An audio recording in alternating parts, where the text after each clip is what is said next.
Hey, hey.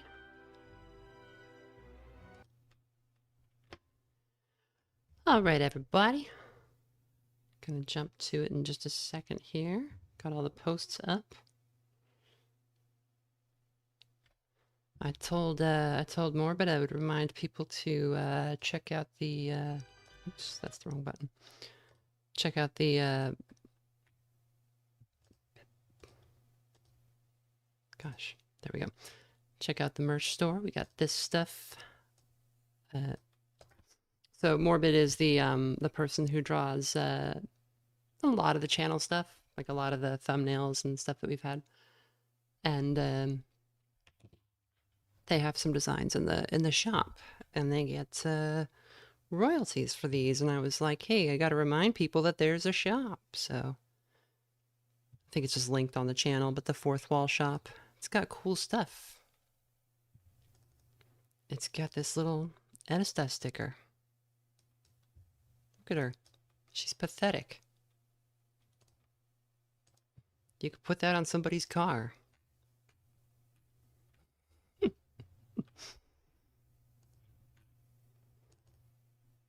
Or this one's the perhaps the greatest thing I've ever done. I had a dream about this design, and I was like, oh, I gotta make that. And it took me way too long to get around to it, but it looks exactly like it looked in my dream, so I'm pretty happy about that.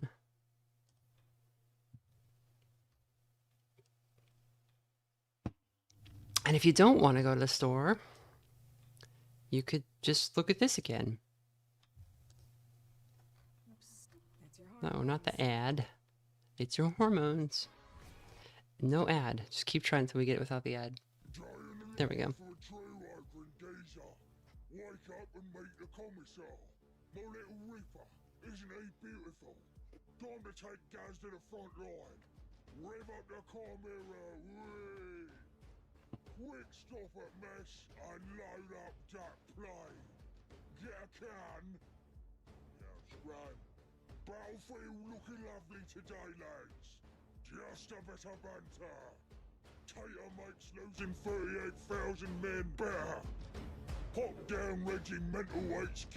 Good old slab, look at that. Cookie made dinner, lovely. Pop down, peel a couple of taters with the lads. And finish up at the Fortress of Dreams.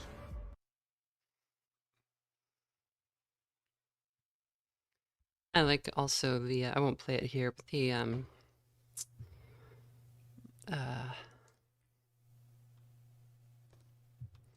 the Dark Tide meme video. It's just 4 Ogren, and it plays the Dig Bar song. 4 big guys. All right, let's get this program opened.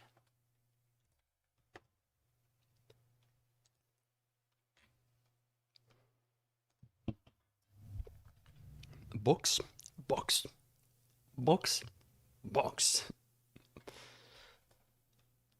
I also love that just throwing a rock is one of the more powerful attacks in the game.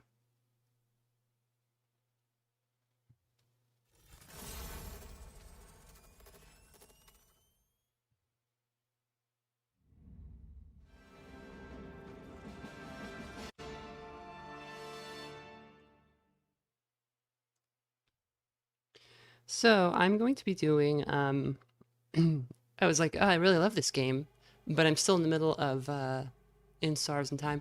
I think what I'm going to do is Stars and Time on Sundays, and then we'll play this on Tuesdays until we get through the beta. I think we're probably going to play the whole thing. It's just really cool.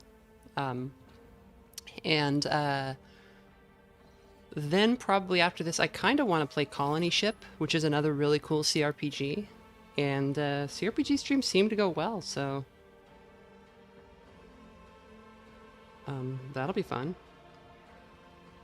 Colony Ship is hard as balls too. You'll be watching me suffer like never before.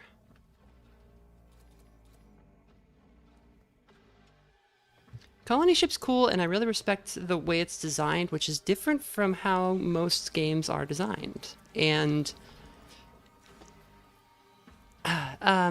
it has like a specific thing it's going for that is you just don't see it anywhere else, and it's completely uncompromising. It reminds me a little bit of Underrail, which is another wonderful game that just is about getting your crotch stomped on by a guy in steel-toed boots for 40 hours or however long you play. If you're into that. Okay, so last time we popped down to the Brown Marsh. Oh, yeah, I forgot this place is really noisy. Everybody's chattering. So there were like swamp mutants that we had heard about that were like incidentally involved in whatever happened at the dig site. And during our investigation, we kind of found that like maybe these guys aren't super responsible for anything that happened up there. But when we got down here, they were like a bunch of them were going berserk. We helped them capture their Krutox, which is like a... They treat it like an animal, and it is, but it's... Everything on their planet, their home planet, is like their kin, because Kroots, they take on some of the traits of anything they eat. And, so they have to be careful what they eat, and they have to only eat things that benefit them, and their whole society is kind of based around trying to figure out what that is. Because you don't want to be turning into an animal. And so they use these guys as like beasts of burden and war, but they're also like, this is their cousin, you know, so it's very interesting. And so the Kroot are It muddles the thoughts. so they just eat whatever they can get, but they have to try to be careful. But it seemed like they were going berserk because they had eaten humans in this area. And the guy in this God, what is this group called? A Vein? I think it's called a Vein, which is just like this clan, basically. They have one guy who's responsible for like deciding what everyone should eat, and he has decreed that they shouldn't eat humans anymore because humans seem to be making them go crazy. And we helped them by helping them kill the bad ones, and we kind of got the best result because the Warshaper survived and Groktar survived, so... It was a tough fight, though. If you were here last time, it was pretty wild. Maybe here? No, definitely not here. Goods. We need goods. A weakness detection visor, requirements Kroot. So it looks like we will get a Kroot in our party, which I already knew, but... Arm amputation long las. So a long las is like a lasgun sniper rifle. Lasguns are basically lasers, but they're kind of also... They're depicted differently at different points in the story. The idea is just that this is like the bog standard high-tech but not really high-tech weapon that the Imperium uses is lasguns. It's best to think of it as a laser, but sometimes they're depicted as like blasters from Star Wars, which are some kind of a particle gun. Oh yeah, we got an Ogren in our party. If you see this giant man, Good flesh, more bad strands. There will be hunger soon. okay, bud. This guy's dumb as hell, but that's good. You don't want to be smart in a world where knowing things makes you turn into a demon. So he's the best of us all. The swollen head of a sea creature gazes at you reproachfully with bulging eyes. Non on this stuff. And these Kroot, they are camped out here because... One sec. What did I want? Oh, no strength left to remember. Oh, that's right. Where is that piece of good meat? Sorry, I'm having kind of a cough. Some allergies the last couple of days.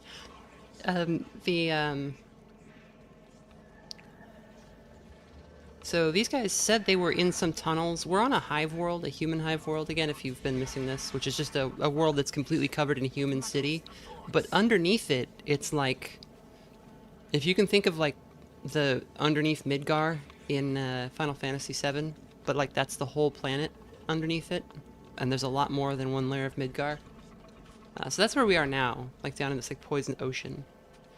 And these guys apparently came from some tunnels where there was basically no food, and the War Shaper wants to stay here and keep eating people, because they need food to live, obviously. But the other guy's like, no, we gotta leave. That's beyond anyone's ability. Hear your breath, motherfucker. Go away, or there will be a fight. Okay. What's your take on GW making an official statement years or so? Raise your head, Chinook. In this dark hour, you give the vain hope. What do you remember? Flesh and bones crack in the beak. Poison winds swirl in the quills. Who am I? Your memory is still weak. It is normal. Go, help it unfurl. Fight, shoot, eat. It should help. Eat? Yes, I want to eat. The whirlwinds of stars tormented me for too long. I need to put meat on my bones before the battle. What is my take on GW making an official statement a year or so ago that was basically saying, yeah, lasgun shots look like yellow tracers, not laser beams. They're laser beams. Sorry. Sorry, GW, they're lasers. It's a laser gun. It shoots a red laser that goes in a single straight line, not a yellow bullet that you can see traveling.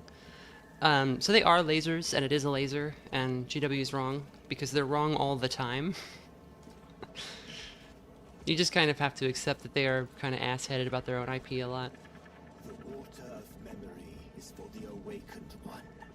Touch it, and you will anger the roots. Okay.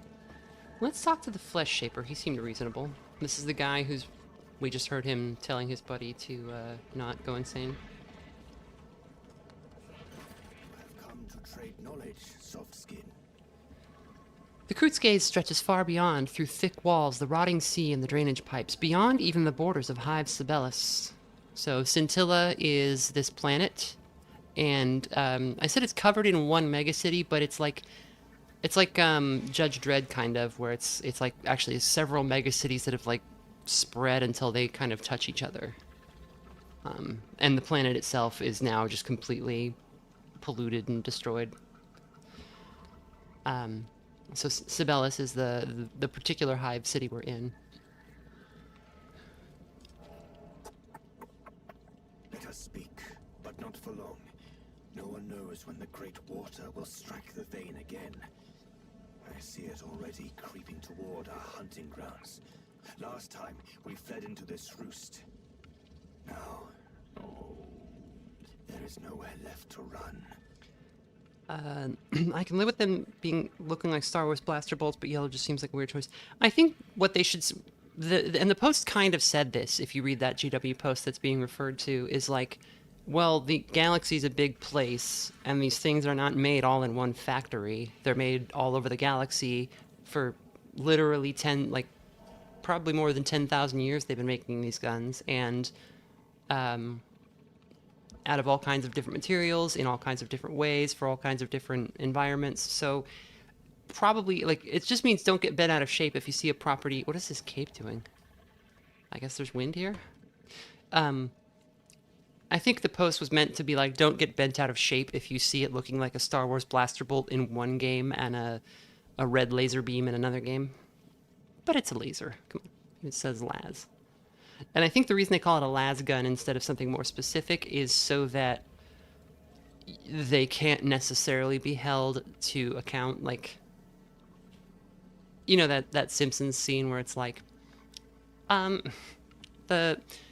when Itchy plays Scratchy's skeleton like a xylophone, it plays a G and an A despite him clearly hitting G twice.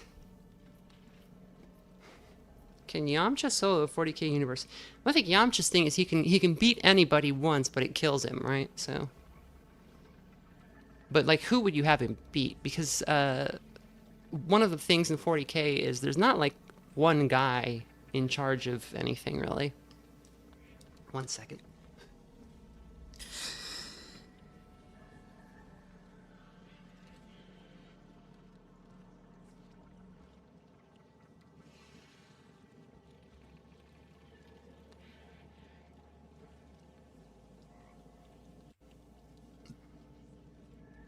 I had to actually use my asthma inhaler there.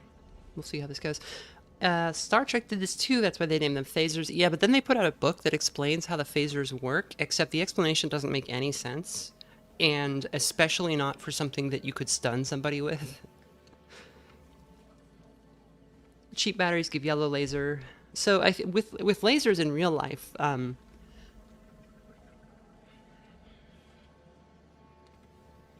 gosh, if you're making a laser weapon in real life, there's almost no case where it would necessarily be a color.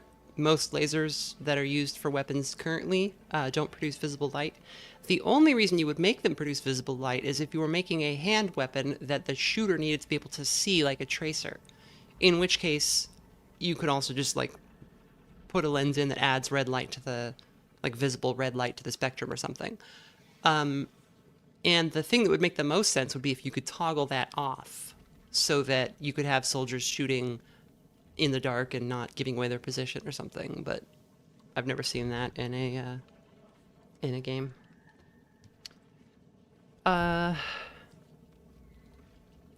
So the crew cast an uneasy glance toward the shoreline. Let us speak, but not for long. No one knows when the great water will strike this vein again. I see it already creeping toward our hunting grounds.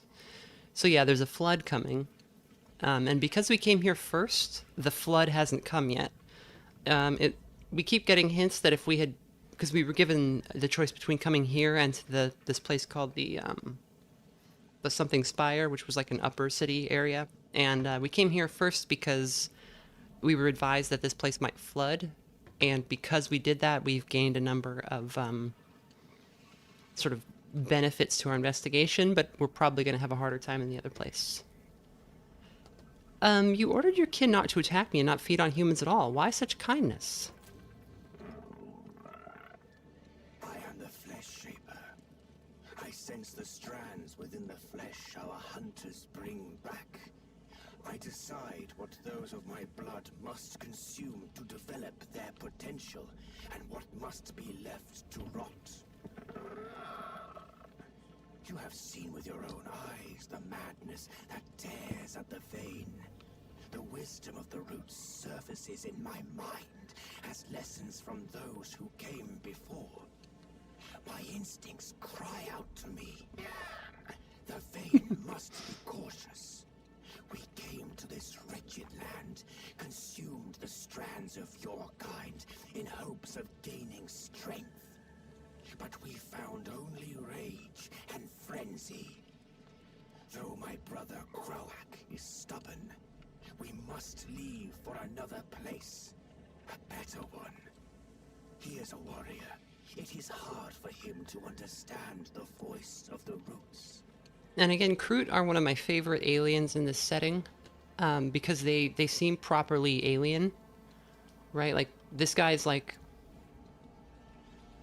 you know, I can taste the DNA in the food we're eating, and the stuff here we thought would be good, but it's not good. And my brother is a warrior. He's not a specialist like this. And again, if they eat the wrong things, they'll just turn into animals, and they really don't want to do that. So.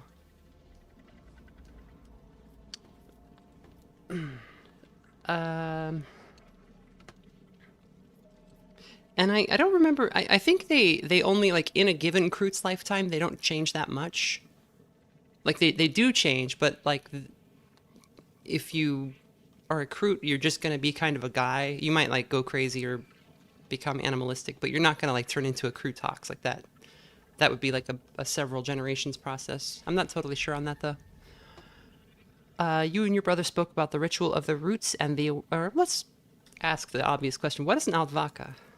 Soft skins, frail-bodied, like your pack.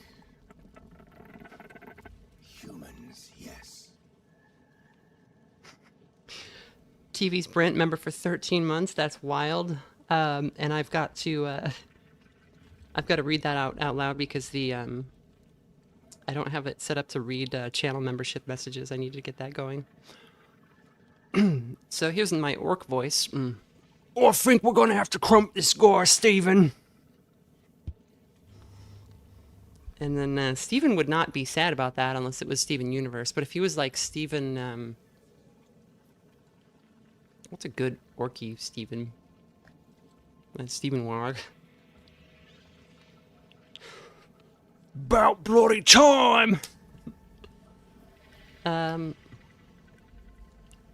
and your brother spoke about the ritual of the roots and the awakened one. The awakened one is the best among us. The one in whom the strands of the roots grow. The strongest, the most useful. Chinook, a young hunter, carries the fine strands of an ancient hero. If the ritual is completed, the awakened one will judge between me and my brother. Okay, so they've got like a prodigy who they're hoping will become like a messiah figure for this tribe or whatever. Again,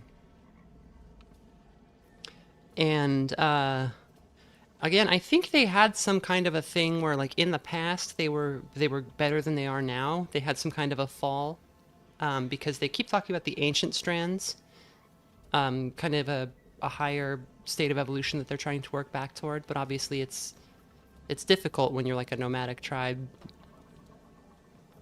like this. When will the ritual begin? When you tell me you are ready to leave the tick roost, soft skin, forever. Until then, those of my blood have time to mend their wounds, to prepare. Spicy eye drops. Well, hold on. Sammy says, I'm pet sitting for a friend and my dog is enjoying your voice. Hi, puppy. Come here, doggy. Come here, doggy.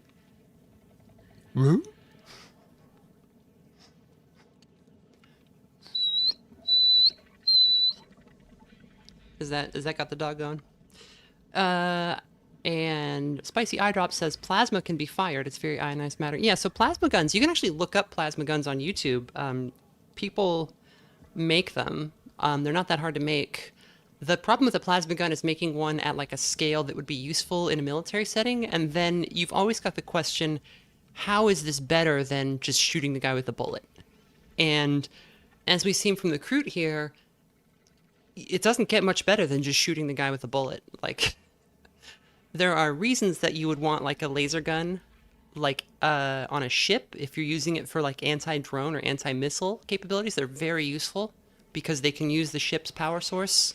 They can be very large and have barrels that have complicated cooling systems, and there's obviously no drop on a laser, and there's it's moving at the speed of light. So it's very easy to shoot stuff out of the sky with a laser, whereas with a solid projectile, you would have to be, calculating for curvature of the earth and wind, not just where you are, but wind where the target is, and all kinds of things. In 40K, the reason they use plasma is because they have really good armor technology, or natural armor with some of the aliens, and plasma is a very good at melting through materials.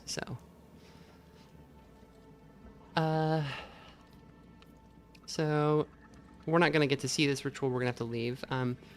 The awakening of an ancient hero, that sounds impressive. May I witness the ritual? You have aided the Tick Vein in its battle against those maddened of my blood. You saved Graktar, our kin. And yet... TV's Brent says plasma is cool as hell. Yeah, plasma is cool as hell. Railguns are cool. Railguns are cooler than coil guns, but unfortunately, coil guns are the thing that works, and railguns kind of don't. They do work, but there's like heat stress on the rails because the projectile has to be in physical contact with them, whereas with a coil gun, it just levitates in the middle of the barrel. There's a really cool coil gun that he fires on Forgotten Weapons on YouTube. You could certainly kill somebody with it, but it's not quite gonna fly the distance and force of like a real bullet yet, but it's getting there, and it's really cool technology. There's a lot that goes into it that I I want to mess with for like Cataclysm stuff, but like there's a bunch of cool things about like how you have to set up the timing on the computer to be perfect so that when the magnetic projectile goes through the coils, it is like the electromagnets in the coils like fire at the exact precise time so that they speed the projectile up instead of slowing it down. And these are all like solved problems in computing. It's really cool. And so the big problems become, how do you store that much power? You can use like modern batteries and then set up like capacitor banks that charge slowly but can store a lot more than a battery, and then they discharge quickly. But it means your rate of fire is not going to be very fast or very consistent. But there's a lot to it. Yeah, Forgotten Weapons is a wonderful channel. Gun Jesus. There's a ton of great history and just cool little facts on that channel.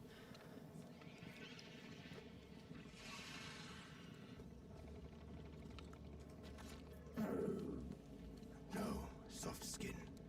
I cannot allow outsiders to witness the birth of a great rout. The Vane would not understand.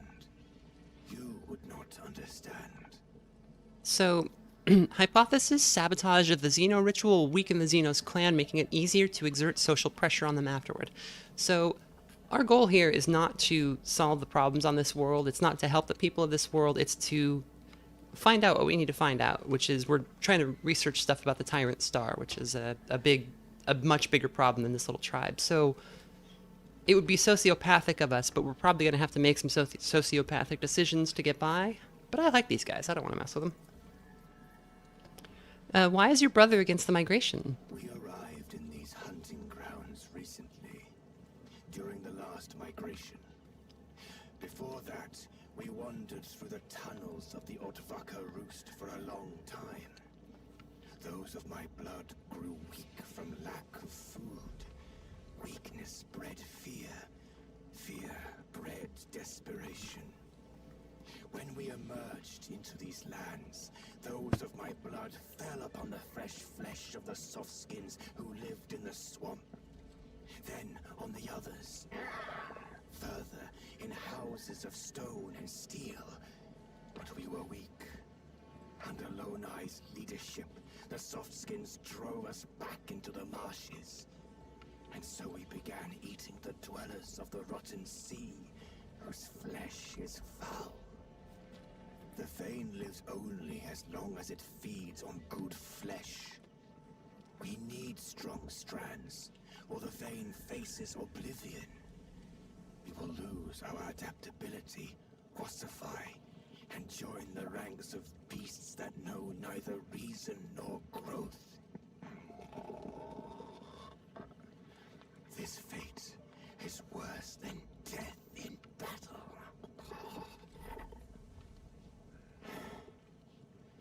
Proactic believes that only this awaits us in the tunnels. And the italic text here is: the flesh shaper shudders at these words, an invisible weight settling on his bony shoulders. For a second you see not only a strong and resolute leader, but a weary, desperate one. You mentioned the battle of the Vane against Lonai. Who's that? The leader of the softskins, who calls himself Baron. He dwells on the soft rocks by the shore. He cast us out into the swamp, but offered us a chance to survive. Well, that kind of clears things up. You came with questions, Softskin. You got your answers. Now help the Tick Vane. Then I will share new answers to new questions. And I get the feeling there's not going to be a way to get a positive outcome for everyone. When Lonai's pack forced us to retreat to the shore of the Dread Sea, the first great water came. It washed away the roost. The Vane had to flee again. That is how we found this place. But at the border of this hunting ground, the Iron Tree awaited us. It seemed dead and withered. I sensed the kin band to gather the flesh hanging from its branches. and the hunters perished in its treacherous traps of metal roots. My brother and I decided never to approach the tree again, and so we left it to sleep. Hey, Flesh Shaper, oh, you're a tick. What the fuck are you talking about? But what is the Thane to do now? On one side, the great water creeps slowly toward the roost. On another, lone eyes Outfucker lurk, waiting. On the third, the iron tree stands, a path only the finest hunters can traverse. The vein is caught in a trap that is about to snap shut. Okay, so yeah, if the flood had come already, they would have had to make a decision and either gone to whatever this iron tree is, maybe like some kind of a ruin that is dangerous, or to fight the Baron's guys. You are no ordinary Outfucker. You smell of strength and cunning. I sense it in your strands. Convince the iron tree to spare the tick vein, and we may trade new knowledge. Or leave forever, and I will proceed with the ritual. A fair exchange. Think. Choose. Yeah, so we're caught between not being able to satisfy everybody and also our own views as an inquisitorial agent. Like, do we believe that humans should always get the, should we just always work for humanity? Should we just mess with these guys because they're Xenos? Should we, try to strike some middle road? And there's that going on, and then there's also the fact that, again, this is all in service of our investigation, which, if we don't get that done, we're going to die. Like, that's, we're not just working here. Madness. Another trial that the vein must survive. Soon the water will come again. But the vein will adapt. So with birds, if you've ever hung out with a parrot, they imitate speech really well, some of them, but there's always something weird about the way they do it, and it's because they're not using vocal cords like us. They have a structure called a syrinx in the top of their lungs where our bronchial tubes are. If you have asthma, that's like the part that gets congested when you're having an asthma attack. And it allows them to make all kinds of weird noises that we can't make. And they're like doing it down in their lungs, and they can also make multiple noises at a time because they can use the two different sides to make two different sounds, which is a trick we can't do. So they can, like, there's like that old Family Guy episode where Brian talks about the time he was a barbershop quartet and he's like harmonizing with himself as he's singing. They can do that. I guess you can do that with tube and throat singing.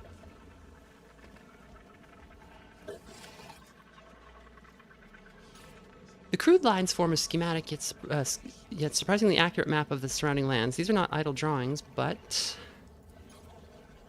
a means of recording useful knowledge. Okay, so there's like a pictogram here on the wall they've made. So if you're ever thinking about how Kroot would talk, I assume they would use those. And also, it was recently discovered that at least some dinosaurs had syrinxes, which was always a kind of a hanging question. Still do not recognize me as a battle companion, Greg Tar? Right, sir. Right. I will wait. And without a syrinx, a dinosaur would be limited to making like crocodile noises or... Skin saved you from withering. So gather your strength. We will hunt together again. Or making noise through their crest if they had like a big crest like Parasaurolophus. But because they had syrinxes, at least some of them, if you went back to dinosaur times, they'd be making all kinds of hilarious noises. First the battle with Lone Eye, then Those of my blood went mad. And now another outsider is sniffing around.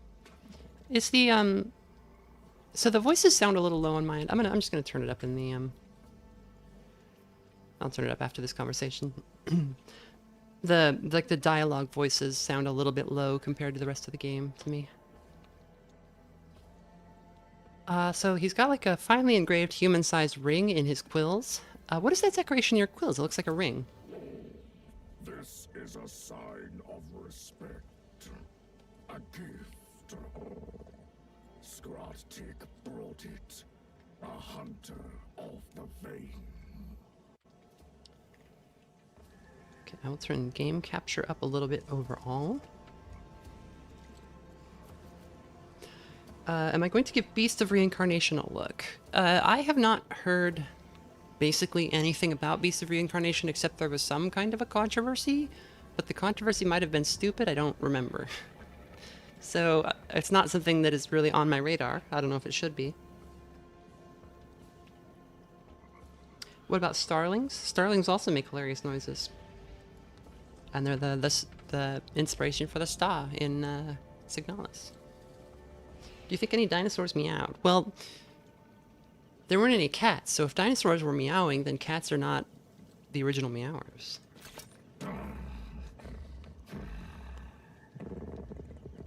Do you like it?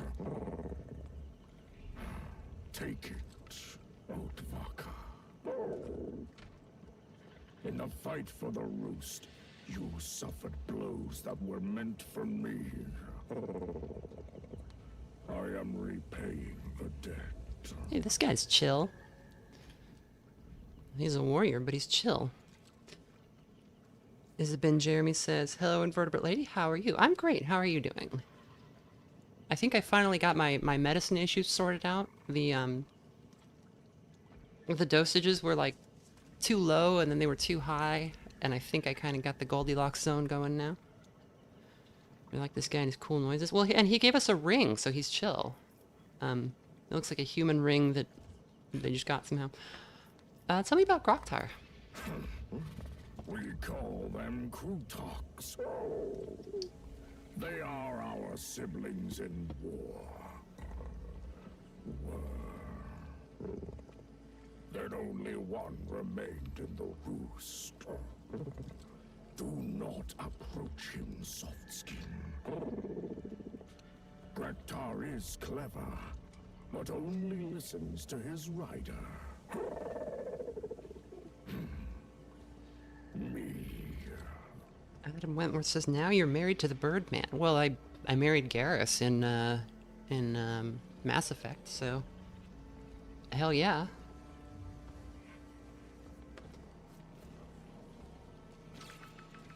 You recognize these creatures. Krutoks are distant relatives of the Groot themselves, the massive beak and spiny protrusions on their bodies. It's hard to miss the similarity. Do you see this power, Otvaka? When the Krutoks smell blood, nothing can stop them. My Groktar lives for combat. But this time, he could have fallen to the claws of those maddened of my blood.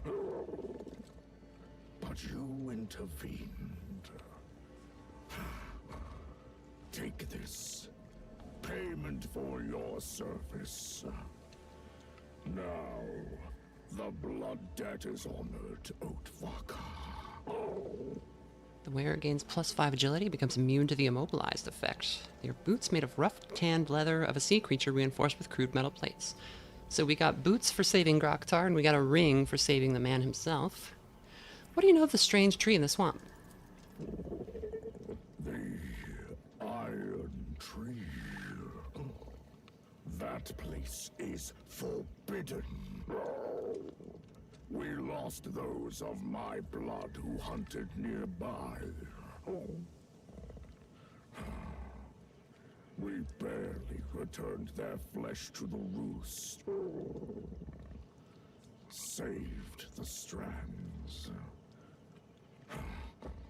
I forbade expect the hunters to approach it. Weird-Tick supported me in this. Evil voiced purrs. That boy knows how to calibrate. Shepherd.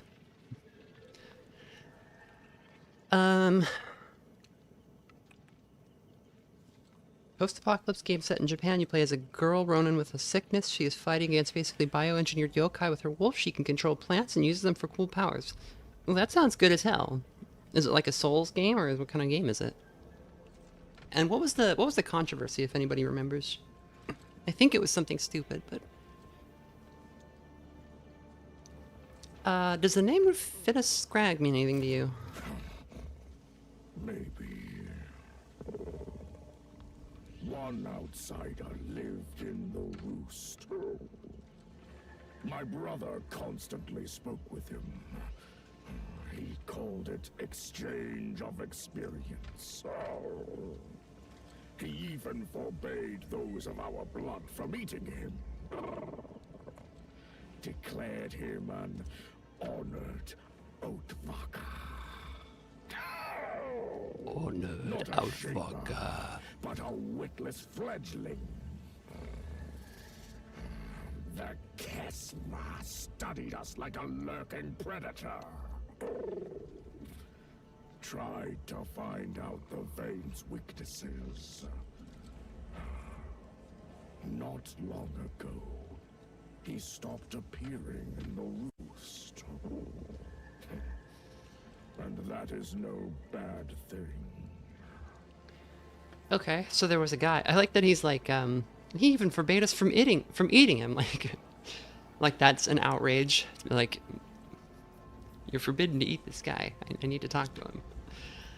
I want to learn more about your clan, your Vein. Why should I speak? You are a stranger, Outvaker. Your presence promises nothing good for the Vein. If I do something useful for the Vein, will you speak? What could an Outvaker do for the Vein that those of my blood could not? I guess the controversy is that the game is kind of mid, or maybe it was people saying that it was developed with AI. It has Souls elements, but it seems more Stellar Blade. I'm not interested in like AI developed games. I don't want to like promote that on the channel. I think people are too quick to be like, oh, somebody in a development team used ChatGPT instead of Google to find out a piece of information once. I think people are too quick to jump on stuff like that, but I think it's better that they're vigilant than too lenient. I think the industry just needs to be shown like this isn't gonna fly. You have to pay workers to do work.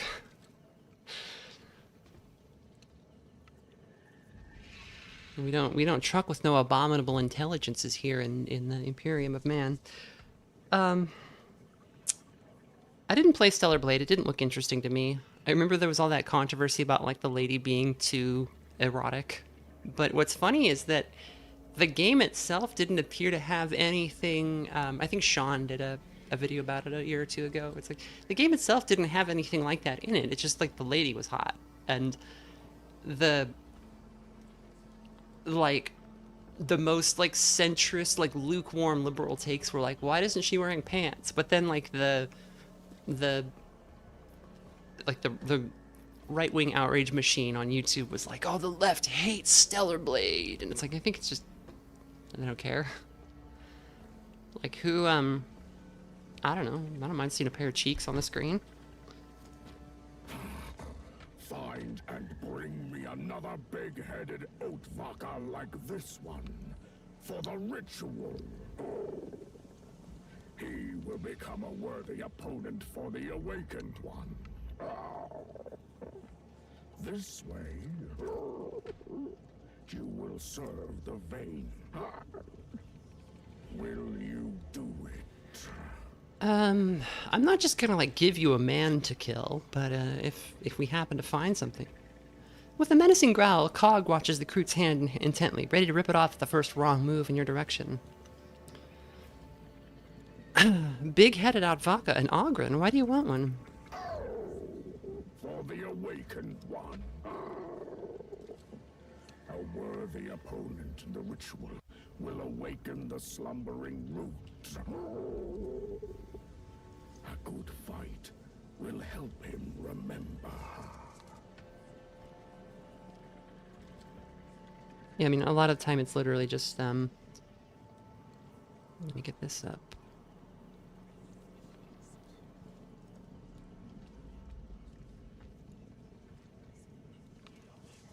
A lot of time it's literally just like, this is the AI conversation. Like, or just, not just the AI conversation, but like all the culture war stuff. Like this is Stellar Blade. This is like just it's just a video game, guys. Like who cares? It's fun, you know. You can.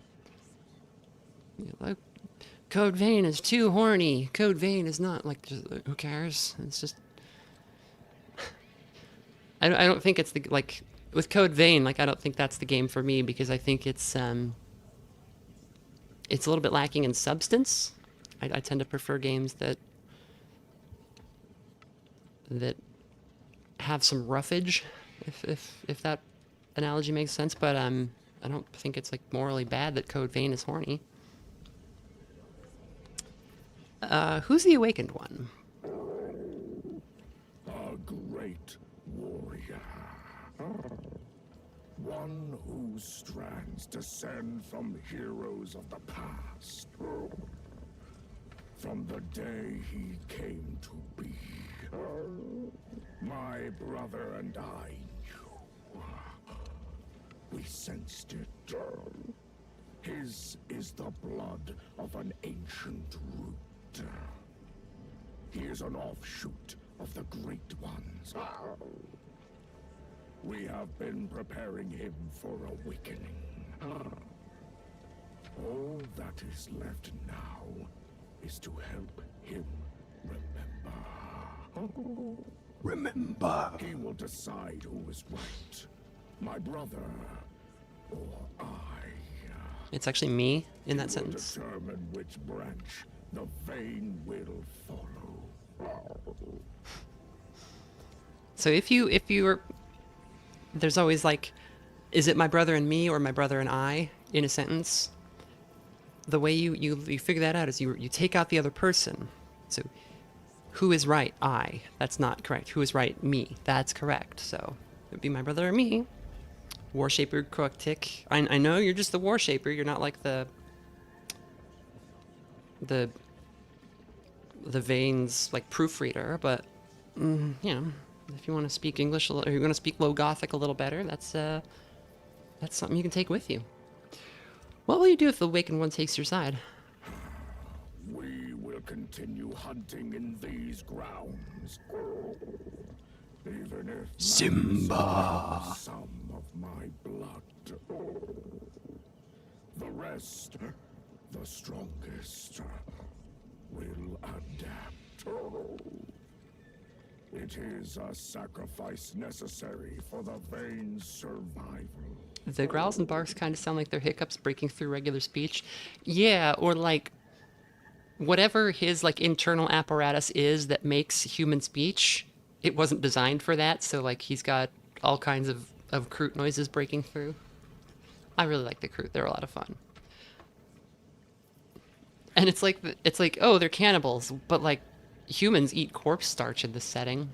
It's not as widespread as the setting would have you believe. It's not like everybody on every Imperial world eats corpse starch, but it's not a thing that humans are like, oh no. I'll see what can be done, but I promise nothing. Whether you do it or not, decide for yourself. I do not expect much from you. It's like when you hear an American speak Japanese. Watashi wa worm girl. Desu. I will return later. At any moment, the great water might cover the roost. You are lucky. You have come while it slumbers. Do not drag it out. Do not steal time from the vein. Or we will all be swept away with the roost. Like last time. Howdy, my name is Rawhide Kobayashi. I'm a 27-year-old Japanese Japan-American, Western culture fan for you foreigners. I brand and wrangle cattle on my ranch, and I spend my days perfecting the craft and enjoying superior American pastimes. Barbecue, rodeo, fireworks. I train with my branding iron every day. This superior weapon can permanently leave my ranch in bed. That is not a word. Copy pasta. This superior weapon can permanently leave my ranch emblem on a cattle's hide because it is white hot and is vastly superior to any other method of livestock marking. I earned my branding license 2 years ago and I've been getting better every day. I speak English fluently, both the Texas and Oklahoma dialect, and I write fluently as well. I know everything about American history and their cowboy code, which I follow 100%.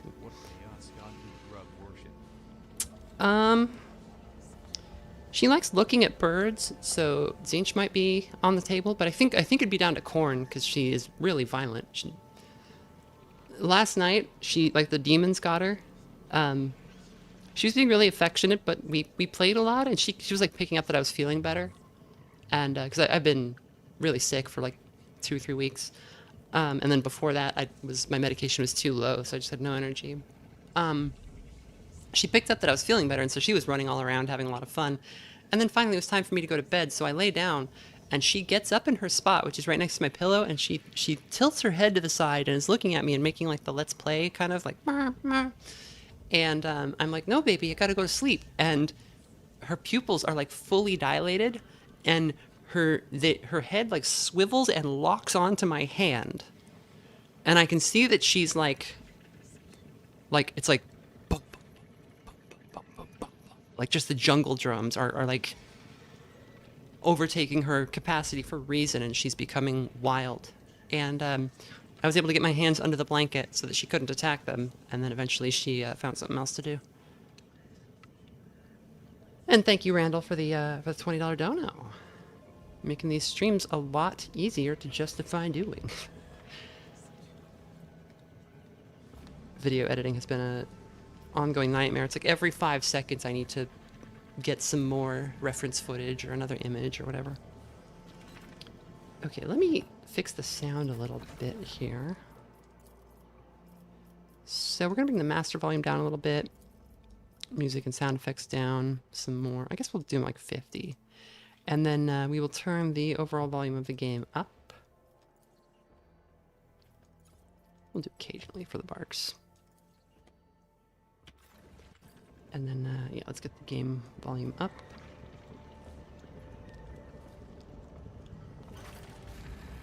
I want to learn more about your clan, your Vayne. Why should I speak? How's that volume? You are a stranger, Oatvaka. Your presence promises nothing good for the Vayne.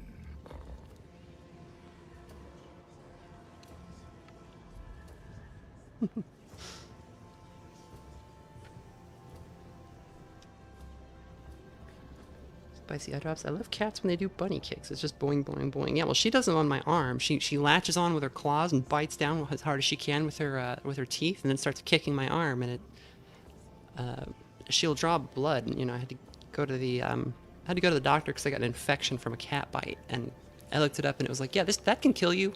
Like, go get that dealt with immediately. It's like getting bit by a Komodo dragon. Ponderdive says, I hope it gets easier to get through. Yeah, it will. It's just that, like, especially at, like, the part of the video I'm at, I have to make so many asides and references to, like, explain things, and that means, like, I have to go find footage of other Final Fantasy games, or, like, the, Final Fantasy VIII has had 2 remasters. One was in 2013, and it was decent, but it had some problems. And the more recent one was in 2019, I think, 2018, and it's, they replaced all the character models with really, really weird-looking ones, and they blurred the hell out of all the backgrounds, and there's all these problems with the menus. Like, the menus run at, like, 12 FPS or something. It's very weird. I'll return later. Rask taught me to always carry my... And I, Randall's a patron and has posted about his, the work that he does, and it's a lot harder than the work that I do, so I appreciate the donos for sure. The Xenos tribe has carefully stored its meager supplies in the old Imperial crates. Oh, it's Raph. What's up, Raph? I won't lose you. Not again. The Xenos looks lost, its quills flattened. Noticing you, it sweeps its beak from side to side, inhaling air. Its eyes linger on your weapon. Otvaka, warrior, fortunate. Skrat seeks his mate, Okata. Skrat. He needs the help of a warrior. Who's Scott? I am Skrat. Skrat has lost his mate. What assistance do you require? Skrat's mate has vanished. She did not return from reconnaissance. If you know, if you find Okata and tell me, Skrat will trade. You like weapons, Otvaka. You reek of death. Skrat will give for the hunt. Where did she disappear? Okata went with Croak. Skin band on reconnaissance. None returned. None but Croak. Croak said the swamp took them all. Alright, I'll go look. Skrat was not mistaken about you, Otvaka. Okata wore a bone amulet shaped like a hook on her chest. That is how you will know her. Yeah, I like how pathetic this guy sounds. The Warshaper the Warshaper said you gifted him the ring he wears on his quills. Where did you obtain it? The swamp took my mate, and I went searching. Saw it on the ledge. It gleamed. Beautiful. A gift for a warrior's quills. For Croactic.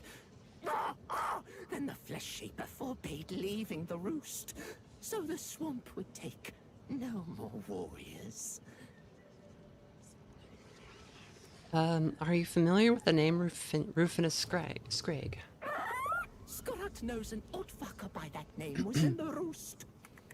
Weirtic forbade eating the outsider, calling him an honored Otvaka. Yeah, this is a The crew. outsider left the roost after the battle with Lone Eye's Vane. Skrat heard no more of him. So we are in like a crew, like village camp kind of thing.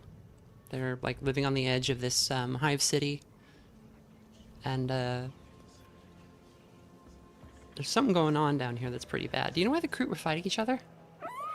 Flesh shaper Weirtic says they of my blood have succumbed to madness. Now the flesh of Otvaka is forbidden. Consuming it would defile the roots. But once the awakened one remembers his past self, he will help the Vane. Just making bird noises into the mic. Who's the awakened one? A descendant of a great warrior. Even the shapers must listen to the awakened one. Who does he sound like? He sounds like a character from a Disney movie.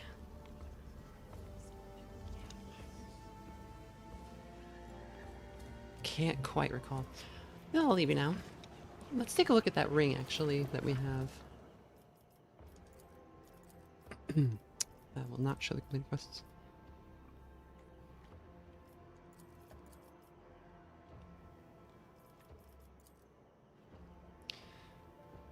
So,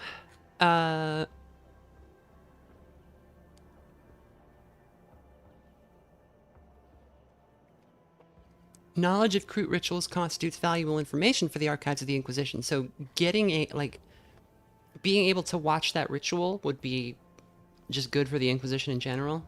That would be like a thing we might want to do.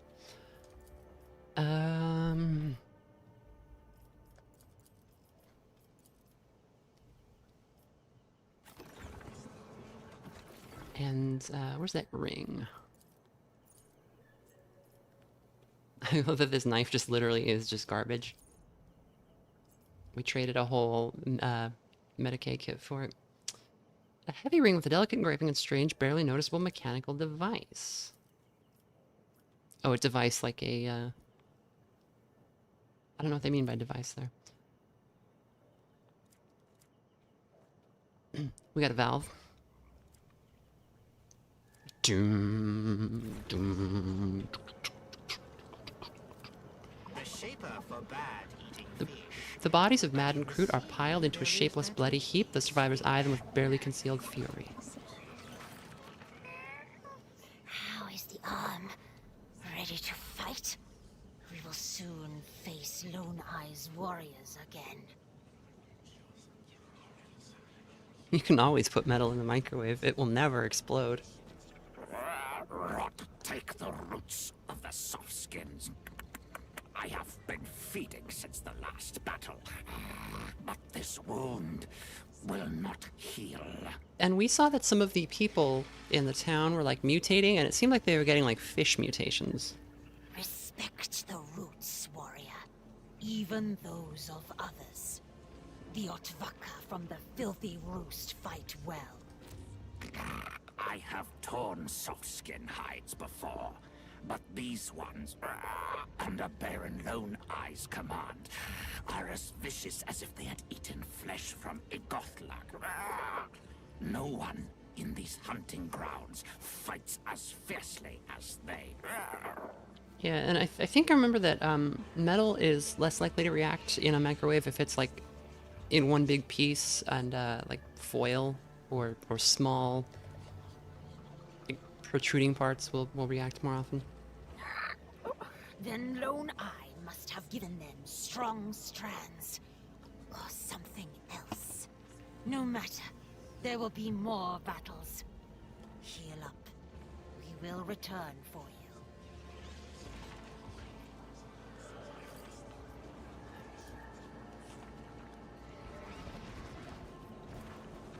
This house. Human bones adorned with flaking gold-plated buttons. Such buttons are supplied by the ton to the regiments of the Scintillan Fusiliers. Fusilier. A Fusilier.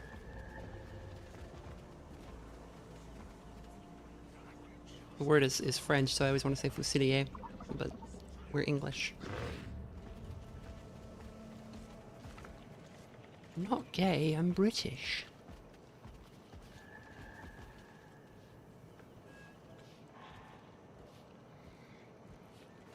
Okay, so that is kind of the extent of this little village. I think we need to go and check out this iron tree because we're probably not gonna like feed them a guy to kill. Keeping my eyes open. So maybe just checking out this iron tree and so that they have somewhere to go where they're not in anybody's way. Would be the way to go.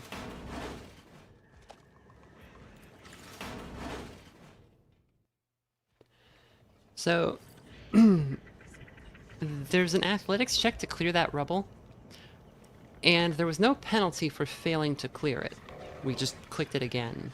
With some things, you'll have to like expend an item, but I wonder if they'll add a penalty, like a debuff or something.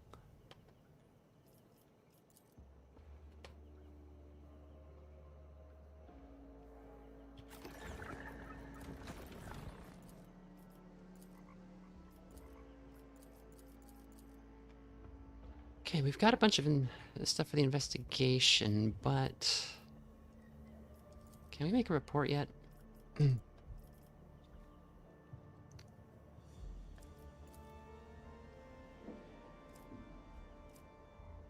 So we can blame the mass disappearances on the bog beasts, and that will probably get the Kroot wiped out. We can blame the Flock of Repentance, which will get them wiped out. We can say that they just drowned. I don't think any of those are true. And again, the truth isn't what matters here, but we can get more information before we make a report. We haven't found any of the people we're looking for, so I guess we just keep going.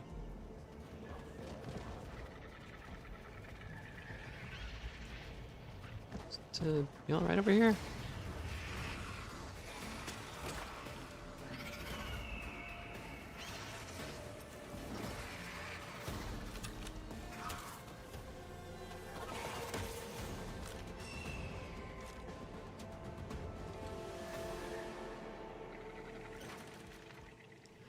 The tall, pale-skinned Xenos slowly lowers its weapon, tilts its head to the side, and studies you intently. Carefully, without any sudden movements, the creature tears a strip of raw meat from a hook on its belt and offers it to you. This is a symbolic gesture, a sign of goodwill among the crew. The Xenos is sharing a piece of its prey with strong genes, offering you the chance to absorb its strength. Offer the Xenos a ration in exchange. May you feed on your enemies, Kroot. I am Vermina. The Xenos emits an approving coo as it accepts the gift. Lowering the cloak at its throat, the Xenos points a claw at a clan marking, a red cross above 3 wavy lines encircling its neck. It then gestures at its beak and silently opens it. Are you unable to speak? The Kroot nods with visible relief at being understood. Then it gestures toward the surrounding swamp, waves a hand to a lone tent on a nearby rock, and points to itself again. It seems this Kroot is surviving in the marshlands without the support of its kin for some reason. I was in the camp of your kin. It seems excessive aggression is a problem for the entire tribe. The Xenos lets out a barely audible hiss, then impatiently glances around. It seems the creature was searching for something in the swamp before it was attacked. As the Xenos turns away, you notice a las pistol tucked into its leather belt. The weapon looks out of place among the rest of the creature's gear. Where'd you get that las pistol? The Xenos clicks its beak, suddenly, sharply, and loudly. One clawed hand partially shields the pistol from your view, as if protecting something of great value. The other hand gestures at your feet, then at the surrounding swamp. I won't refuse a guide. Come with me. The Xenos hesitates. Finally, the creature slings its weapon over its back and straightens up, making clear that it is ready to move. Alright, we got a buddy.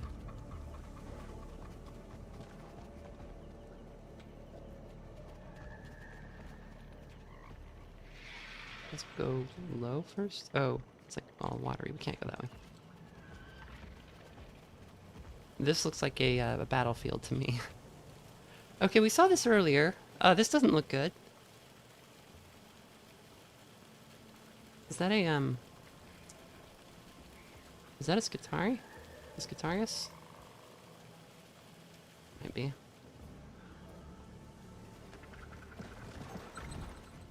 Got some tech priests all strung up. A severed head. Larvae from local insects spill out of the rotting mouth with every shake. Well, we'll just take that. That's fine. The pale-skinned Xenos lets out a mournful croak upon seeing the grim find in your hands. The creature reaches toward the severed head, seemingly intent on taking it. Okay, you can have it.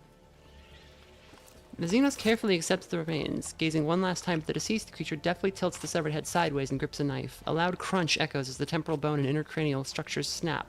The Xenos extracts the brain matter and begins consuming it at a leisurely pace. Okay. The Kroot freezes as if lost in thought or listening to something unseen. Then, turning to you, it jabs a claw at the head in the grasp before clutching its own face with a mournful cry.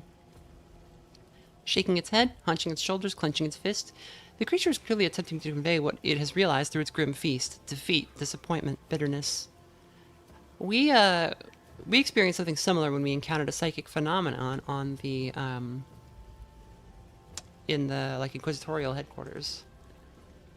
After returning the remains to you, the Xenos stands still. In the expression of its alien, inhuman eyes, however, sadness is apparent. Sadness and thirst for vengeance. I'll try and find who killed your acquaintance. The Xenos raises a surprised look at you, then after a couple of seconds it bows its head in silent thanks. We've got a decent las pistol. Anybody decent? Disengage with the initials RS. Is that Rufinus Scrag? Okay. We didn't ask the Shaper about Rufinus Scrag, but oh my god, sirens. Ugh. Slumbering Guardian. The barely audible creak of joints and the dim glow of ocular lenses reveal that this hanged figure is a slumbering guardian, ready to awaken at any moment. Let's take him down. Is this a thing? I didn't know about these. I just used telekinesis to take him down. Uh-oh. Okay.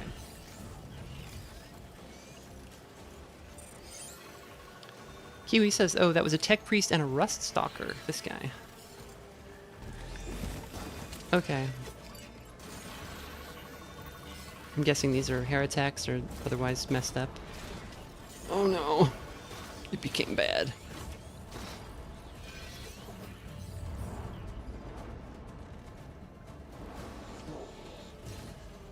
Reconnection of power supply units required. Objective cancelled. Higher priority detected. Protect the servo congregator. Initiating elimination.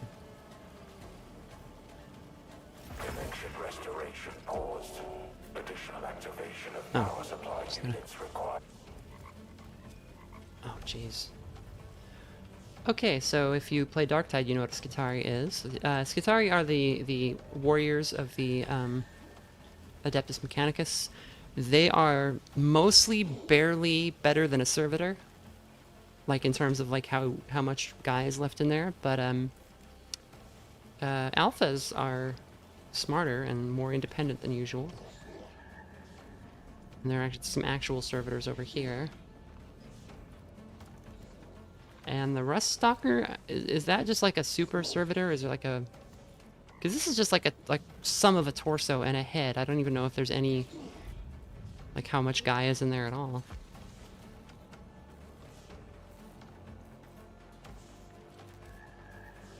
When this unit's armor durability is more than 0, the damage dealt is increased by 10%. Resistance to metal are increased by 10 at the start of the turn against 4 morale. Okay, so their armor offers them buffs. I think that might be true for all of these guys. Yeah. So as long as they have armor, they have good morale and they are more resistant. But if we break their armor, that will help a lot. This is the commander. If the unit is killed, each of its allies suffers -2 morale at the start of its turn. Oh, that's cool. So the alpha... Is there just one alpha? I think there is. Alright, so we just gotta kill this guy, and he's right here.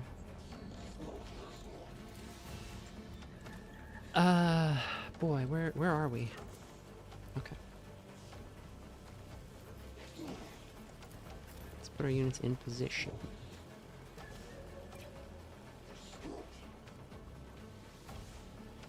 Let's go here. That's probably fine. Epion, you can go... here. Sorrow, you can go here. No. Hamar, you can go here, I guess. Sorrow will put you back in this area. Cog, you may as well not bother trying to get in cover or anything. Just go right there.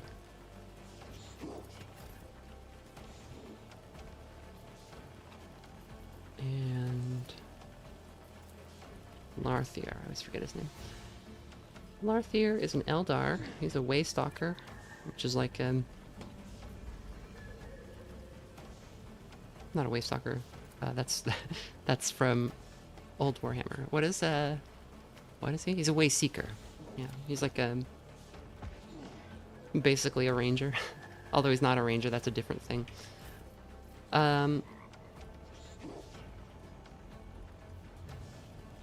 Rust Stalkers are Skitarii assassins, basically. Melee blenders. Yeah, it looks like it. Space Marines can eat brains to gain the person's memories and knowledge, so no reason to assume Kroot can't do that because they're built different. Yeah, I think that Kroot was also... Or that human was also that Kroot's friend. So... Okay, this is a fair enough way to start the fight. Can you just get to melee on the commander? You can. Okay, why don't you do that?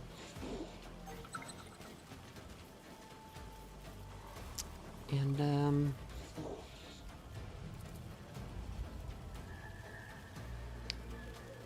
oh, Assail will get rid of your ability to use your weapon attacks.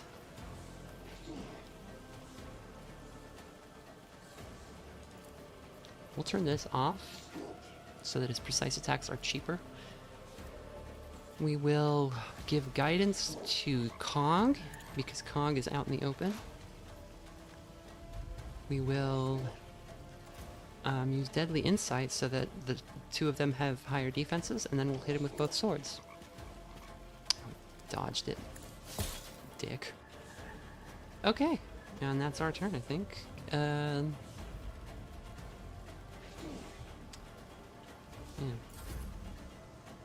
Okay, Hamar, what do you got? You wanna maybe...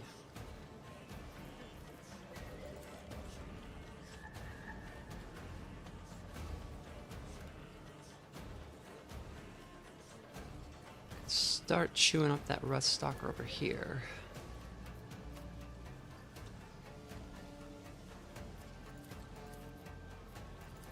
Let's do that.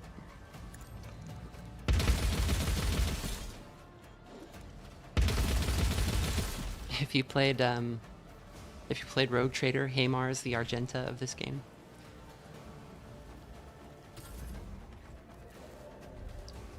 Oh god, they got a sniper.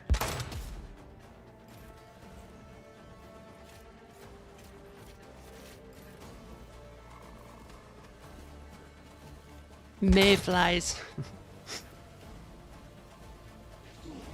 Carillion mentioned.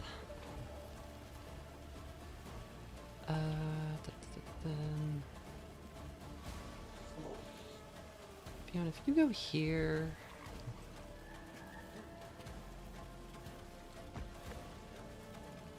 Is this a close quarters weapon? No, it's not. Okay. Boy.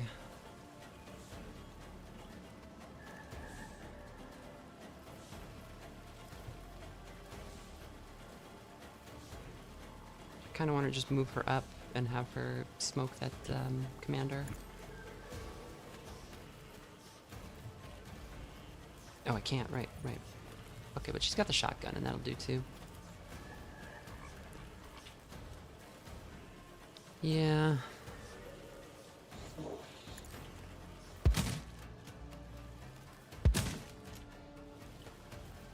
Okay. Oh, we can dash back out. All right, that works.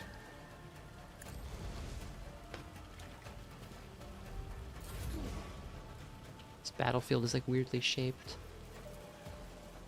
We can start pyromancying people. I haven't been using this. If the ability is activated, any psychic power used by the psyker becomes rhymed and costs 1 AP more. Each psychic power can only be rhymed by this ability once per combat. Okay. So, rhymed means it will, Sorrow will just keep hitting pyromancy on this square. Oh, but he's got to move to do that. Can you go, like, over here?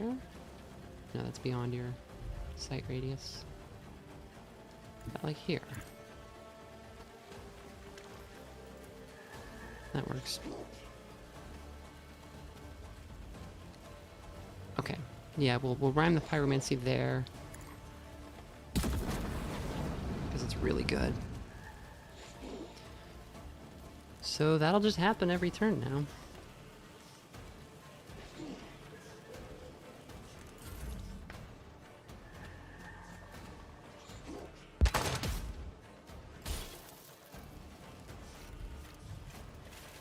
Speaking of Space Marines, do you have a favorite chapter? I'm not really interested in Space Marines. If the Adeptus Mechanicus are the enemies in this encounter, why is one of your objectives to minimize their casualties? Because what we actually have to do is restart the mechanism. Oh, I see. I was thinking these were like bad guys. I think they're just not on, and so they're not smart enough to realize that we're their friends. So we gotta set power up to this thing, so we can restart the mechanism, and that might go over better than just killing everybody. So let's do that. We're gonna need a dome. If you don't know this, there's a dome, and we can be in the dome. And we're at home in a dome. And it protects. We're defended by the dome.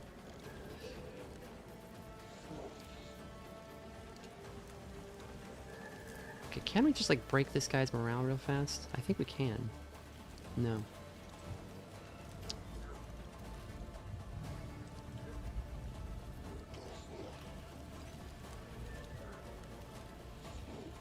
Who do we want to send over there?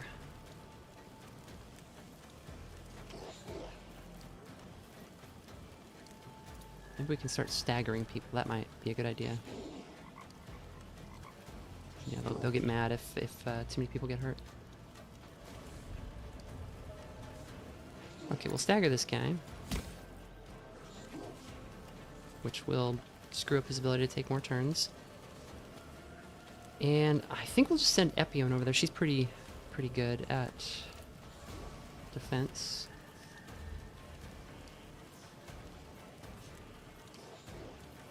We'll have to wait until next turn, though. Cog? Do you want to just come over here and, like, get everybody's attention so they'll attack you? Stay within the dome.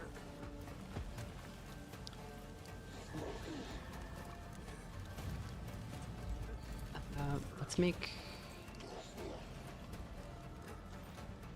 Can you pick a sworn enemy from very far? Let's make this, this guy your sworn enemy so that you get better defense against him in case he attacks you. And then just chill.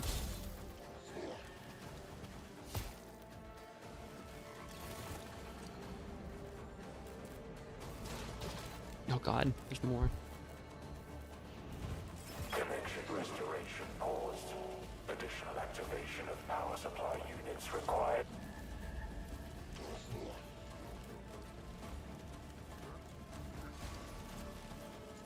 Don't you have like a dash ability? Where is it? Let's put guidance on Epion. Get extra dodge. And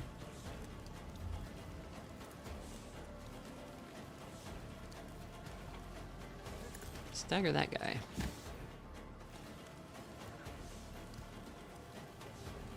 Okay, and then hold. Hey Mar, what can you do here? Let's just dash away.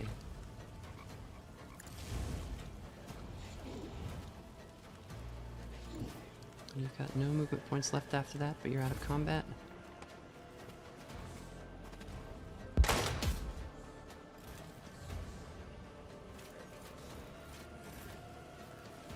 God, there's so many. Yeah, it must be pretty hard to get through this fight without doing the generators. Epion, if you can get there, you can get there. You're close.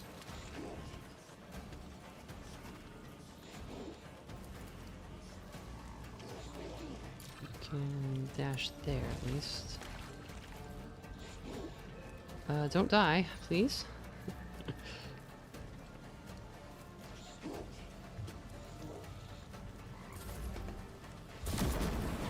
Okay, I now wish he was not doing that. Can we turn that off? I think we can.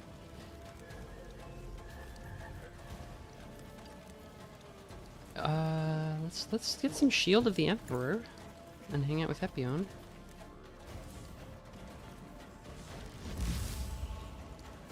Close to her as you can, I guess.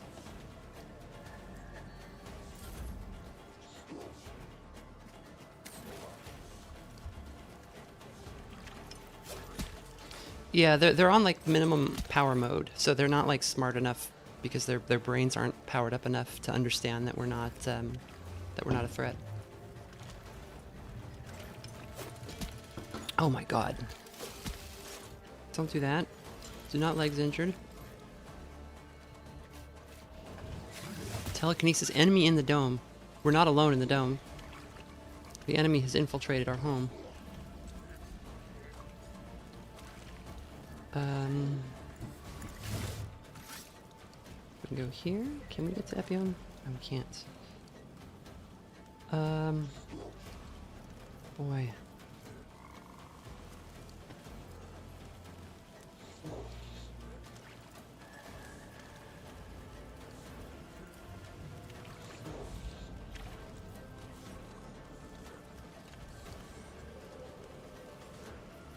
You have the strength to take one more step. Could you do it?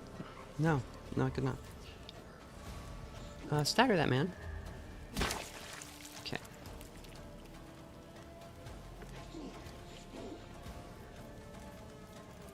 Cog can't move far or fast enough. Maybe if we just kind of send him around the corner, he might get some attention at least.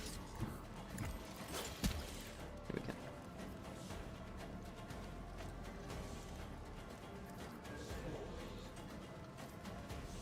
Repair your durability, yeah.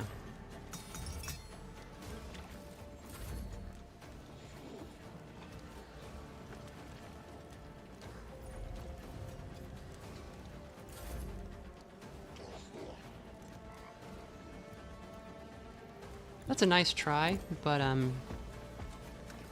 Tome doesn't Connection rhyme. restoration paused.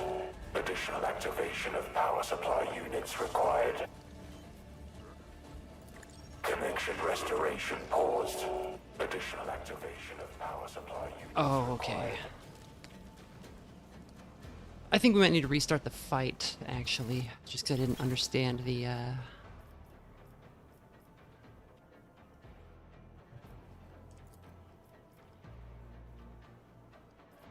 What was that? That was 648. What are we at now?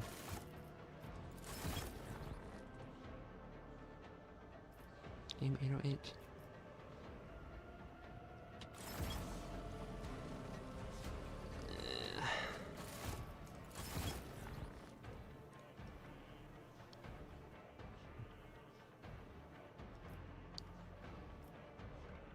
Okay, so I've made a save just in case that one's old. There was not an autosave at the beginning of this fight? That's annoying.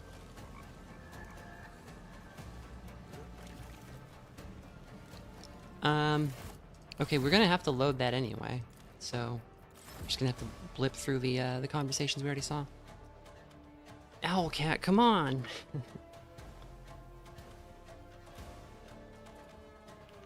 If you're gonna put a huge fight like that, just drop an autosave right before it. It's not gonna hurt anything. Okay. Just very quickly. Didn't do that much, thankfully. What did I want? No strength. At once.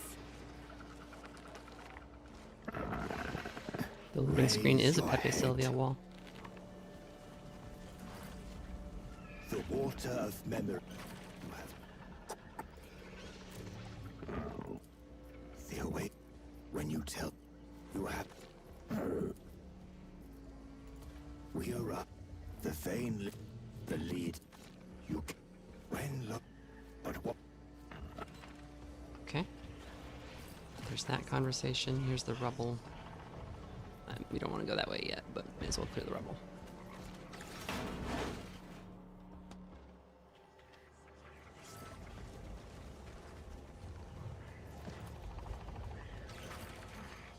A whole swarm of softskins is wandering through the roost. What is that pack doing here?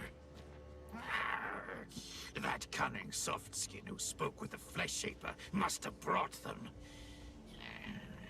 If it is a fight they want. No fighting! This pack has helped us, and the cunning Otvaker fled after the slaughter with That's new information. blue-eyed Okay. warriors on the far shore and never returned. Perhaps the swamp has taken him. Unfortunate. The flesh shaper needed him for trade.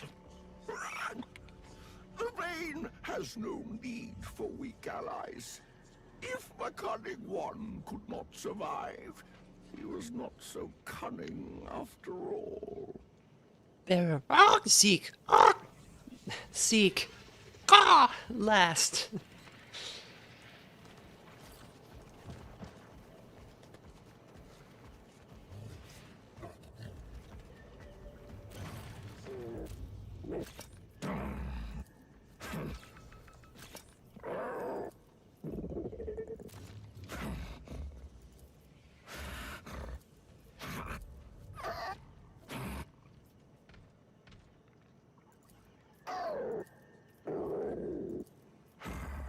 Okay. That's mostly everything sorted. Just gotta talk to this person. Look, Kata, where are you? What?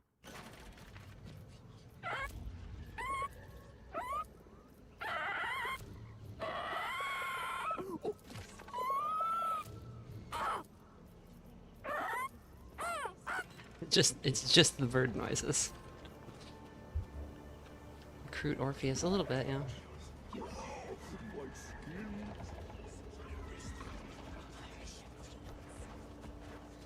We missed some goods last time. Collect all. Okay, and do we want to talk to the Flesh Shaper? Because we didn't do that. We didn't go back to him after last time. Where is he? He's by the cauldron. It's over here. The strong Softskin wants to speak again. Have you decided to help the vein with the tree? No? Yes? Do not think too long. The vein cannot wait forever. What's brewing in that cauldron? The water of memory. I am brewing it, preparing it for the ritual. It will help Chinook awaken the strands of the root within him. Do not touch it, Softskin. Do not break the sanctity of its steeping. Okay, so if we wanted to mess with the ritual, we could mess with the cauldron. Do you know the recruit female named Kata is now? Ukata. The Fane's huntress. Yes, she left to hunt Lone Ice back. Disappeared in the swamp. I know nothing more. About the Iron Tree. Have you tamed it? Have you aided the Vane? How exactly does it trouble the clan? When Lone Ice pack forced us to retreat to the shore of the Dread Sea, the first great water came. It washed away the roost. The Vane had to flee again. That is how we found this place. But at the border of this hunting ground, the Iron Tree awaited us. It seemed dead and withered. I sensed the kin band to gather the flesh hanging from its branches. And the hunters perished in its treacherous traps of metal roots. My brother and I decided never to approach the tree again. And so we left it to sleep. Okay. But what is the Vane to do now? On one side, the great water creeps Oh, slowly we saw that part actually. in the swamp. Okay. Do you know a man with a burn on his face and an augmented leg? Rufinus Scragg. They say he walked these swamps. You fought alongside my brother against those of my blood stricken with madness. You helped him. I will answer this question. Yes, such a soft skin was here. Polite, intelligent. You remind me of him. He inquired about our traditions, aided the Vane greatly, pointed out good hunting grounds. For that, I gave him the title of Honored Otvaka. And all would have been well if he had not frequented the Inedibles camps so often. Each time, he returned smelling of the exile's strands. You spoke of the inedible. What kind of creature is it? The creature broke the covenants of the roots, and my covenants. It lived alone in the swamps. Softskins should not have gone to its camp, should not have had dealings with it. It was dangerous. So I should be afraid of it? The Inedible did not follow the Vane's laws, and was cast out. It survived alone for a long time. Such hunting is difficult. It was hungry and could have devoured anyone. Any soft-bodied one would have been a desirable prey. So that's I think the mute crew we met out there. Why do you speak of the inedible as though it's already gone? Because pruning the Vane's rotten offshoots is my burden. The creature will not return to the roost. To us, it is the past. Wakarimasu. Good. I no longer wish to speak of those whom the leaves have buried. Did Rufinus ever mention anything unusual? No. He asked many questions about the Inedible, the kin band, the swamps. Not all of my blood are keen on speaking with outsiders, but this one was respectful. We spoke of a new pact, a contract, mercenary work. The discussion was not finished. Where'd you last see him? Several fallen leaves ago, in the roost, after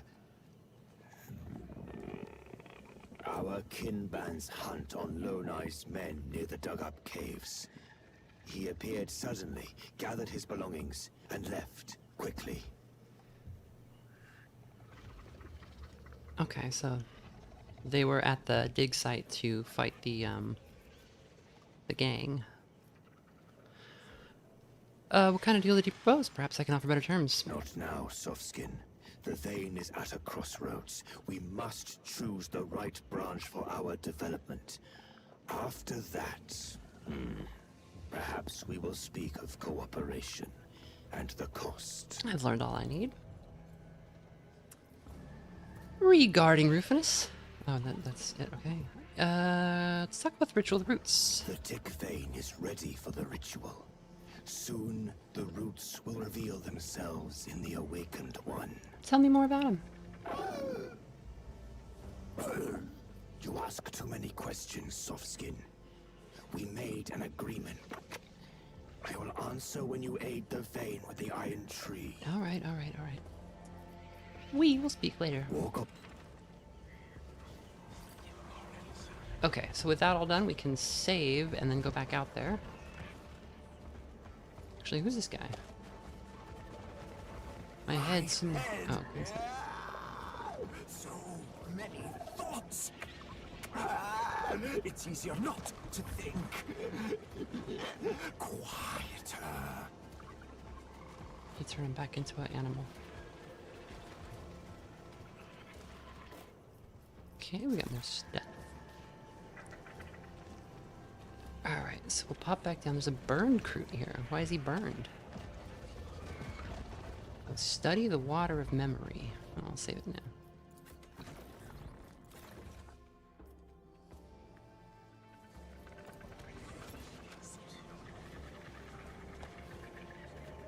That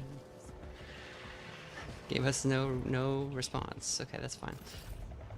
The skin of the crew, like many of its kin, is covered in extensive burns. No answers there. Get this little cutscene again.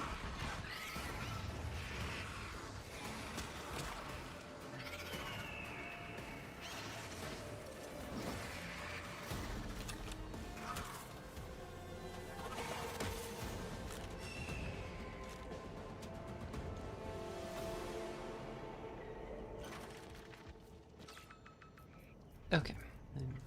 Give the Xenos a ration in return. Are you unable to speak? Are you by chance the unedible your kin spoke of? The Xenos lowers its head. No words are needed. It is clear that your guess was correct. This is an outcast, punished by the Shapers for a transgression of the clan's law known only to them. I was in the camp of your kin. It seems excessive aggression is a problem for the entire tribe. The Xenos lets out a barely audible hiss, then impatiently glances around. It seems the creature was searching for something before it was attacked. Where'd you get that last pistol? I won't refuse a guide. Come with me. Okay. And then we'll save again, just because I don't know when the combat is going to trigger. There's that skull. There was a cool skull. But why skulls? Is it over here? Yes. That's not a skull, it was a head, that's right. We give her the head. She eats the head. She gives us a gun that belonged to Rufinus Scrag.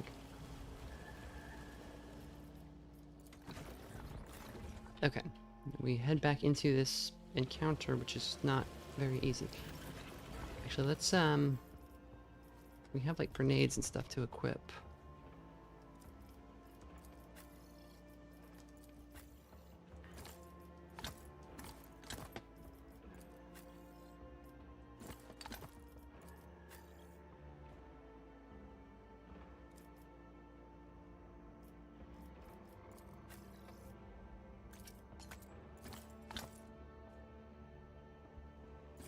Let's do your armor, because if your HP is down, you're just dead. All right, that's fine for now. Is there any armor we need to equip? I think you can't equip normal armor. Yeah, you just get Ogren armor. So this is flak 28.5. The Unbreakable. When the wearer's armor durability is reduced to 0, the cost of using consumables is reduced by 1 until the end of combat. Let's put that on you.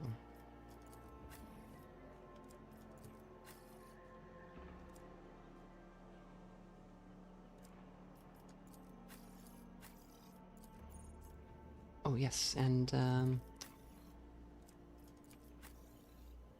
Epion, you have the movement point boots. You've got the Catechin combat boots. You can take the, 5 agility becomes immune to the immobilized effect boots. Okay. That should help a little bit. Should I paint up some orcs or Imperial Guard minis? A Guard. Guard is the best. They're not the best, but they're pretty cool.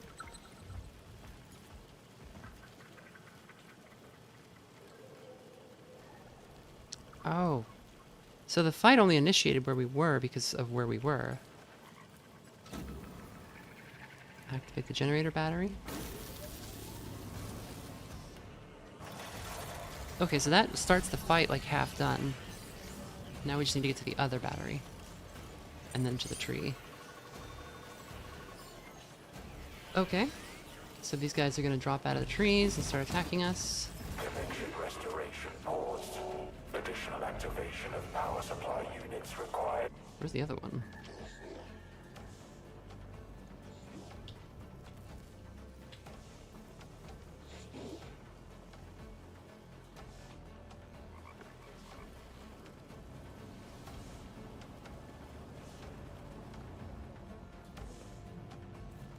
Oh my god, it's all the way over there. Okay. That's gonna be tough. Let's see if we can get over there.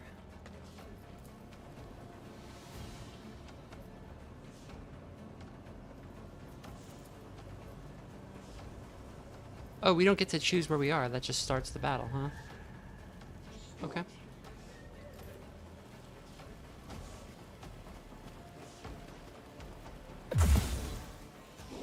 He's got plasma. That isn't fair. Don't immobilize on this fight. That's not what I need. I'd rather not have that happen.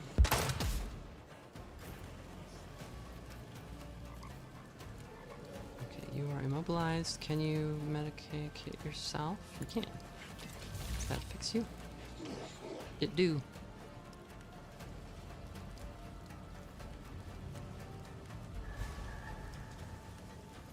Or does it not? Oh, because you weren't like actually... Oh, so I just wasted that kit. Fine. Well, heal your armor, I guess. And that's your turn, lady.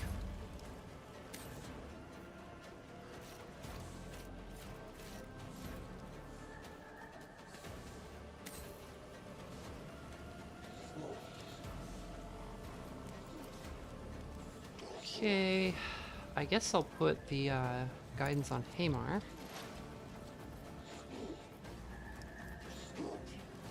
And we have the unattainable. So it's harder to hit.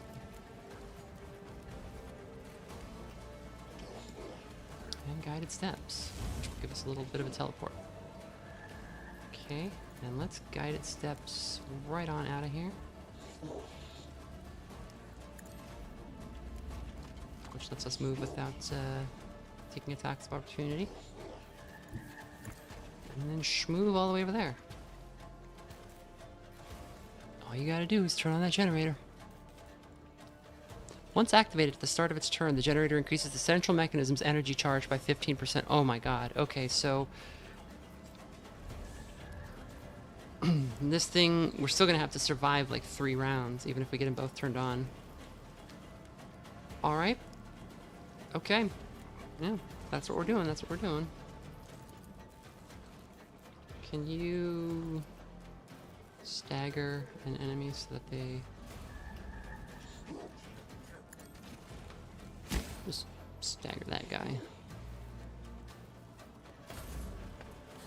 Oh, crap.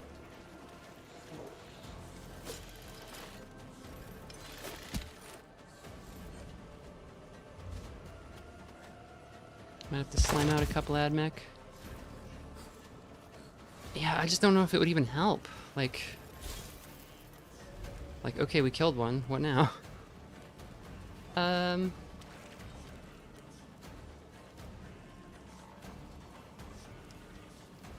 Cog.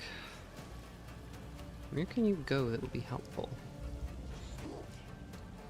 Like, if you just... honestly, just remain where you are?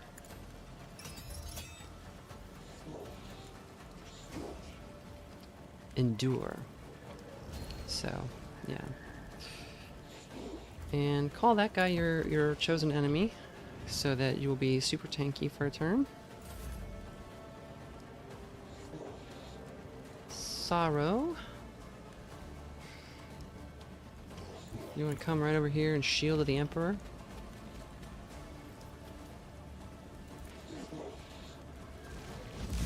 Yeah.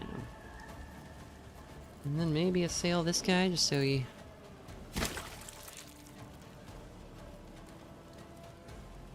kind of chills out for a second.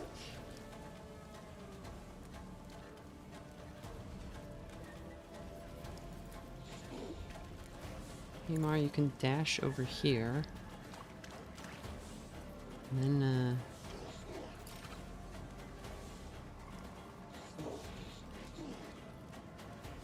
I don't know, can you get like right here? Be shielded from that one side. Connection restoration paused.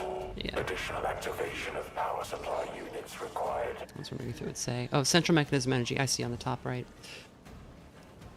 All right. Maybe dash back over here. And then just don't die. If you could.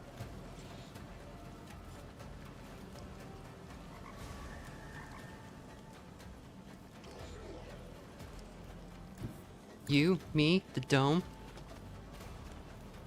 You know what that means.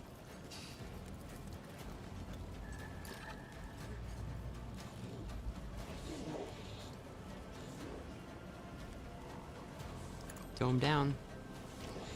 Defended by the dome. And... boy, can you sigil of the Inquisition the commander? Where is he? Is this the commander? No. That the commander. No, these are rangers. I was sure there was an alpha. Oh, there he is. Can you sigil him? No, no line of sight. Okay, we'll sigil that guy. And then yell at him and make his morale go really low. Ugh, okay. Okay. I think we can also maybe assail him. There we go. Staggered. So they have that thing where if their armor is down, they lose morale and stats. So that might help. Oh man, they're gonna block, aren't they? Connection restoration paused. Additional activation of power supply units required. You can't hit me in the dome.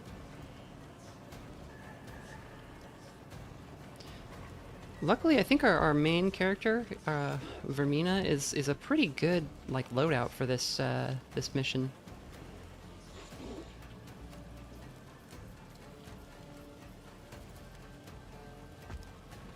Okay, what does this do? How long does this last? For 2 rounds. The surgeon injects the target with reflex enhancing combat stimulant, increasing MP and defense by 11 for 3 rounds. Okay, that's great. Let's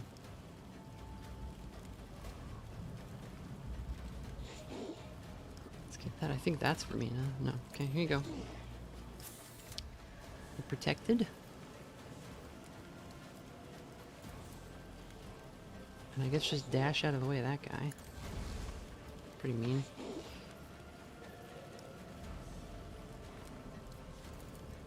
Maybe get a little fire on him.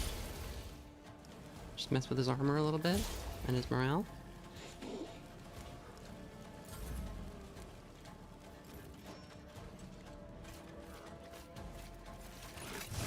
Oh no, he's outside the dome. Okay, if you can turn this thing on without getting murdered, now's the time. Okay, one person gets guidance. Put that on Hamar, just because he's outside the dome and he needs to get back in it. Way of the Unattainable again. With the repair kit... Oh, maybe we can use it afterwards. Let's...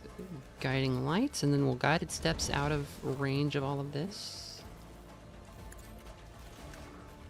And then we can pop over here and push this.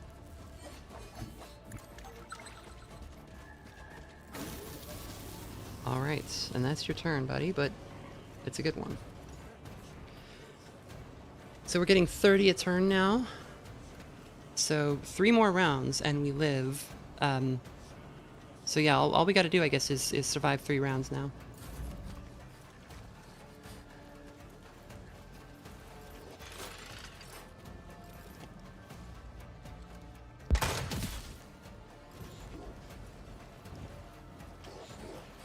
Servitors.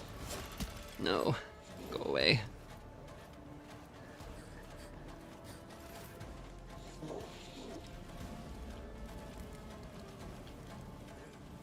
Okay, we will endure again. And we will declare him our sworn enemy.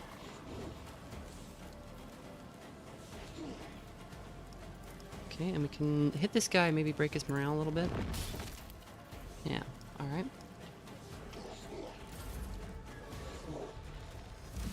Got some more Shield of the Emperor up.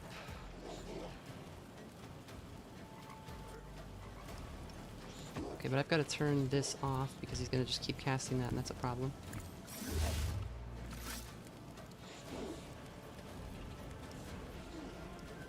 And let's fetter. Can we fetter and do anything useful with that? Right before the character uses psychic power, veil degradation be reduced by 4. Okay. We want veil degradation low this time around.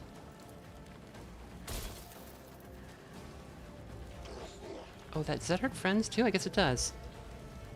Okay, Blaze Weaver, this one that makes flame hit twice if somebody's on fire. I guess that affects allies too, so I gotta be careful. Alright, and it's kind of your turn there, isn't it? Hey Mar, you want to just use your special dash to get out of range of all that? Maybe bait some guys over the other way? But it didn't work. Okay. What was that? Like the dash went off anyway afterwards. That was weird. And you're good where you are, man. You're not in the dome, but you're doing alright. Like, I guess you could hose somebody down to break their armor, but I think you'd break a servitor and that might make people mad. Can you shoot this guy? You cannot. Alright, yeah.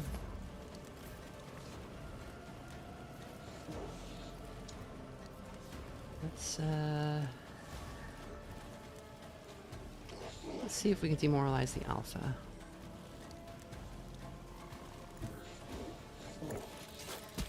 Oh. Okay, that's good enough. Sigil of the Inquisition on the Alpha. And we will mock him. So he's now at -5. And since he's the commander, messing with his morale might be helpful. And I guess fix your armor.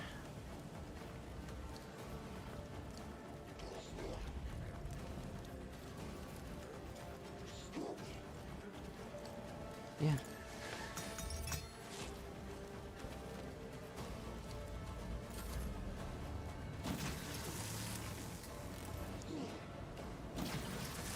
We're almost there, boys.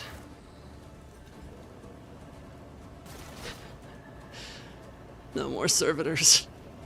No more servitors, please. Paused. Additional activation of power supply units required.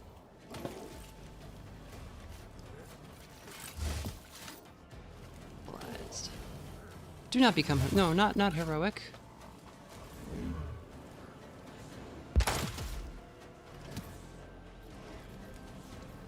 Okay, can you heal anybody who needs it? Yes. No, you can't reach for something because that ability just can never reach anybody.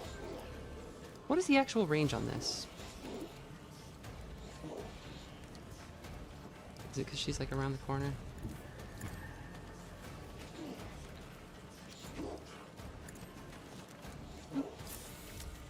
Oh, that's the slaughter injection. It's not even the... Fine, she gets both. Okay.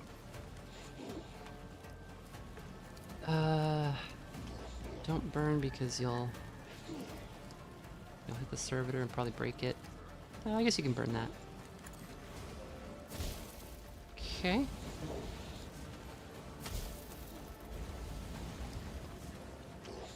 Fire tends to reduce morale.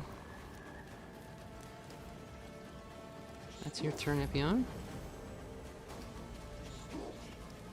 Got all these heroic snipers.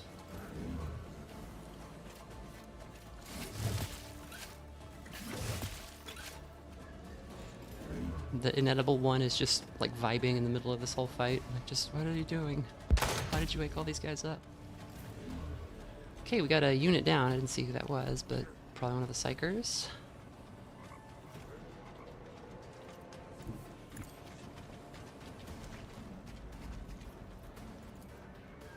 Can you give anybody guidance? Can you give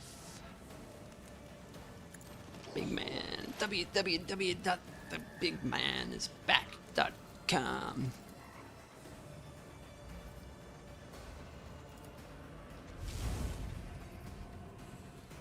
I was gonna use guiding light, but actually let's just repair your armor. He's gonna shoot you all the way over here. There you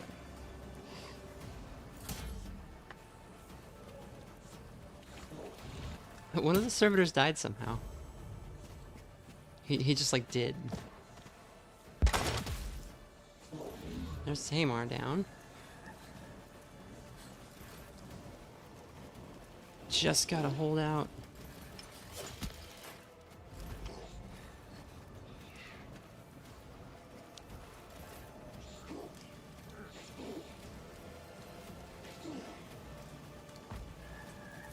Endure again. Sworn enemy, other guy. And Ogre smash it. Oh, it's not gonna hit. Will it? Yeah, it will. Okay.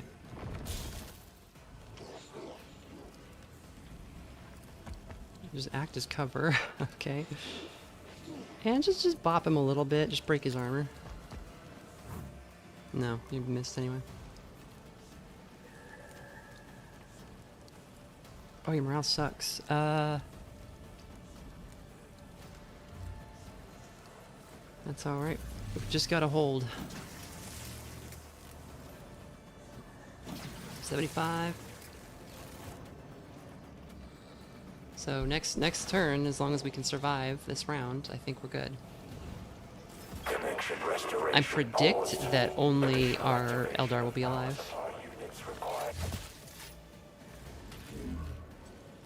Okay, his armor's broken, so he no longer gets the benefit of, God, all these heroic snipers now.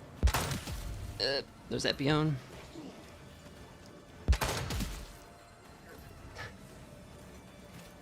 I think it's just gonna be Larthier.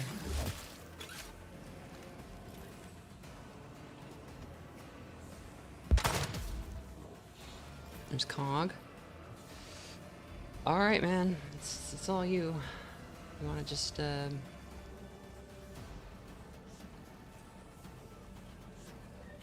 over here, I guess?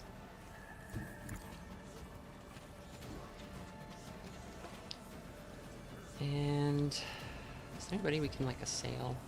Just kinda... yeah. So he's assailed, so he won't be able to attack next turn.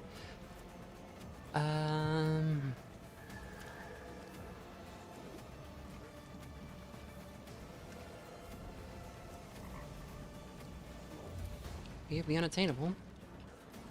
And hold position.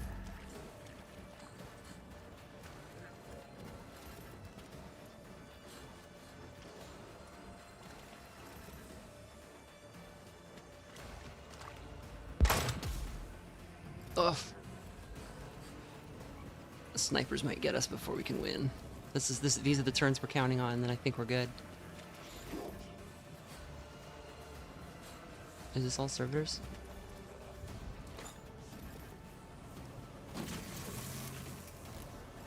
Oh my god. Okay, the central mechanism can now be restarted, but we have to actually go do it. Oh my god. Power supply units required.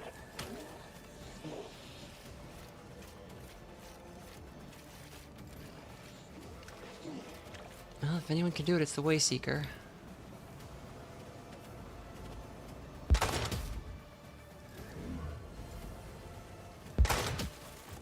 Oh no.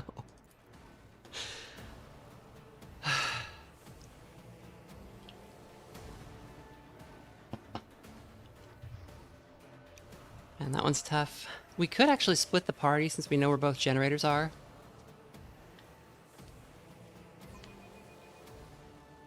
Could send somebody like Hamar over to the other one, because he's not especially useful. But actually, maybe splitting people up would be the better idea. Let's see. I want just Hamar. And he can go over here. And then trying to think of like who do we not really need in this fight? Maybe Epion, maybe Sorrow. I think Epion's more useful than Sorrow.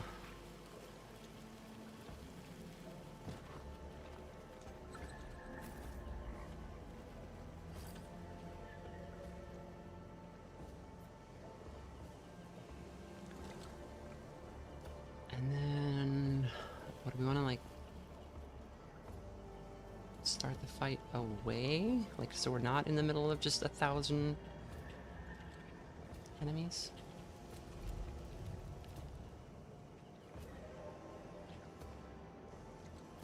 I guess actually just being up here is probably fine.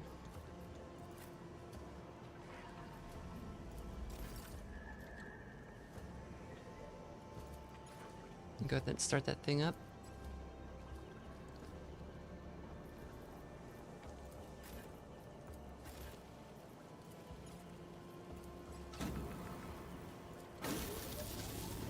Okay.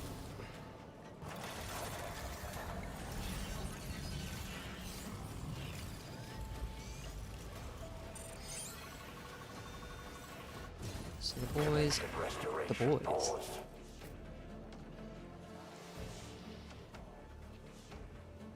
Let's see.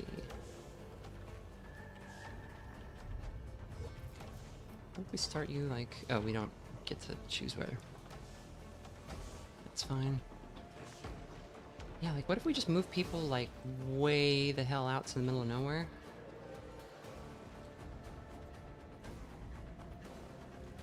I think Larthier doesn't need to be the one who does that.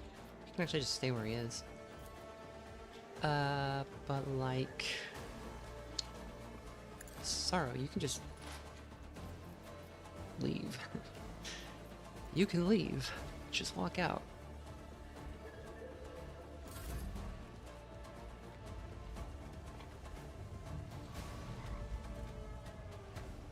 And then Epion, maybe you also stay where you are.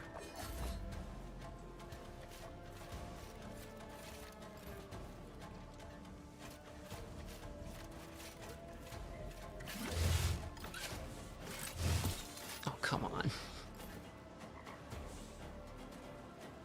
Good.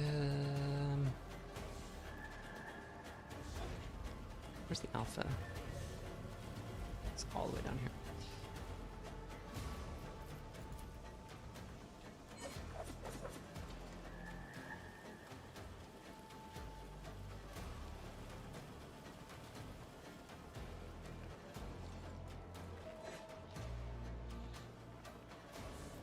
I guess it's dome time already.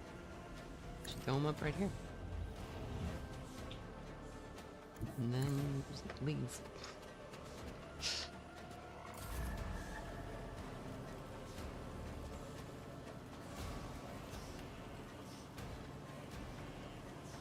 Okay, Sorrow. If you can get all the way over there. I don't expect you to be able to do that, but... Shield of the Emperor. A little, set these men on fire. And burn them more. Okay.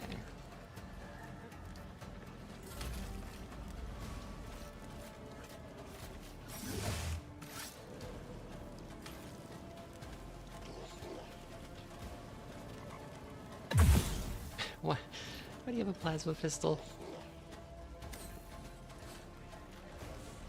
Get out of here with that. I feel like you have to fight back somewhat. Yeah, maybe. Okay, generator's on. And... what can Hamar even do here? This guy's got so much armor. Let's run away real fast. Oh, I know what we can do. Stab this man. Why did that happen?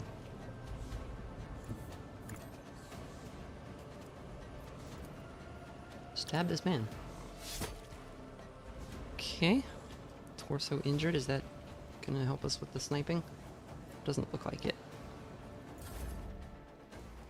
So one thing that we can do is we can break their armor. Little Ripper, isn't she lovely?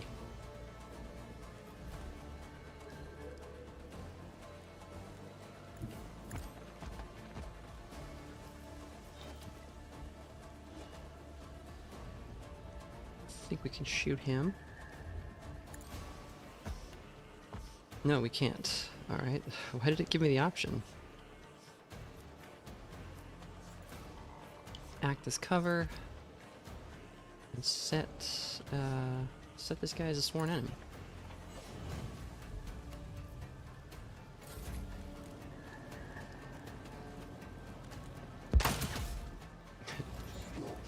What? Oh, that was just a servitor. Okay. That's fine.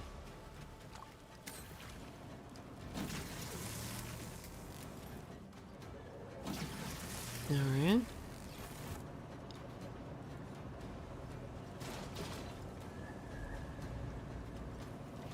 Imagine if the barrier goes both ways. No, I think it actually, if they're in it, it's like even worse for them. Why don't you come around here? Maybe, actually, you can just do this to this guy. Does that screw him up? No. It should have, but it didn't. Okay.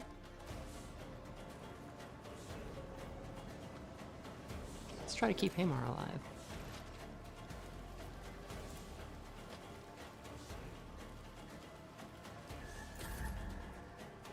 And we've got Epion. Epion, you can come down here and burn this guy. Oh, is that how it is? Okay. If we come over here, maybe burn him.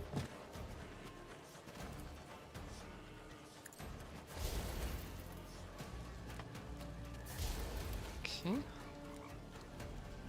It's better than nothing. Can you get to cover? Not really. You go.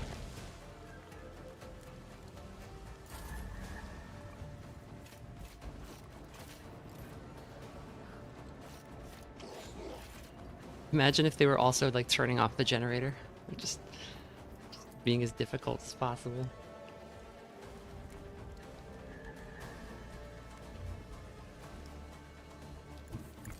So we can come over here and show this guy the old seal.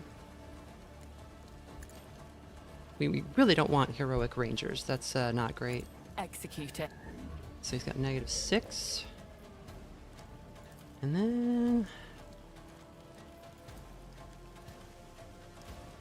Can we give you another move just so you... No, because you won't be able to burn him. Well, maybe. Let's see. Oh yeah, you can go here and then burn him. Oh, you can't do that. Alright, whatever. At least you're in safety.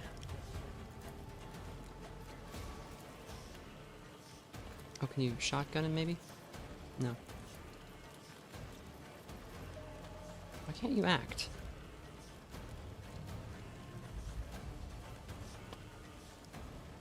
No? Alright.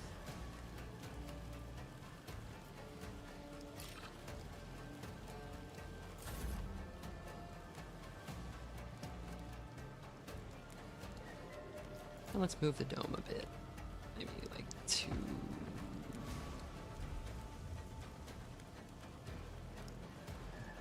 Here? I'll make it work.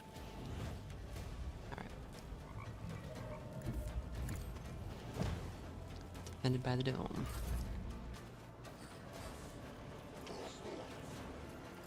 Hey, Mar, I'm gonna need you to abandon that position. Real fast.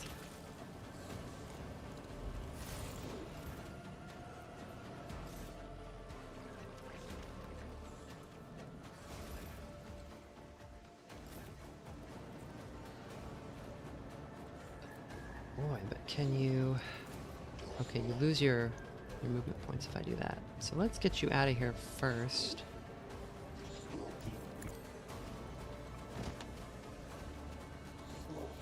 Maybe you can, like, shoot this guy? Is that gonna kill him? Probably not. It might. Let's hope it doesn't. Okay.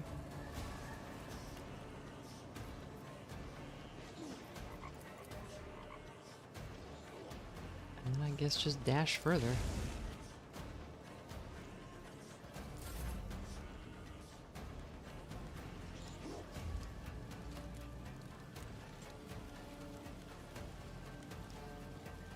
So that guy's armor is going to go down next turn, which will start killing his morale. Oh, he'll also burn for 16, and that will do for him too.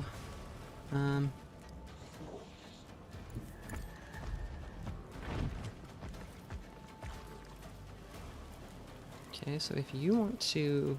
How far is the range?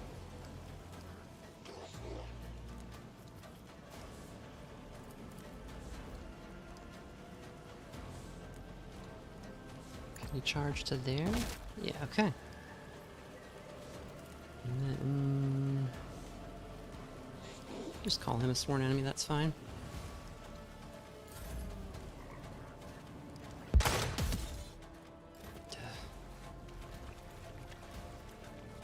What is Girona and why do people keep mentioning it? Yeah, it's a Deltarune meme. Okay, 2 more rounds.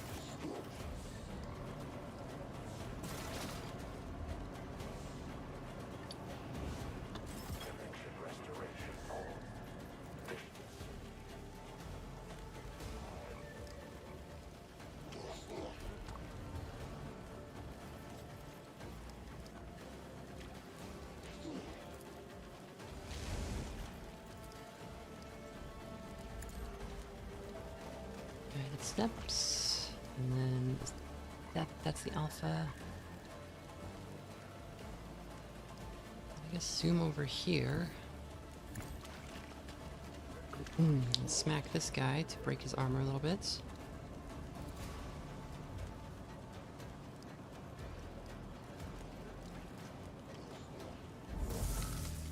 Let's see.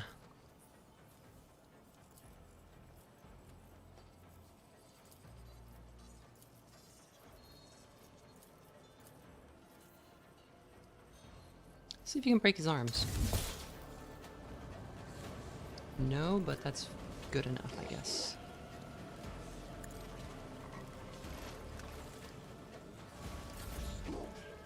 So yeah, there's lots of stuff you can do that doesn't kill people, but still messes them up. So he'll lose all of his armor next turn, which will make him lose... I keep talking about armor because the flesh is weak. When their armor is reduced to 0, their morale becomes 0 if it's above 0, so... we can get rid of all of those heroic snipers who are just one-shotting everybody by destroying their armor. And we don't need to kill them for that to happen, so...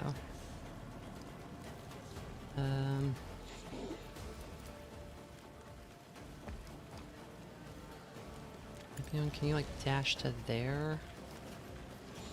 And then how far can you move? Yeah, I guess just go as far as you can.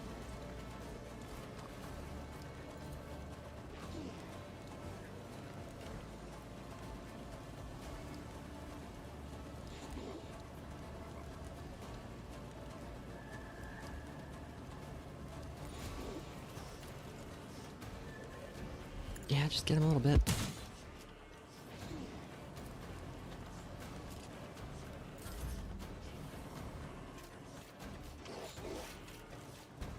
Yeah, the heroic rust stalkers are pretty bad, but the snipers, it's just instantly one-shotting everybody.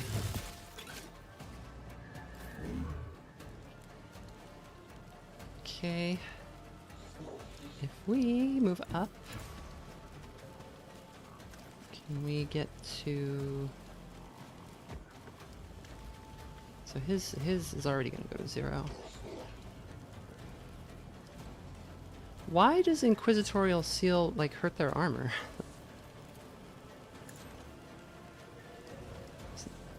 Okay, it doesn't. I don't know why it was saying it would.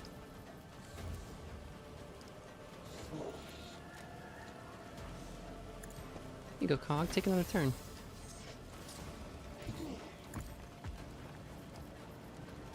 Hi, baby. Hi, God. Is that what you're saying? You're saying mama, mama, mama?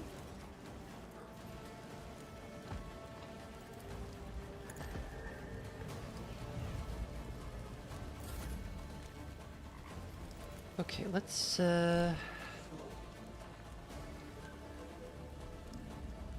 we can stagger this guy? I think we can. Guard your body and your mind. Okay. So he's not going to be doing well. We can also yell at him, and that will make his morale go really drop.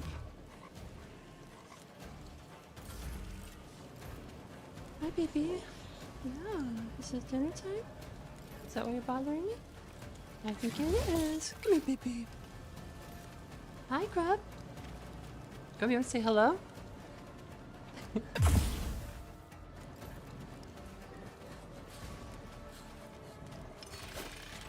Okay, baby, I'll give you your dinner in just a minute. Mama has to endure for 2 more turns. Oh. We got a heroic sniper.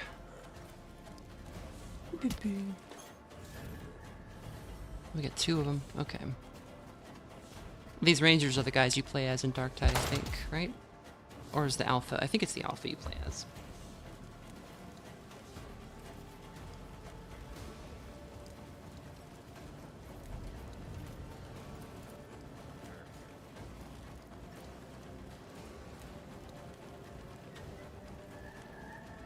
Okay, just charge over here. And then, can I get you to shoot somebody who I need you to shoot? Not really.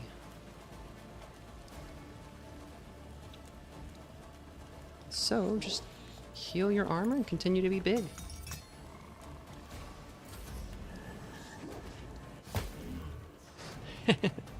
So he became heroic, and then he got slapped so that his armor dropped to 0, which got rid of his morale.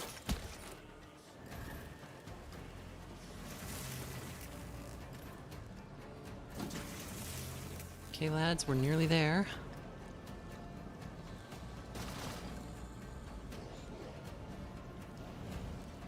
Connection restoration paused. Additional activation of power supply units required. Okay, so we are going to need to guiding light our way out of this.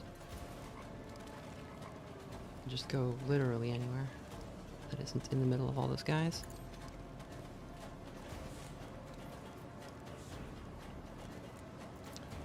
repair your armor.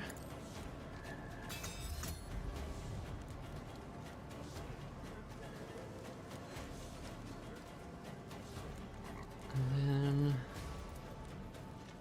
boost your dodge. Boost Epion's defense, I guess. And just get the hell out of there.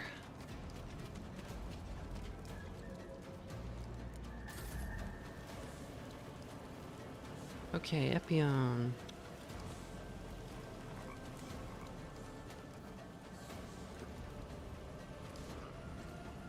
There aren't a lot of good places to stand anymore.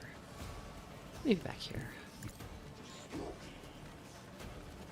I get slapped by a server, but I think you're okay. Around this corner even.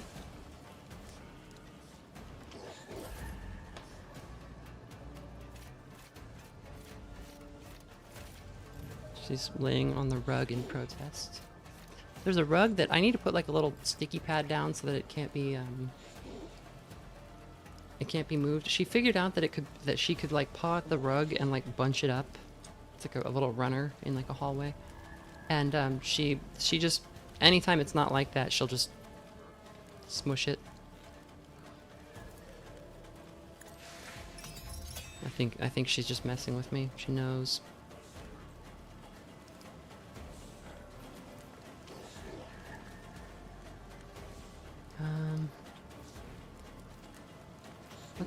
Let's break this guy if we can.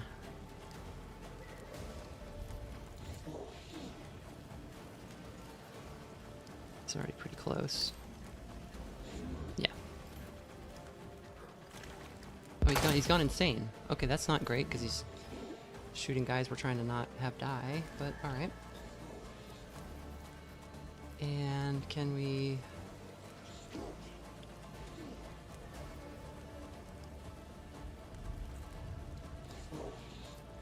Let's just assail this guy, see if we can stun him.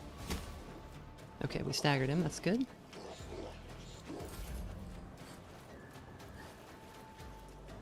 So there's just 2 heroic snipers to worry about, and that's kind of it. That's a lot to worry about, but I think we're okay. Oh, don't plasma pistol him. He doesn't like that. Eldar hate getting plasma pistoled.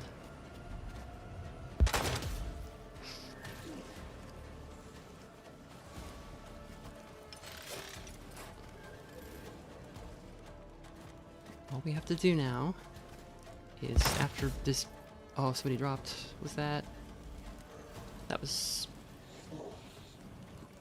Oh, our Eldar guy. Okay. Alright, fine. Whatever. Don't care.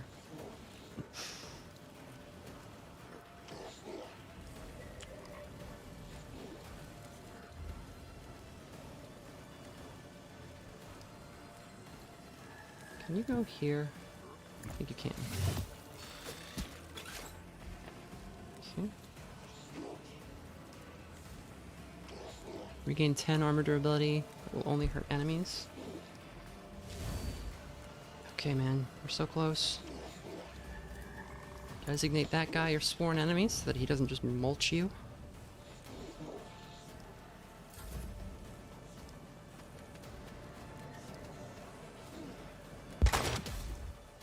Ugh. Come on, Epion, dodge it. No, Epion!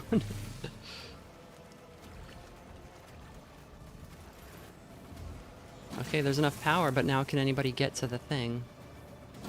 We've just got, just got our Ogren and our Psyker.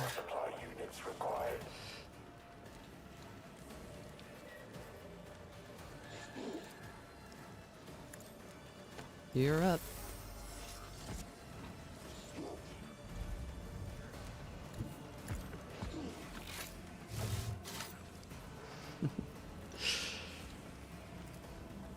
He's still your sworn enemy.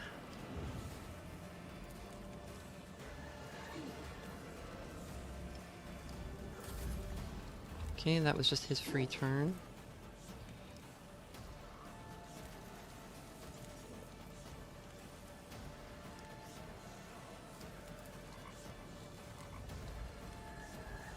Stagger him.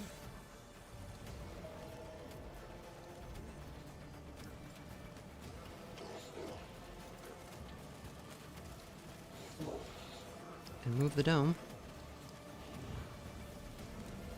Okay, now I guess we just gotta wait till it's Cog's turn. If he can do it, we win. If not, we'll try something else when we reload. We'll go a different direction. Because we're not, like, stuck on this fight. We go somewhere else.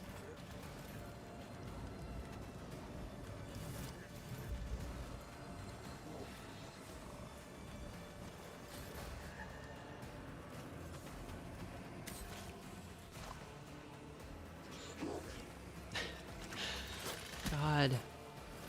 There's so many. Another heroic sniper. Great. Ugh. Okay, but they didn't injure him. And he can charge. All the way to here. Cog, push the button.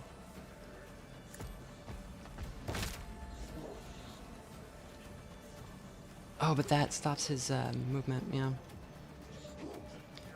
That might be it, lads.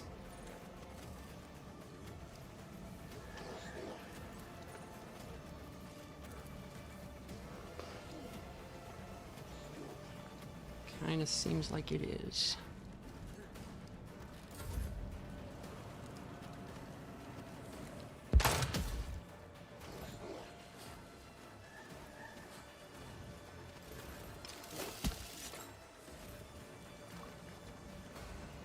Actually, if Fermina gets another turn, we might be able to give Cog a turn and have him pop over there.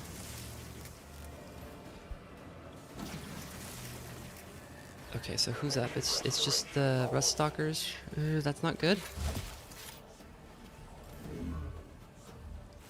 Yeah, that's death. No? Can we get Cog back in the fight? No, it's too far. Can we get any closer to him than we are? Doesn't look like it.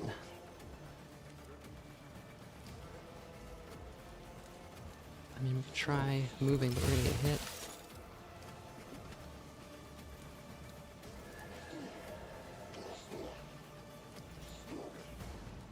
God. That is so rough. Is there nothing else we can do here? I mean, I can set this guy's morale to 0.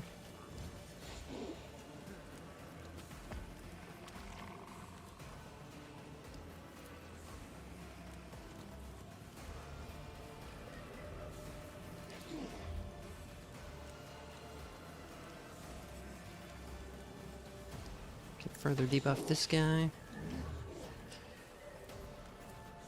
Could even set somebody on fire, but it just wouldn't be enough. Let's just stun him.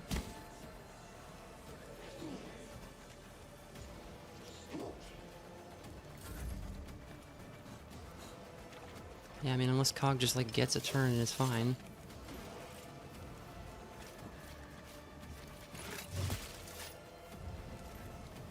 But he's gonna get sniped. There's two rangers up.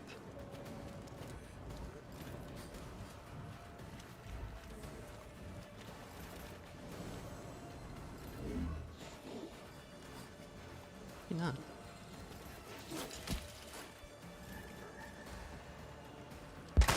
Oh, there's Cog. Yeah, that's it.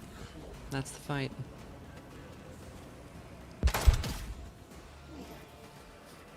That's tough. That's a tough one. Okay, we will, I'm gonna feed the cat. And then we will try,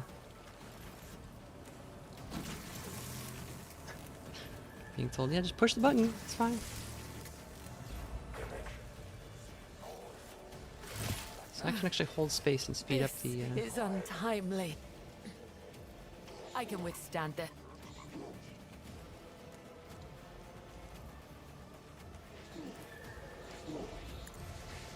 I don't know, heal yourself.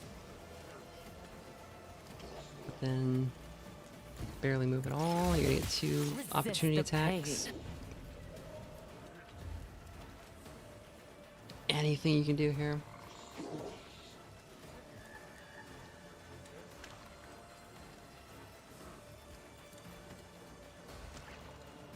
stun this guy. With purpose. And then, debuff their morale. That's that.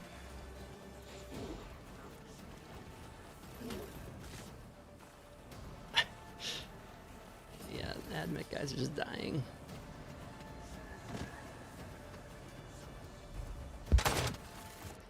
Okay, I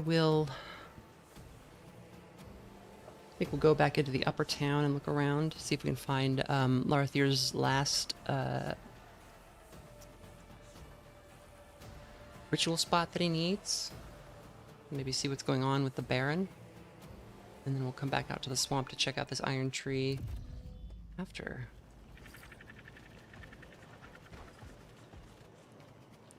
Or actually, this crew lady might be able to guide us past the iron tree without needing to, like, do the encounter yet.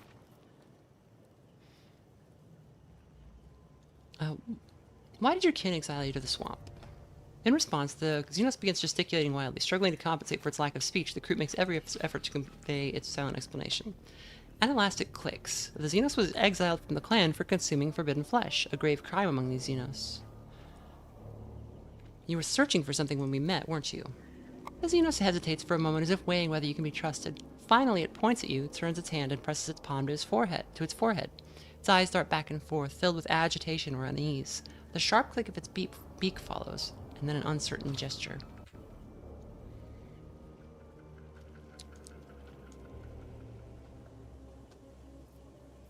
It takes you a moment to piece together. A gesture toward you, human, a touch to the forehead, familiarity, a sweeping, uncertain motion, loss. The Xenos was searching for a person who'd gone missing. Something's clearly amiss with your clan. The Xenos hunches slightly, its alien gaze roves over you, searching for something. Then it raises a hand, forming an unfamiliar sign with its fingers. Okay. Alright, so we'll see if we can cross the swamp without getting in that encounter. Try to just do it when we're a little bit higher level. But I gotta feed the cat. So let me put up a BRB image.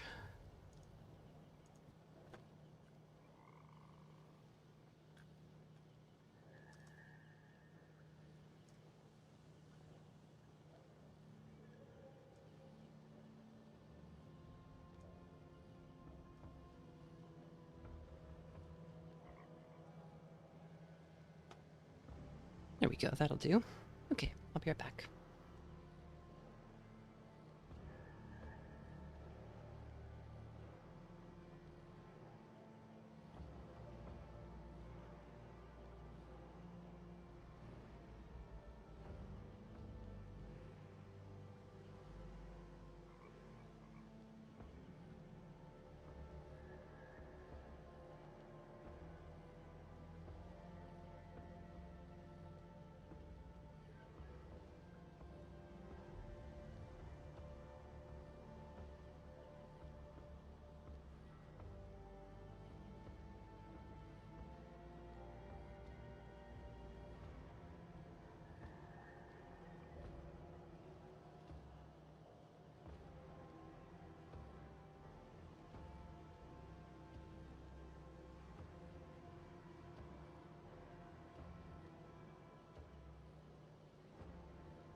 I can't stop drinking promethium. I can't stop drinking promethium. I just can't stop. I can't stop drinking promethium. You know, the black stuff that comes in barrels? I can't stop drinking it. I just can't. It's tantalizing. It's addicting. It is a delicacy. I love it. I can't stop drinking promethium. Promethium. I can't stop guzzling it, gulping it. I can't stop drinking promethium.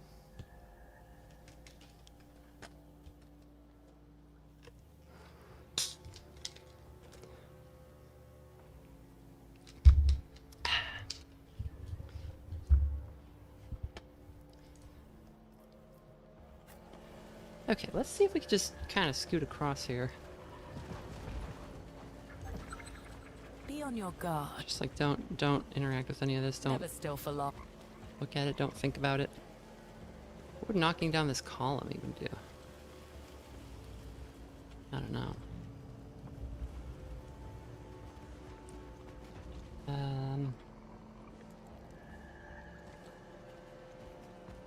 What's this? Remove the vent cover.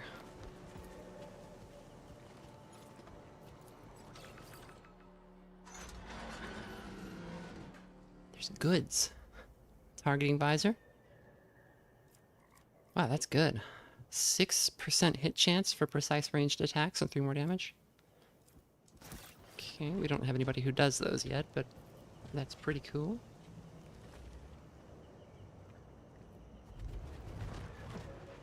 Oh. What's this? Built into the rock is an inconspicuous Vox terminal with a miniature hololithic vid screen. There's a round hole between the screen and the grill of the Vox speaker.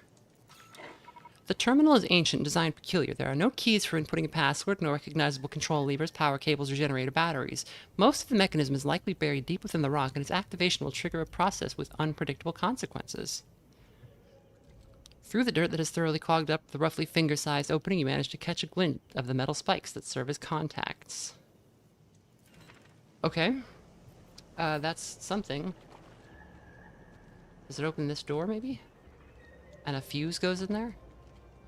A fuse, like, from the diving rig?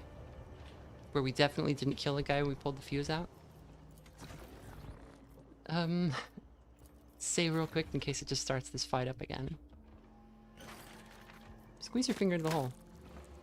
Rust and age-old dirt get under your nail, causing throbbing pain. When your fingertip presses against the back of the opening, contact spikes grip your flesh and bones with a sickening clack. You spend the next several minutes trying to free yourself. When the spikes finally let go, you are left with a broken finger reduced to a bloody pulp. Great.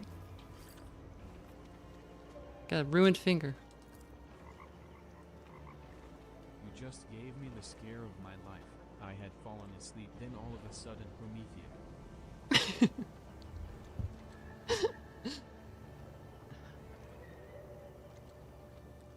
Thank you, Randall.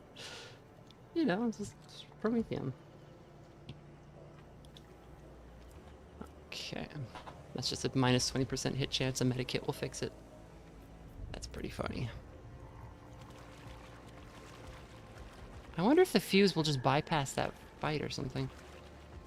Doesn't look like we can go out here. Could go back and get the fuse. Just keep on moving. The scans detected a fading psi-active trace. Oh, a side trace. Let's check this out.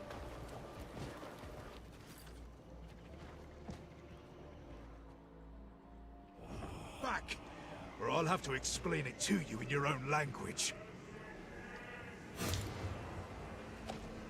I'll die because of my own mistake. Oh, the irony.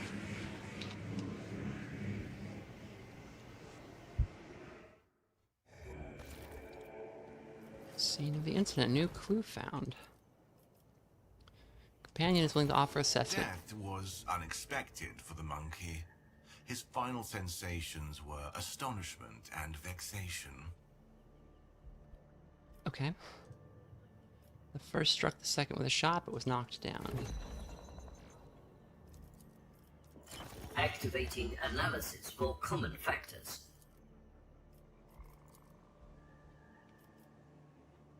By devouring the human's brain, the outcast Kroot absorbed the final emotions of the deceased, a sense of defeat and frustration. The discovered head belongs to Millicent Tilia's agent. So that was our guy. Where's the body?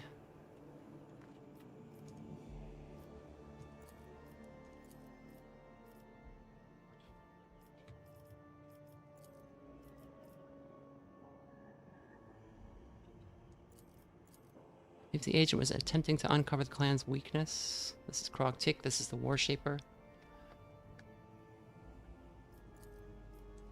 Activating sacred diagnostic protocols. Each element will be subjected to strict examination.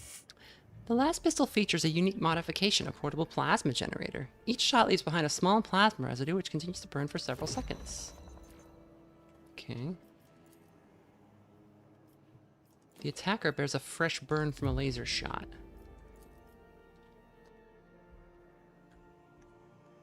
We actually saw a burned Kroot at the,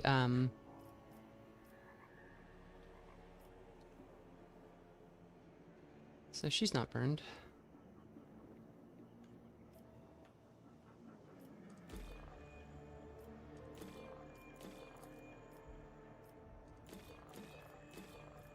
None of these guys were burned, so we don't do that one yet. Signet Ring. Conducting analysis to identify visual similarities. A silver... Let logic guide us to true conclusions. A silver ring with an embedded box key to the gates of the Bastion Serpentis. It likely belonged to Millicent Tilia's agent. Does that mean we can get out of here if we need to? That might be good. Agent's identifying marks, an old burn covering half his face, left leg augmented below the knee. Immediately after this tattoo on a concealed area of skin. So there's... Immediately after the slaughter between the Kroot and the Baron's gang at the excavation site, the agent gathered his belongings and departed the Xenos encampment, but he was betrayed. Identifying anomalies in visual representations. Any deviations from the norm will be made apparent. The Shaper's body is covered in fresh wounds, both ragged gashes and injuries from ranged weapons. Okay. So the Warshaper is hurt, but a lot of people looked hurt. Some Kroot have succumbed to madness, leading to a bloody massacre within the clan. The rabid individuals act unpredictably, tearing apart anything in their path. The Kroot's purpose in life is to absorb the correct best strands for the evolution of their race. They devour the bodies of their kin to absorb the strands and strengthen the clan. Members of the Xeno species are often found among mercenaries of more radical factions of the Inquisition. Initiating data upload to the sacred repository.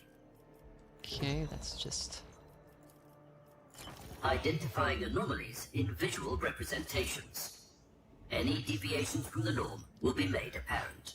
Following the massacre in the Roost, he imposed a ban on consuming human flesh, believing it to be the cause of his kin's madness.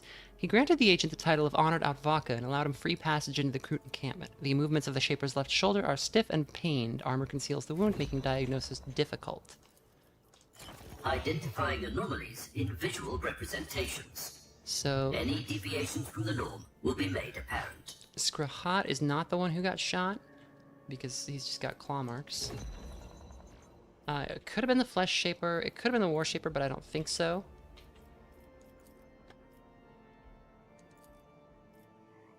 So the agent deems the clan weakened. I see.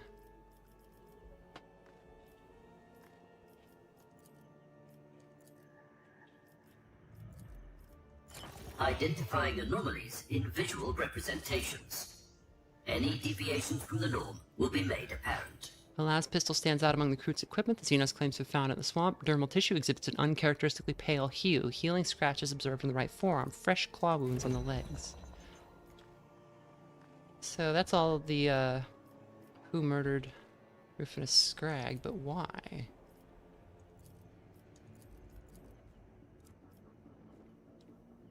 So the guy... So I think the Flesh Shaper is the likely culprit here, because he was the one working with Rufinus, and we know that Rufinus was like surprised that he was betrayed. But we don't really care about Rufinus's mission, so I don't know that we want to like finger this dude who seems fine.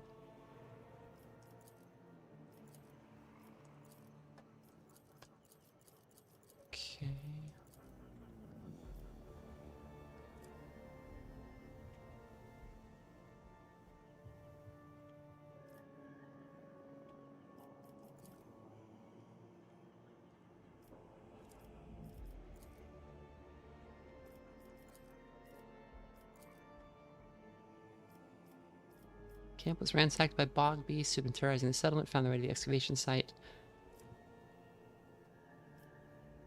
No, the people at the excavation site left. They were not killed by the divers. They were not killed by the carvers. I don't think they were killed by the ferals either.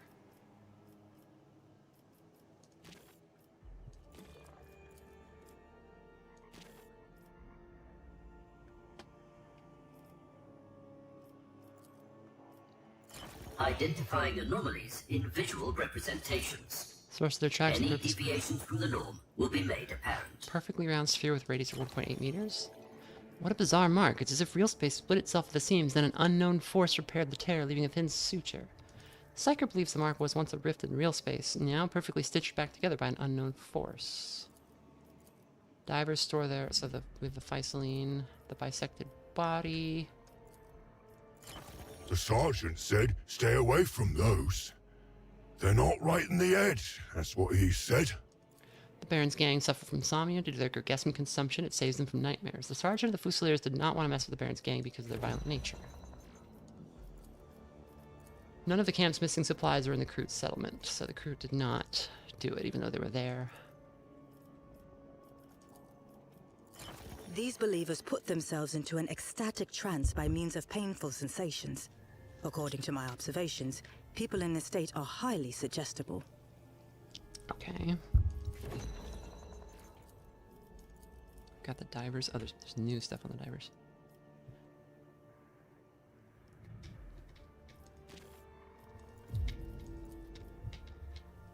Okay, so I don't think the divers are like, if they've done anything, it wasn't anything like this.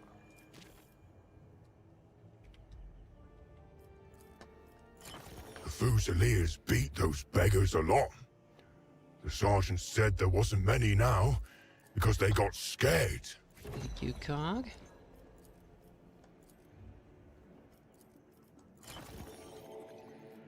The Kroot's purpose in life. Oh yeah, we know that already.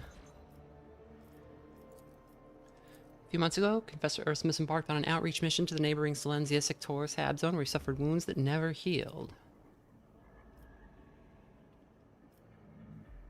After the tragedy in Silencia Sectoris, Confessor Ursimus renounced Saint Sibelius and began preaching repentance of transgressions through suffering.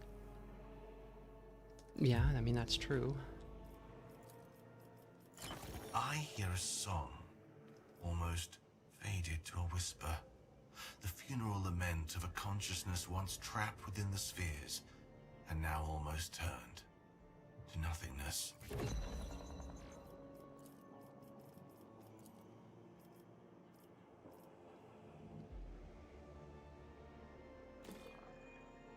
Okay, I mean, that is true that they are eating people. But that's not why people are missing.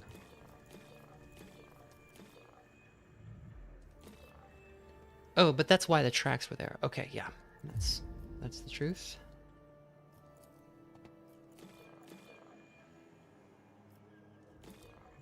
It wasn't I don't think it was the carvers, because they... Well, maybe.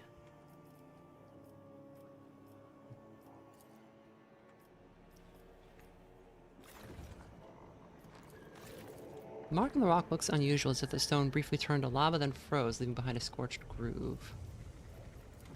Okay, that's just another... strange trajectory. It seems like he was firing at someone significantly taller than himself. Okay. Do you have anything to say about this yet? Let's move on. Okay, let's see if we can find the body. The head's gone. There must be some purpose to the pile of bones and metal, but it eludes you with the presence. Okay, we've looped around, it looks like. Yeah.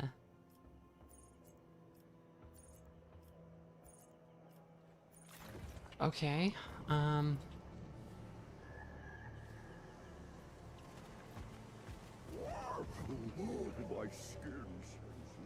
don't think she'll come with us back into here. Soon. We must build rafts, then we could go into the sea and eat fish there. There's a burned guy. It's like a burned crypt at the, it's over here, I think. It's where we moved the junk out of the way so we could get down to the mechanical tree. It's over here. He's like right here, burned crypt. Alright, Buster, how'd you get burned? How'd you get burned? How'd it get burned? How'd it get burned? Mr. Flesh Shaper. You have come to trade knowledge, soft skin. The stench of the inedible. In the roost. You are foolish to consort with that creature. It is carrion, cast out by the vein. Spoiled flesh that will rot in the earth after death. Its strands will never again become part of the vein. The Shaper speaks of your companion. Oh, it actually followed us in. Riding Rufinus. Where'd you last see him? Several fallen leaves ago, in the roost, after our kinban's hunt on Lone Ice met. Okay. An exchange of thoughts. We arrived in these hunting grounds. I think we saw this already. Yeah, we did. The vein lives.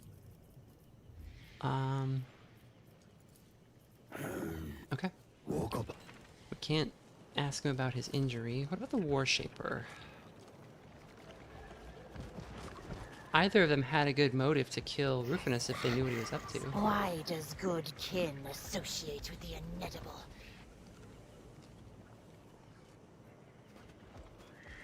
He's over by the cage, right over here.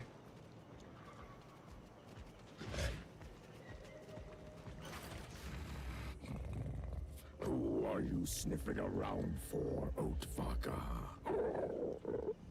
I do not believe you ended up at the roost by accident. I didn't. Did you also drag the inedible into the roost? I should cast you both out. Well, I didn't tell her to come in here. Battle. Just need to talk to you real So fast. I will make an exception for you. Not for the creature. The huntress named Okato meant missing. What do you know about it? Why should I speak? You are a stranger, Oatvaka. Your presence promises nothing good for the vein. Can you tell me about the Netable? Okay. All right. My skin senses it. The water. Maybe Scarhat knows something. Oh, we can listen in. How it Oh, we saw this one. respect. I have torn soft skin hides before. Okata! Okay. Get more goods. Can I use more goods?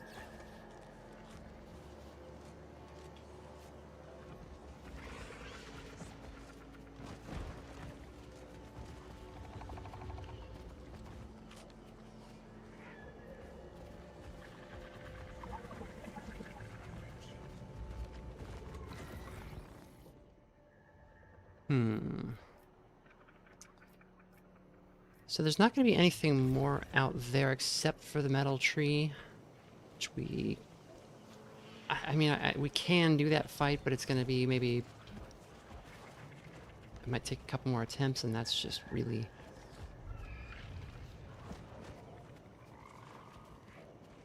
We are all but a shadow of the tree. Yeah, that grows in the land. The peck.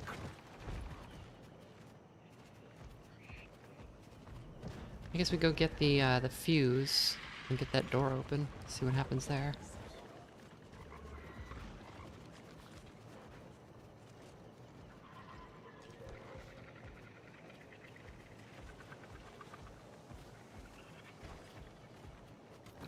Where is the exit to the town?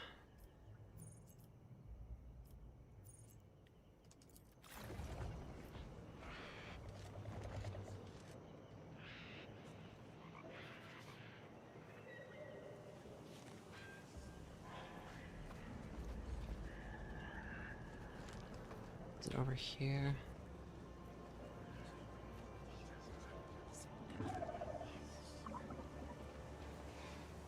This way? I think so. Hey, wait, what's that? More goods.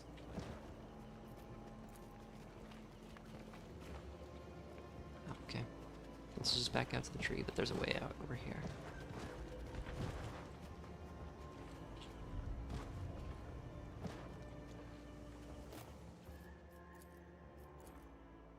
Data slate is protected by security protocols. Without the right data stick, it is useless.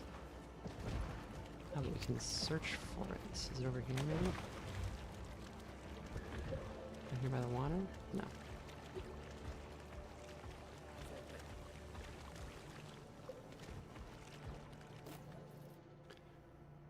The War Starter. Recruit rifle. Modernized with unknown xenotech. It looks old, but it's a treasured item. Commissar's Cap. Whenever the wearer increases an ally's morale, all enemies within that ally's influence must pass a reflexes test with a...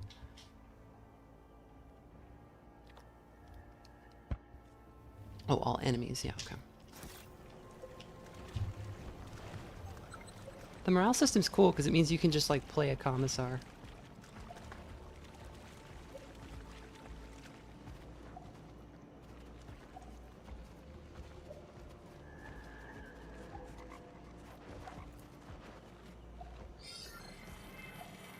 Studying the source of the outgoing signal.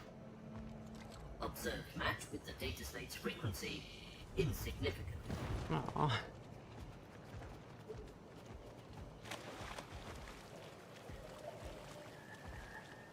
Moving.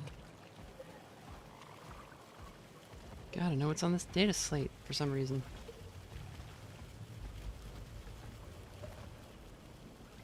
Will knocking down this column assist me in that? I think maybe it will. Alright, but let's save it in case it starts that fight again. Oh, we can replace the jabroni goggles. You're right. Okay. Good thinking.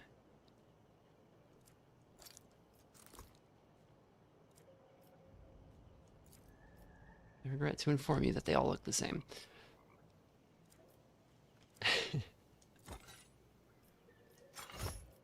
The cap is like a helmet. Okay. I'll take it. Of course, we're gonna get clipped as soon, like immediately now, because,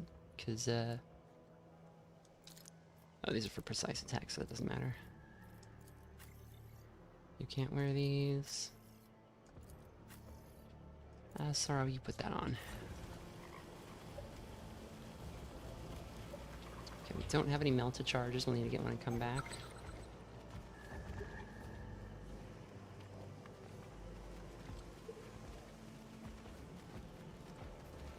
Keeping my eyes open. Yeah, it's gonna be in there, I think.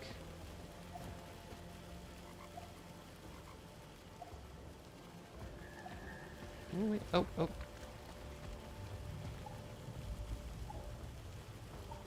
Yeah, there it is. It's the foot of this tree. Studying the source of the outgoing signal. Oh. Observed match with the data slate's frequency. Insignificant. Okay, we can continue to play hot and cold all over this place. Deep gouges are visible on the swampy terrain, dug by the claws of a predatory beast. Muddy red puddles of stagnant blood testify to a fierce battle. Cross-referencing marks on the marshy terrain. Tracks belong, likely, to a group of Kroot. Two pairs end here. The tracks of the largest member break off and lead on further. Okay.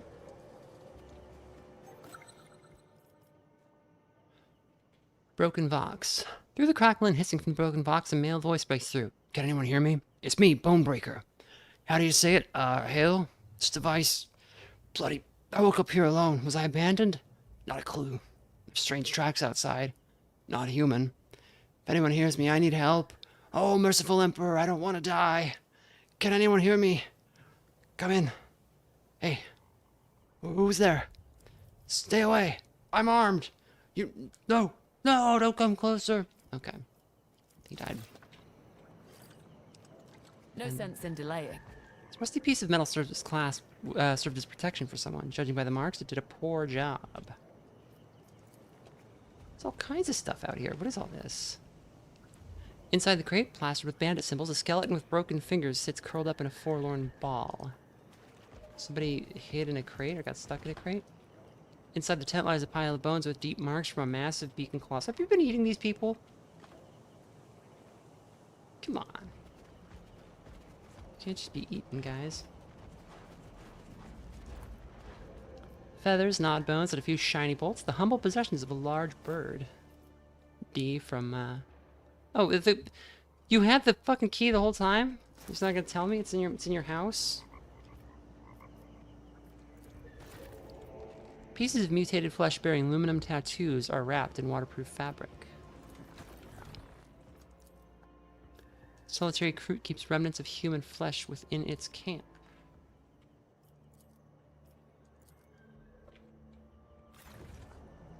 Okay, let's see what's on the data thing. Oh wait, no, it's this one. Interact. Deep scratches and cracks on the screen of the data slate distort your reflection. The data slate is just like a tablet. The corroded casing is covered in grime, but beneath it you notice a small slot for a data stick key.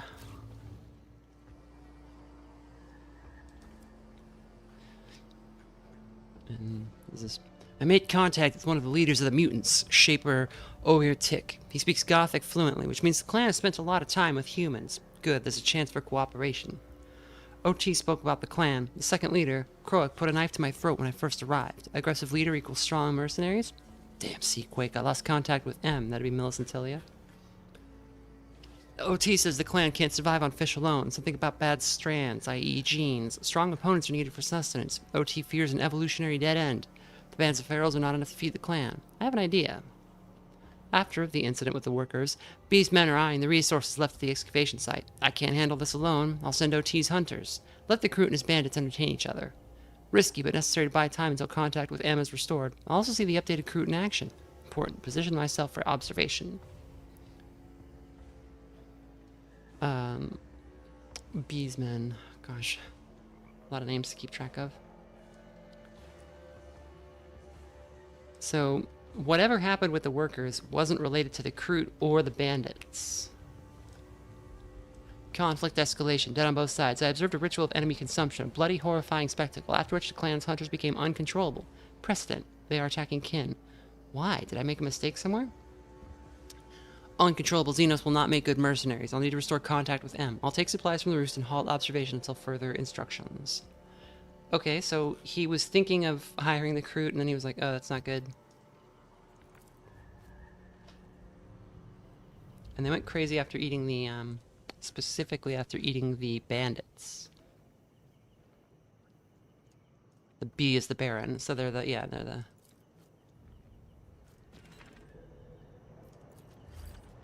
Okay, can we talk to you now? What are the human remains I found in your camp? The Xenos tilts its head and makes the quills on its nape bristle slightly. What this signifies, you have no idea. Okay.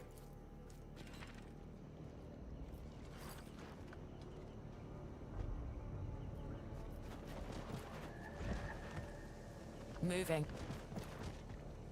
So Gergesum makes the Kroot go nuts? That would make sense.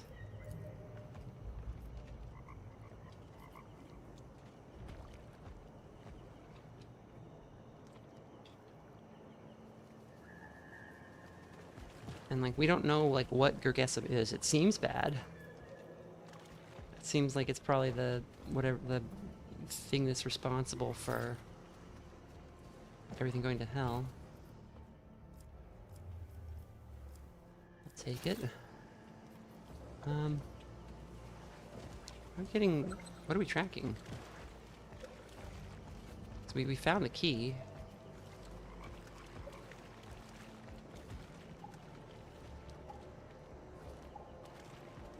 Close. Ah, okay, over here. At once. Scanning the area. Fragments of a human body have been identified in the sedimentary layers of the toxic swamp. With a sickening squelch, a human torso emerges from the swamp's filth, devoid of arms, legs, or even a head. Patches of gray crust are visible on the skin. The clean areas are coated in a layer of slick mucus, through which faint, barely recognizable symbols can be seen. Okay. So that's our man. Judging by the state of the tissue, it has been here for some time. Dismembered post-mortem. The internal organs, if I may. Internal organs remain intact, partially replaced with augmentations, none of which have been removed. My finding? A violent death with no accompanying looting. Yuzino's companion freezes at the sight of the corpse. The quills along the Kroot's nape bristle before the creature slams a fist against its own thigh in fury.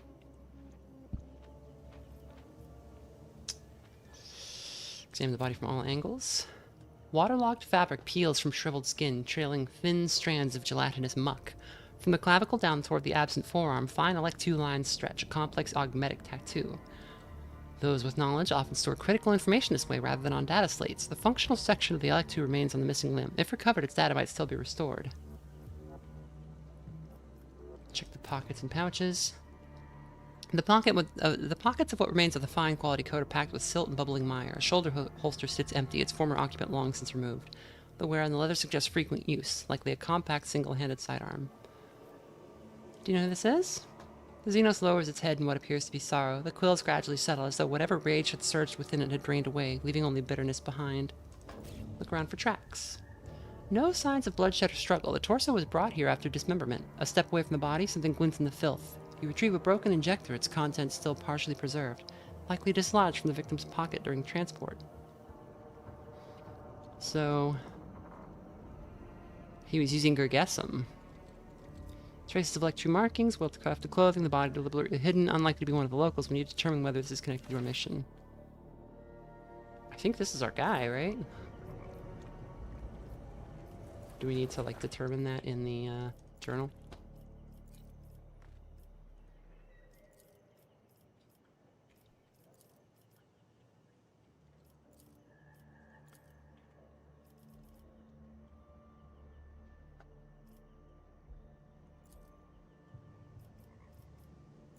And we don't have the missing limb, right? We need to find it.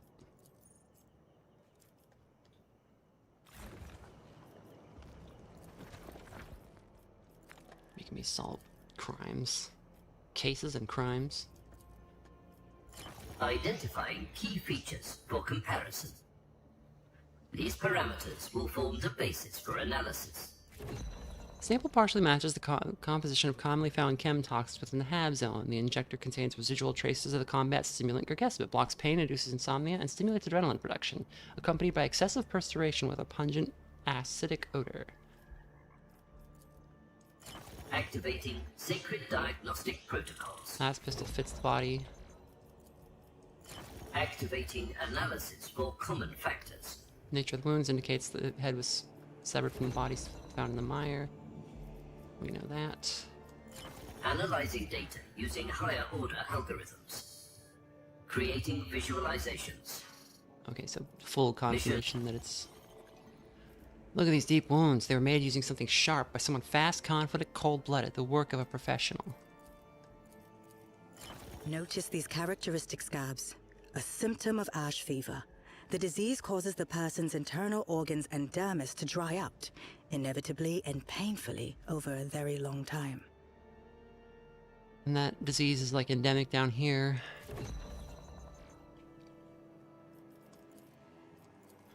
Baron's gang fights with twice the ferocity of the other Habdone denizens, probably because they have that stuff.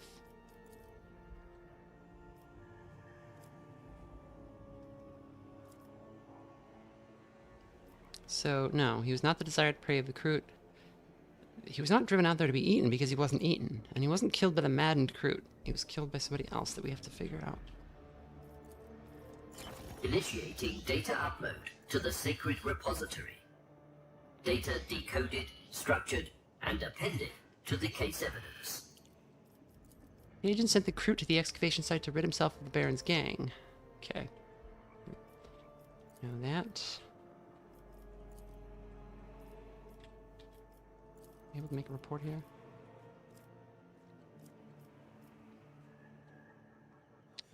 I kind of believe it was the War Shaper, right? Or but maybe the...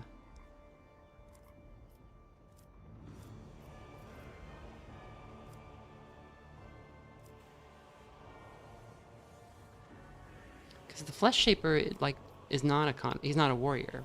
So, saying that whoever killed him knew what they were doing is,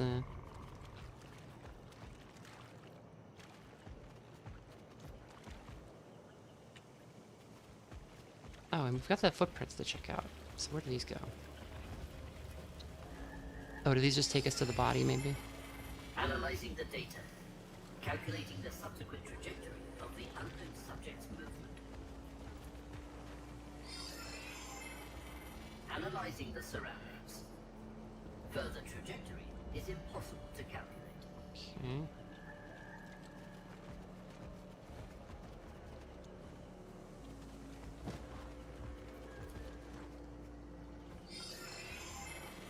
Analyzing the data. Calculating the subsequent trajectory of the unknown subject's movement.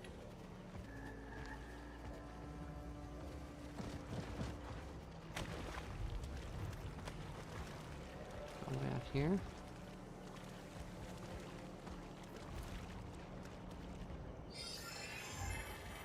Registry. Oh god. Remains matching the crude xenos species in the swamp ecosystem. Where single shots inflict the death toll effect on the target until... Oh, this is a cool item. What is this?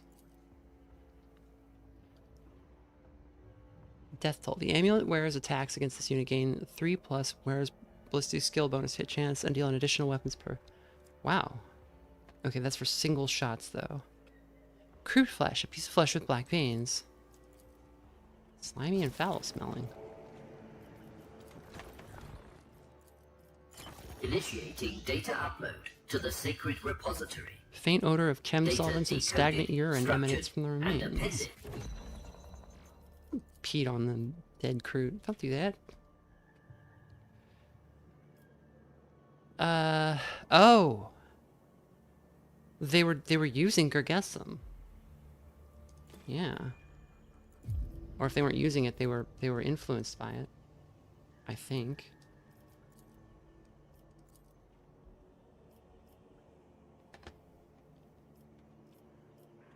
Okay. Because we know that Gergesum makes you smell like that. I'm really curious about this thing, and I know where the fuse is, so we just need to pop back and get it.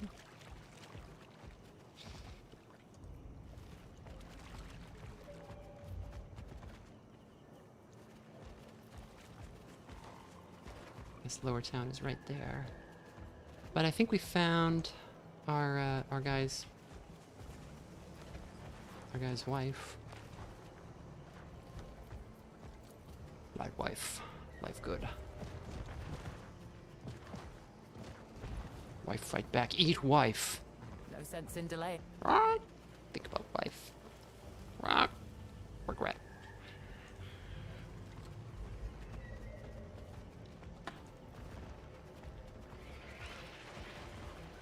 There was a serial killer, but that guy, we saw one of his victims, and it didn't look like that. They were like... The guy was like all cut up. Well, maybe, I guess, because he was like... The pet craft flew over the swamp again. Probably hunting down the mad ones who fled there. Tesfa, why does good kin associate with the inedible? You have come to trade knowledge, soft skin. Show the broken injector. Do you know who this belonged to and what was inside? Okay. So we have to do the tree before he'll answer any more questions. I'm hoping we can snag a level before then, so let's go to Lower Town.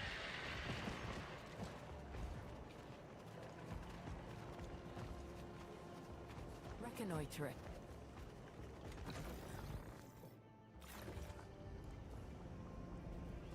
Which we can get to by going one of these directions. Somewhere. It just all looks like swamp is the problem.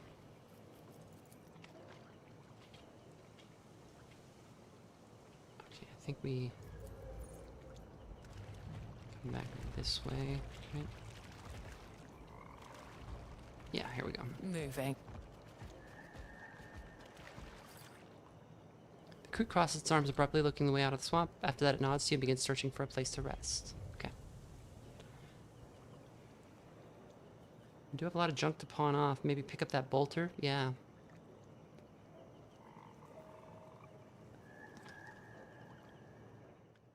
Okay. Lower Town. Did I play Rogue Trader? Yes, I did. I haven't played the DLCs. I might do that. I might even do it on stream. I don't know.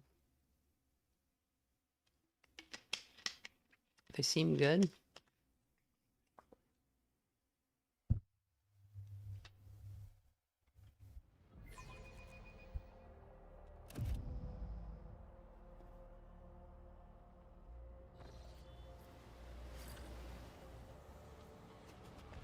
Okay, we're gonna take this fuse. Sorry, diver. Well, he's probably already long dead. The Baron sent his thugs again. The sludge has rotted their brains.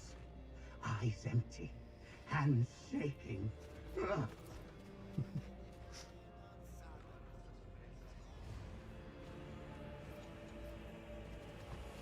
Anything to say, Cowie?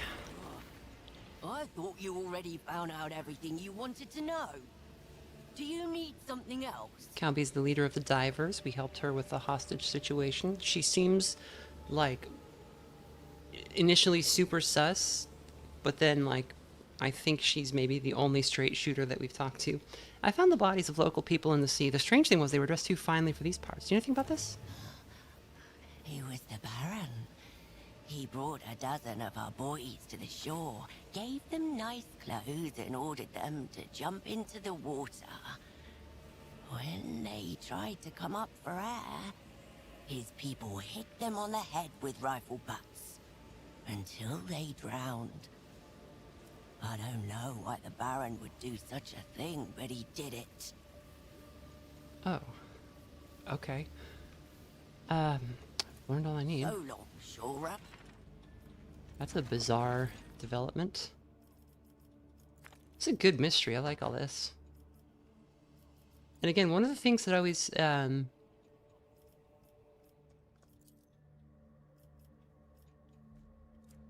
they did not do that on their own.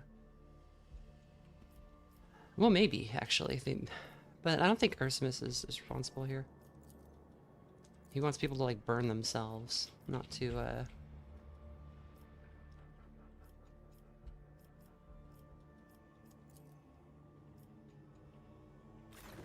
drown themselves. Kind of wonder if they were trying to pin something on the divers, maybe?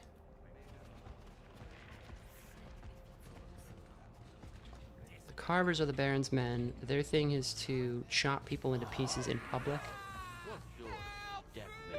They're also executing a guy in acid. I'll have to wipe up your footprints all over Maris Boredom.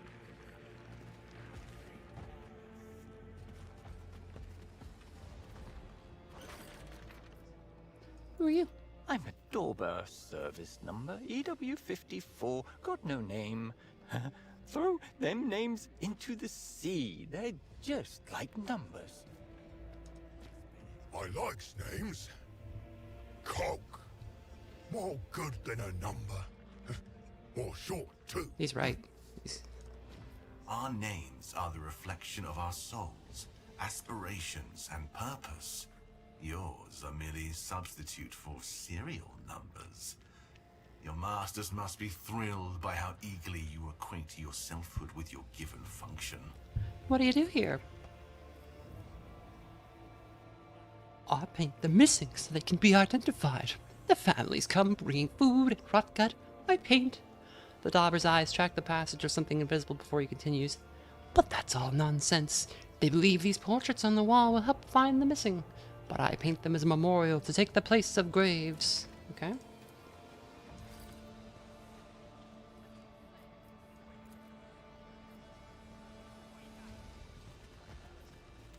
So nothing super useful here yet, I don't think. This goes up to Upper Town. We don't want to go up there.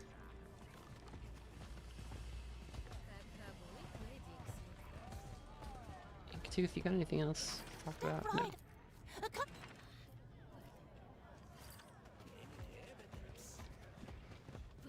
So the traders are up in the camp, the sister camp.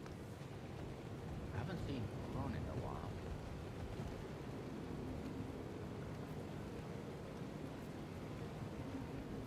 Should probably just keep this rope after this. Like pick it back up, I think. Oops, it's not what I want.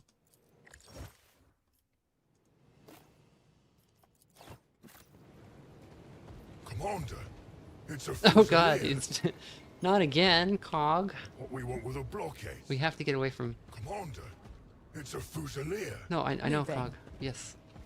What we want with a blockade. We're stuck. We've removed the rope and trapped ourselves. Commander, it's a Fusilier. What we want with a block. Commander, it's Cog, a for God's sake. Fusilier.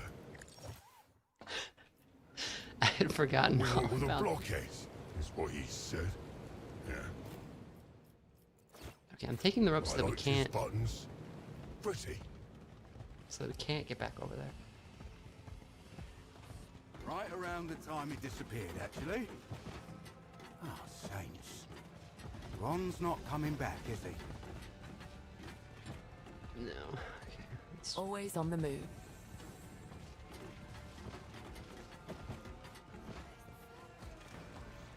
Let me go! Sibelius the Infallible knows! I was just hungry.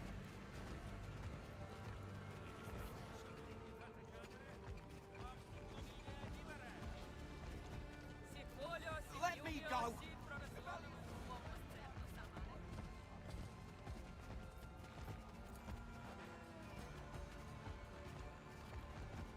Okay, where's the camp? It's the marketplace. Sister Septima's camp. This is where we want to be. Commander, it's a Fusilier. Just overloads his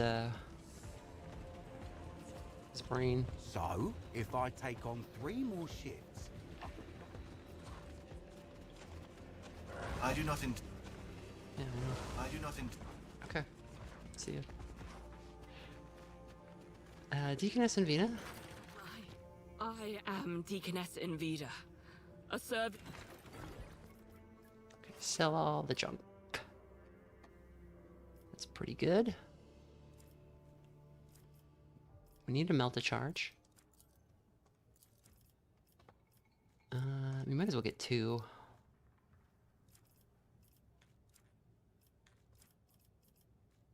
Executioner's Bolter.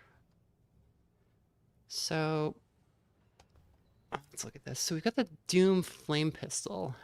This might actually be better for Epion than her regular flamer. Because flames is flames, and this one also inflicts morale loss, and it's a close quarters weapon. So I think we're going to grab that. We can sell off all of this horrible excess of flak armor.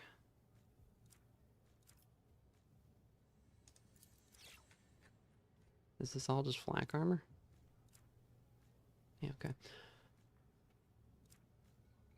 We'll sell 1 bruiser armor. Okay. That bolter does extra wounds damage. That's actually not what we want right now.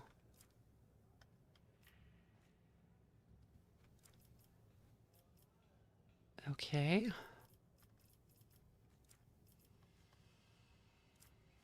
Maybe we'll get like a couple of these, just in general. Okay, and that still gets us pretty far ahead of where we were.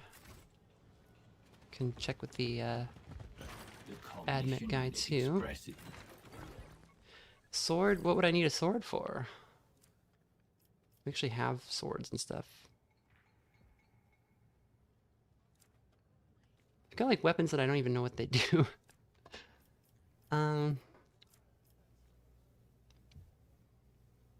Can Cog wear this? Cog, can you wear cloaks? I think you can. Let's try putting one on him. Yeah, okay, let's get him the metal threaded cloak. That'll help a lot. The cognition unit. Didn't know if I had a one-handed melee. Oh, right, because you can dual wield. I forgot about that. Yeah.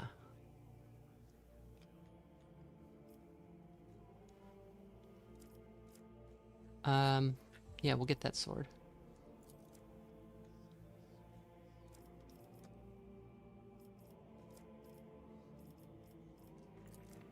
Grab a couple grenades or whatever.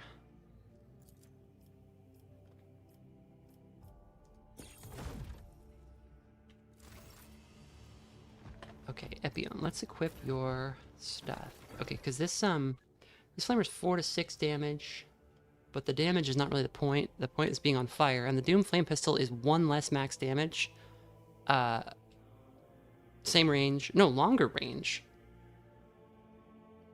Yeah, I don't get, like, what the point of, like, a regular flamer is. Oh, she's got her, claw if she's got a pistol, right? So she should just always have a one-handed weapon, I guess. Can we give her the bolt pistol in her other hand? Just cuz?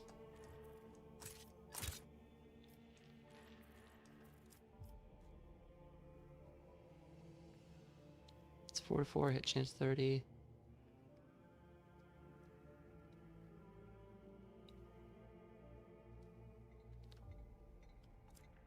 Yeah, I mean, why not, right? Okay. And you have a Haymar's knife, which is 7 to 9 damage. Is this a... Oh, but what if he had... What if he was like this? What if this was how he was? What if he was in this manner? Okay, Cog, put on the cloak. And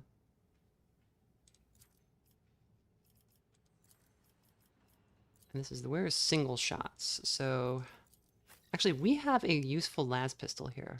I wasn't even thinking about it that whole fight with the other guys, but may as well put this on.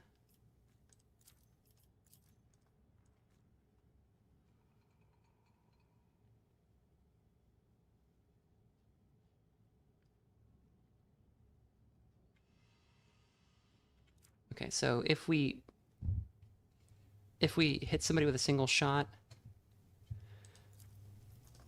we can, or like follow-up shots will be easier to hit, I guess.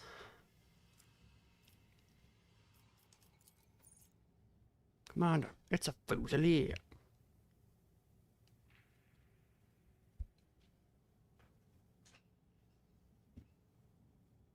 Right, and Vermina could use the sword, or just this knife. The Doom knife is pretty good, actually. Stop trying to get me to use a sword, Chad.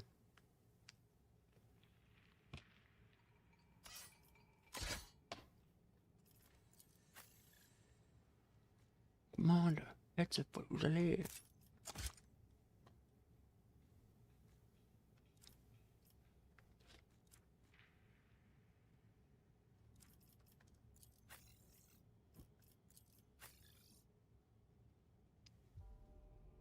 Oh, this has a bayonet on it. I was like, what is the icon signifying?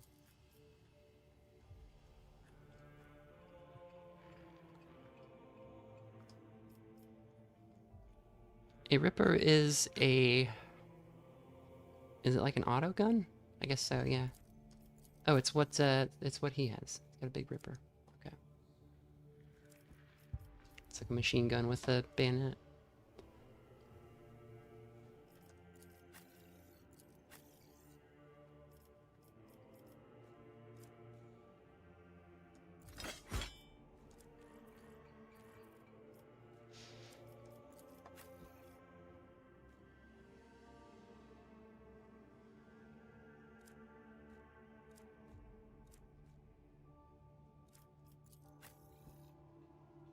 Okay. I think that improves our chances, but only by so much.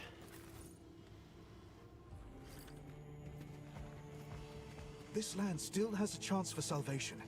If we can cope, the sister will bring his light here. I do not Is the Ripper better than Hamar's Heavy Stubber? Let's find out. So the Heavy Stubber does burst fire for 2 AP, 4 to 6 damage. The Ripper is 3 to 5 damage. Burst fire for 2 AP, but it also has single shot. Yeah, it's better. Unless it's got like a weird hit chance. That's 30% hit chance, whereas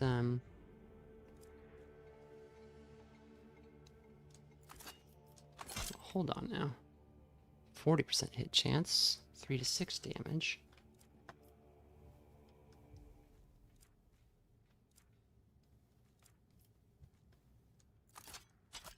Oops. No.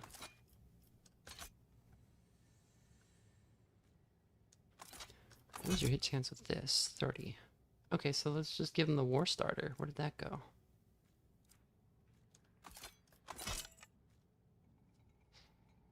Arm amputation long lads. I mean, that's pretty cool. We don't have a sniper, though. Maybe now we can actually hit something? Yeah. Just might.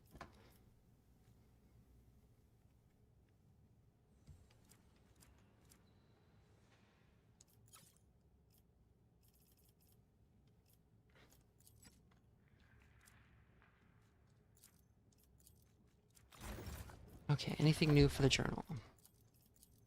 These are the...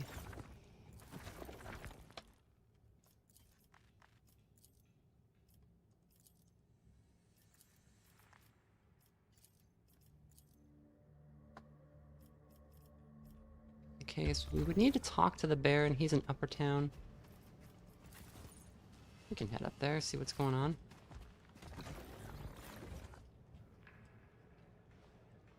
As I recall, we get there by going this way, over the sea creature. That the way they're hacking up that giant sea creature reminds me of the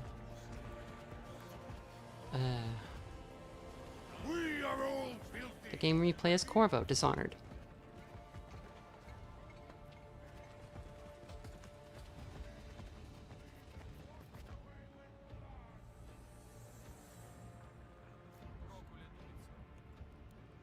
Or we could just go back and put the fuse in the thing. Let's do that first. Let's not get too distracted.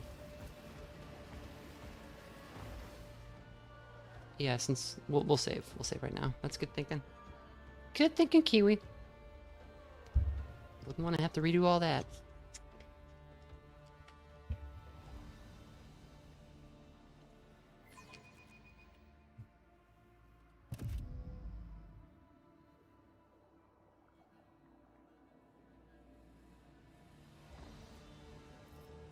Oops. Okay, there we go. Save.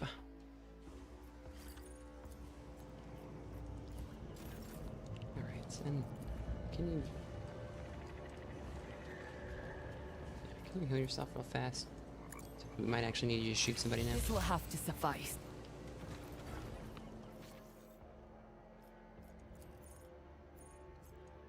I wish if you used a consumable on your belt like this and you had another one and you were out of combat, it would like remember and just put it on there. I bet they'll add that before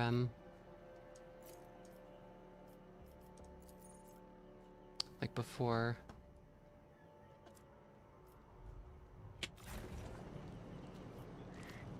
launch, but that would be really great. The shape are for bad. Okay. Go over here. Fuse goes. Okay, so we can knock down this this pipe. Which I guess we'll also want to save before we do.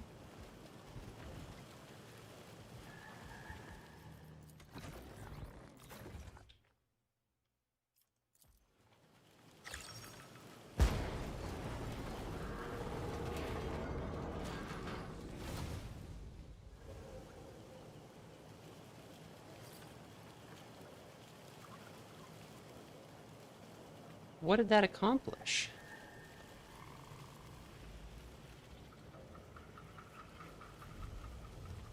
What was...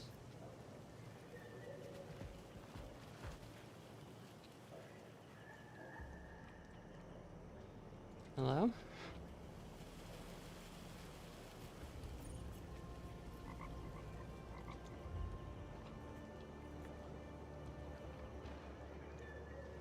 Like it got knocked over. Okay. More cover? But it fell right here. Like, where's the cover? There's no cover. Right, like this is the path it fell in, supposedly.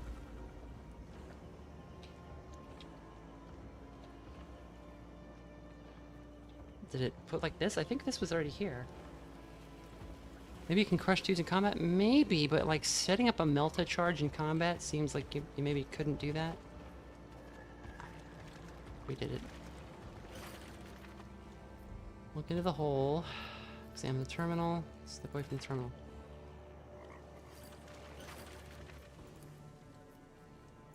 Oh, we have a fuse though. We can't use the fuse there?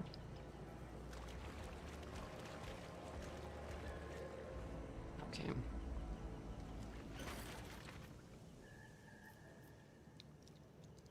Show the Xenos the broken injector. Recognize this? Creature lowers its head with quick, jerky motions. It points at you with the swamp its own arm, as if injecting itself with an invisible substance. Then, noticing the confusion in your eyes, it repeats the sequence of gestures once more. Finally, it dawns on you. The broken injector belonged to a human from the marshes with whom the outcast Xenos had been associated. It seems the device was used for its intended purpose after some sort of skirmish. Offer the Xenos a piece of crude flesh. Can you try this meat? The Xenos hisses sharply and jerks away, a clear gesture of unequivocal refusal. Okay?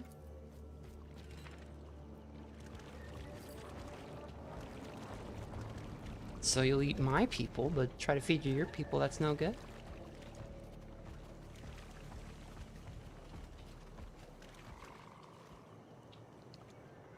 I mean, we could try the fight again. Kind of tempted to.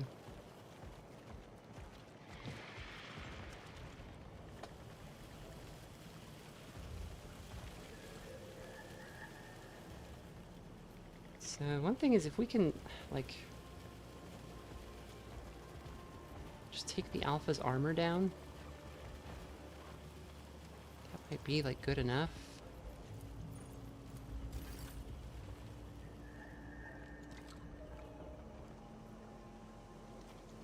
I'm gonna just move over here and take care of that.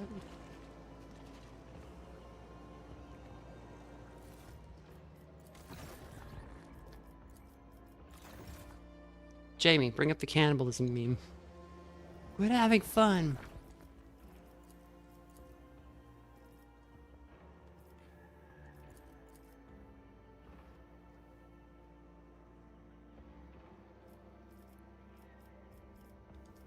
Okay.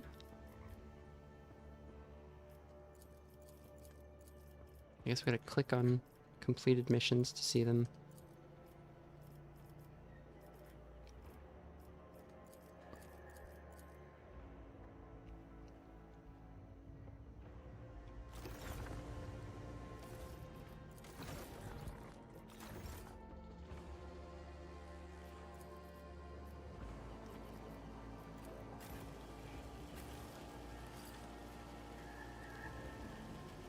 Quit, rock, having fun.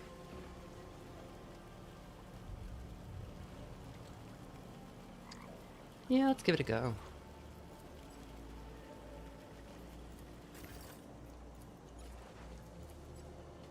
Okay, well don't fail both checks so we can't even do it.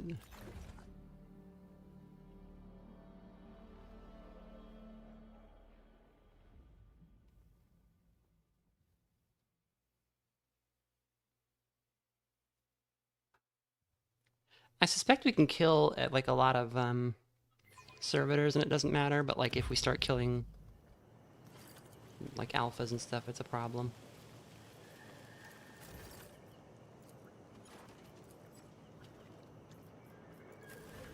Okay, you're just gonna fail it all again? Amazing.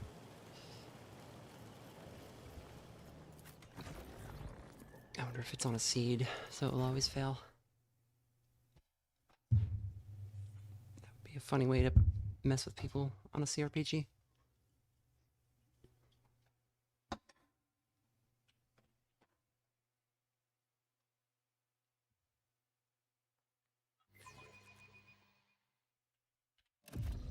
Or just kit it up slightly better.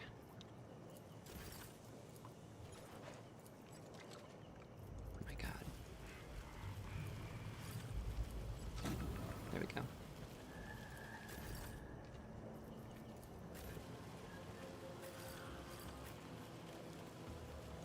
Okay. Push the button.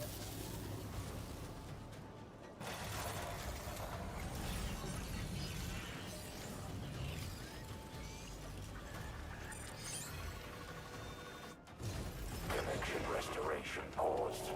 Additional activation of power supply units required. Alright, let's see if we can...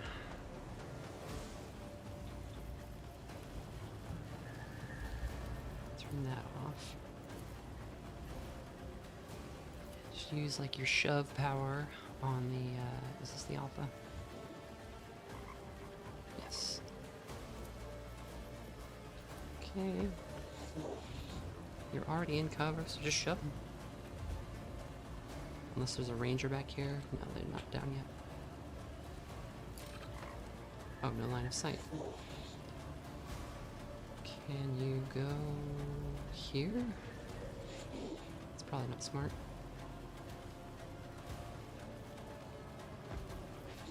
Maybe you just cook them a little. That's fine.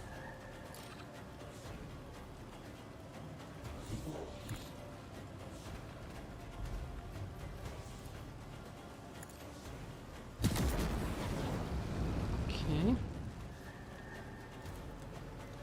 Double your pleasure. Corn bloodletters are here for blood and skulls. Why skulls? Actually, that might work to our advantage. Because those are going to fight everybody.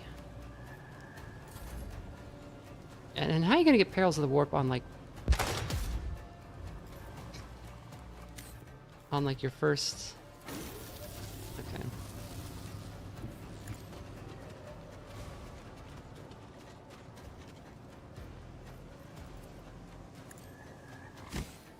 Okay, he's staggered. Let's give guidance to... maybe Epion, someone squishy.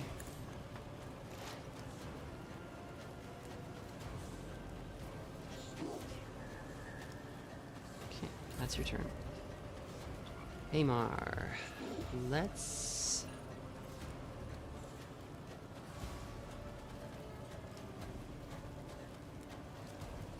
get back here.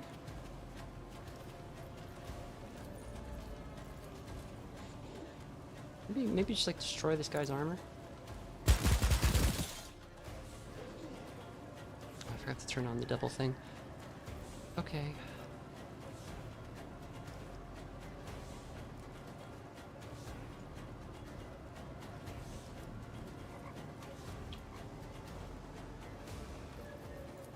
Can you sprint to somebody somewhere safer? Not exactly.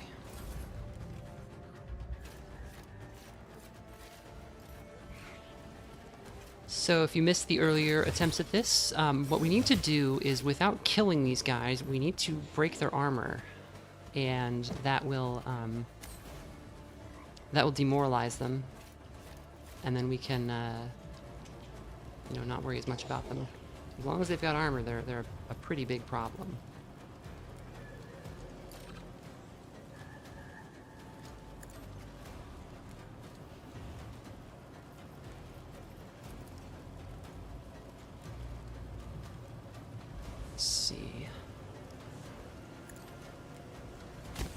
So he's blinded and staggered. The Sigil of the Inquisition. You. Because the last thing we want is a heroic sniper. Let's just completely wipe the floor with us. Alright.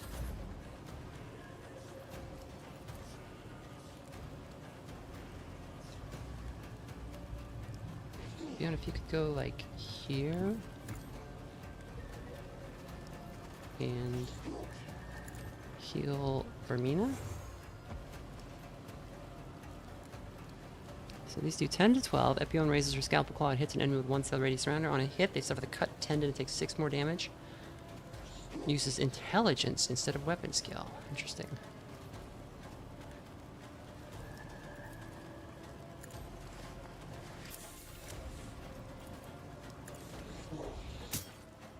Okay, he's got the cut tendon effect. And you can dash on out of the way. And cut tendon does what?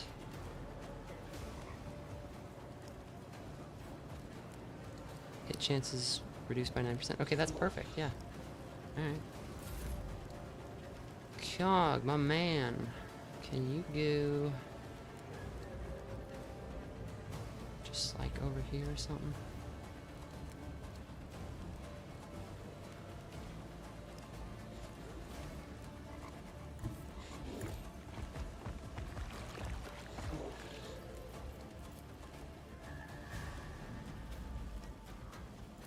Can you shoot over that?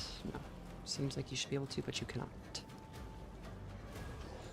Oh, I would love to just melt a couple of these servitors.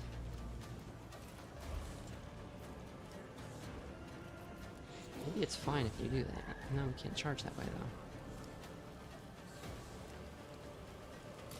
A charge around the corner?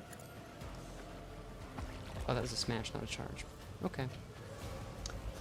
Well, we can't do that, and we won't do that, and instead we will sworn enemy... just literally anybody.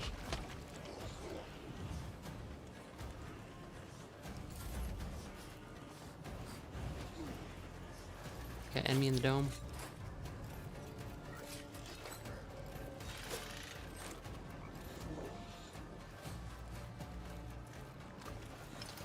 By the golden throne, there's an enemy in the dome.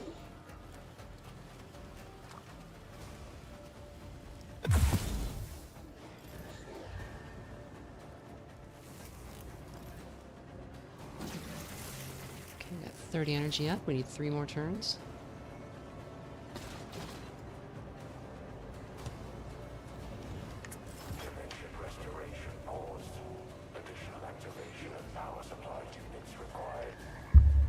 What's this? Monocle lure protection, the daemonette. Okay, so there is a daemonette here somewhere. Oh, she's over there. Alright, that's not really my problem, right?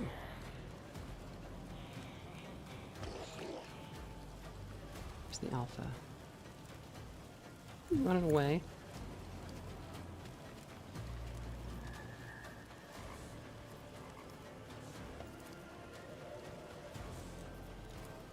Oops, I didn't mean to push that already. Okay, well, whatever.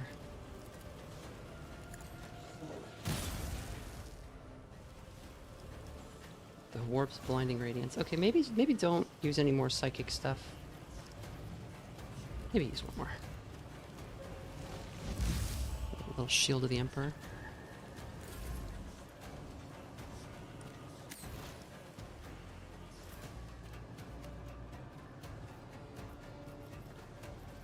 Alright, we can give guidance to... There's no way he lives that long, but let's give him some guidance. Maybe he will surprise us. We can precise strike this fella. In the arms? Let's go for it. Nope. Okay, Hamar. Why don't you dash to there? And then just turn on your double shoot.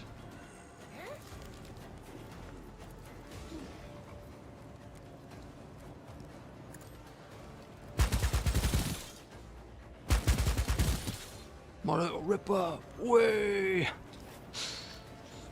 Alright, I'll take it.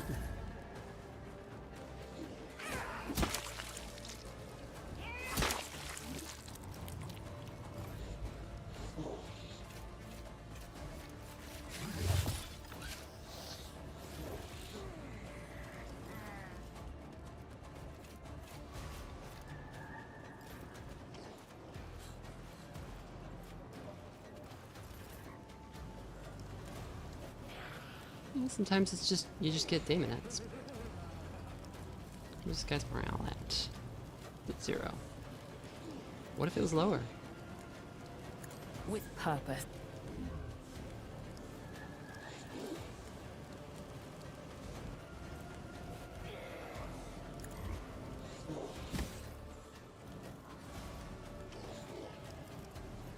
Okay.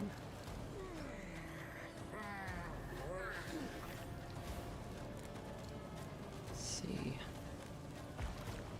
Choose a repair kit of yourself.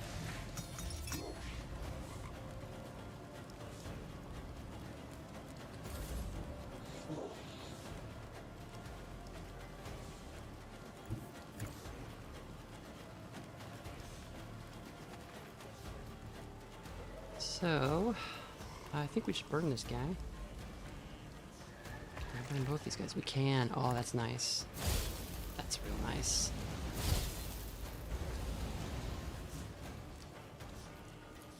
I enjoy that. Okay.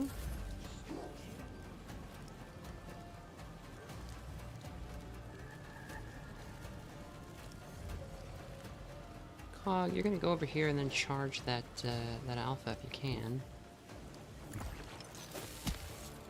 Yeah, so they broke his armor, but that gives him that effect. Let's auger and smash. Charge. We're not using a melee weapon. Now we are. Target is too close. Oh boy. Then repair your armor. There you go, big guy. And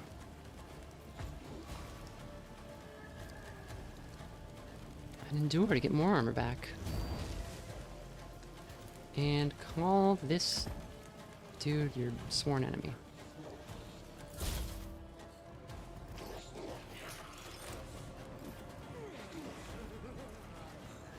We can bait guys over to the Daemonette, maybe.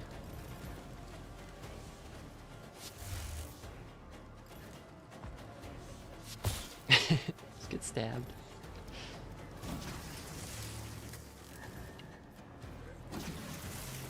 Okay, this is going all right. I guess we'll see, but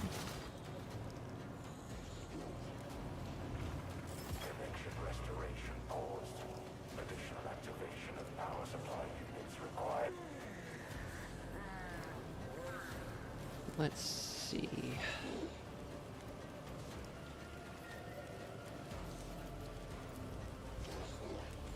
Sorrow, you are blinded, you are a couple of things. I don't know why you're getting so many warp perils, but maybe Fetter. And burn the boy. Okay, well don't burn Cog. I guess it's fine if you burn Cog a little bit. But don't burn him a lot. He's good.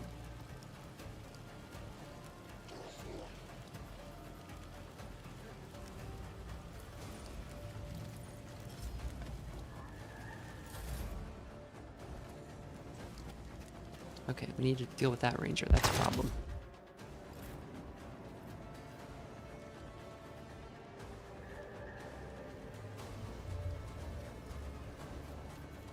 Okay, guiding light. Slap guidance on Vermina. She's still alive, yeah.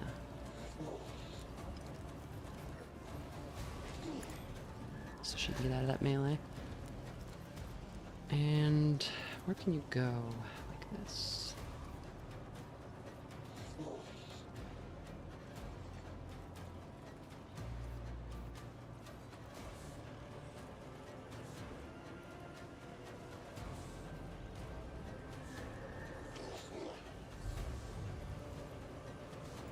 And your weapon is a shuriken launcher. Bonus damage to armor. Okay, maybe that's what we want. Let's go here.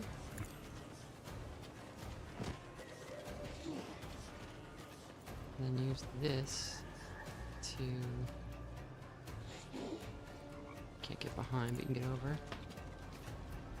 And sure can launch this guy. See how he likes it.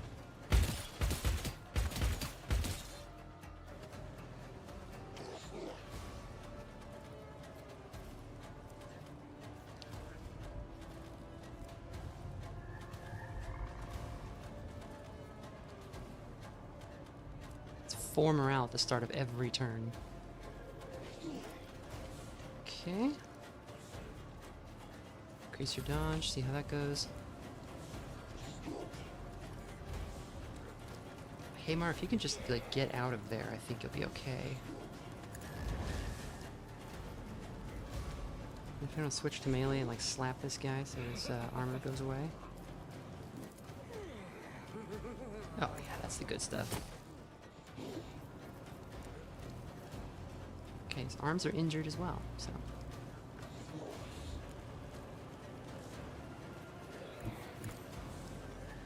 Servitor punch won't hurt you.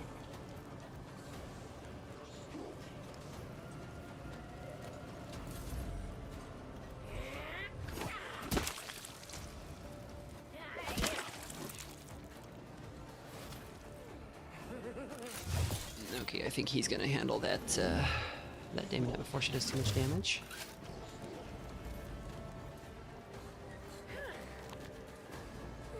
Hey, we should summon demons more often. This works really well. If we just summon demons, like we could use them to like help fight all our battles for us. That's my favorite Warhammer faction. I like Mechanicus, they're pretty cool.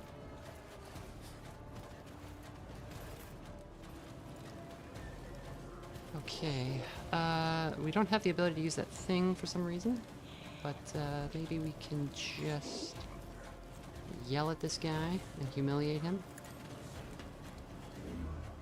Yeah, he's fucking rebuked. Anybody else we can demoralize that we would care to? Not really.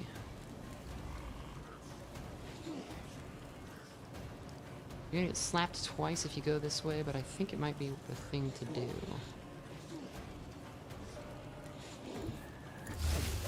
Ugh. Okay.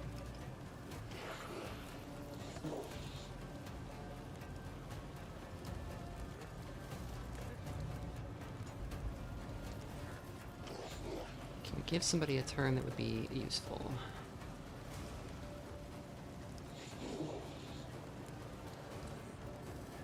In line of sight or something?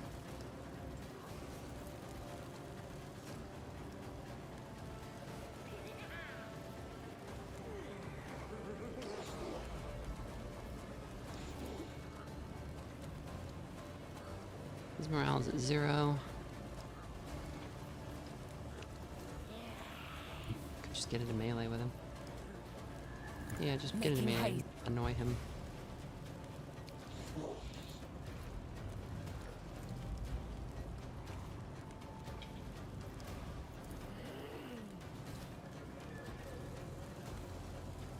Alright, that'll have to do.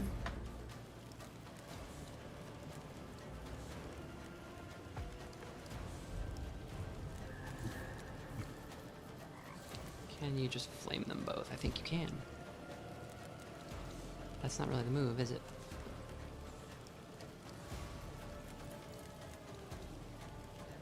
You can dash to here and give that sniper a little slap. And get into cover at the same time. Genius.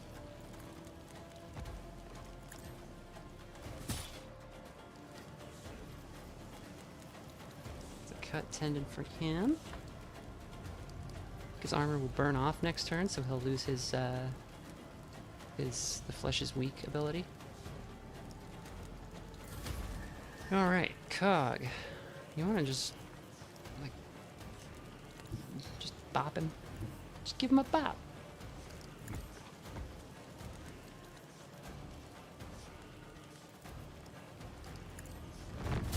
Okay, lowered his morale a bit. Endure to restore your armor.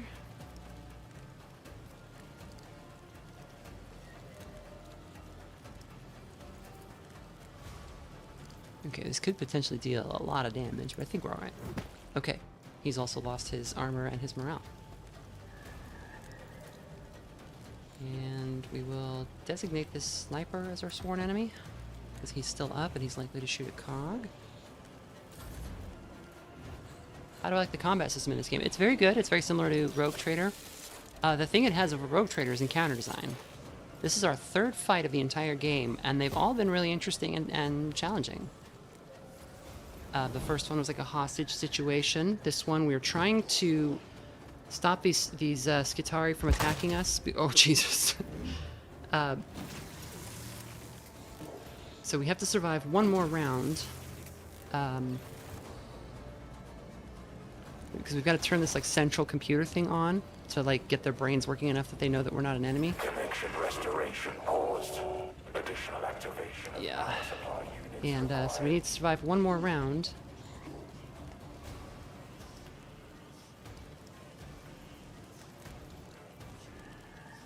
Okay, can you just give him a little shove? Just make sure he's not gonna get up to anything. Yeah.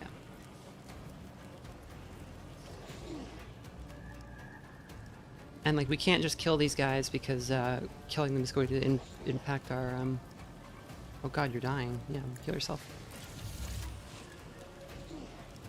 It's going to impact our reputation with them and our ability to work with them, so.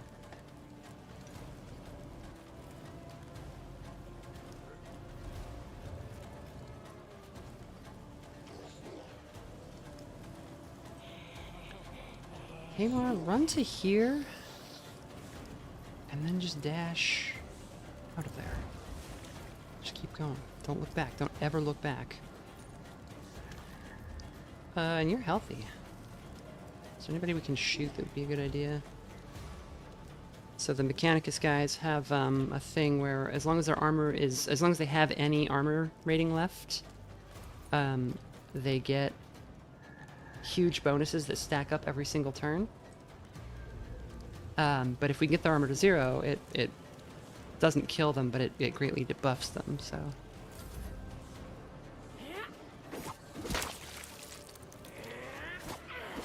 There's just this Daemonette we accidentally summoned, and she's doing work for us.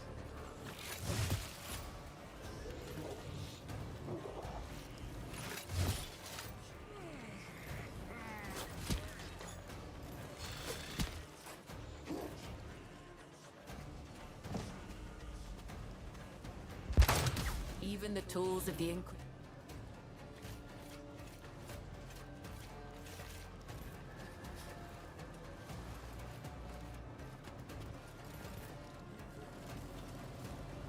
Okay, what can we do here? Guess heal might save you. And then can we start demoralizing guys? Maybe.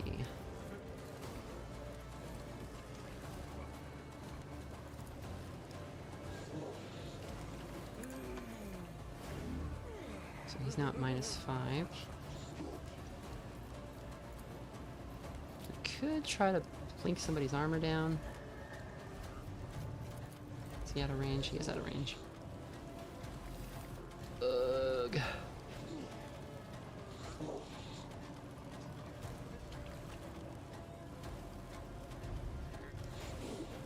A servitor is going to take a swipe at us if we move, but we may as well. So otherwise we're dead. Okay, cool.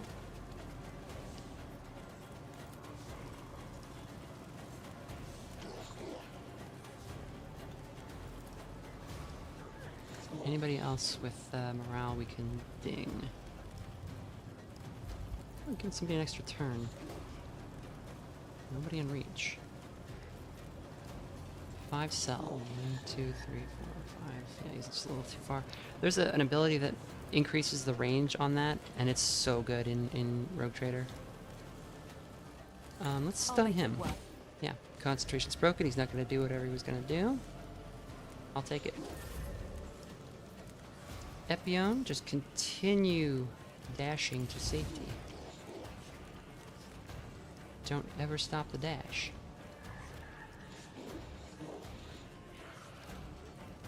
boy. So there's those servitors are gonna go. Which oh, the alpha, and then one ranger. Which ranger? That one. Okay, so just go here then. And you'll be the one who throws the switch when it's ready. Please don't die.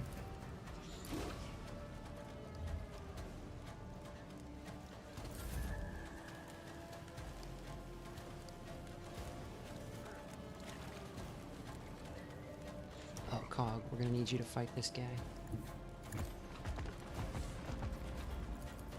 To block the way. Oh, God, I keep pushing the wrong button. Oh, that works, okay. Just get in his face. Don't even need to do anything.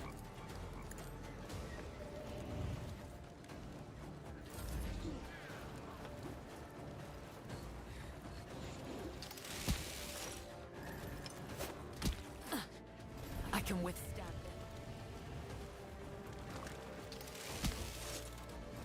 it. Hamar's still up. Here comes the sniper. Shooting me, okay. Oh no, he just missed his turn. Okay. Awesome. I think we got it. Connection restoration paused. Additional activation of power supply units required. Can you do anything about that daemonette? It's probably...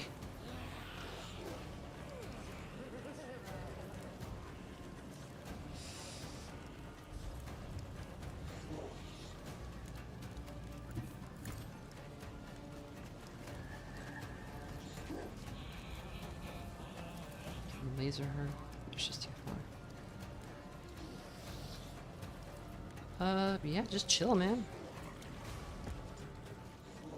When is Epion's turn? Okay, so we've got those servitors. Which Ruststalker? That one. That one's tied up with the daemonette. That one's not gonna do anything. Yeah, alright. Pray for me, lads.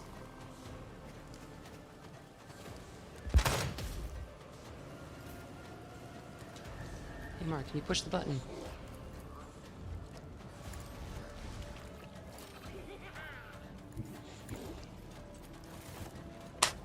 We did it.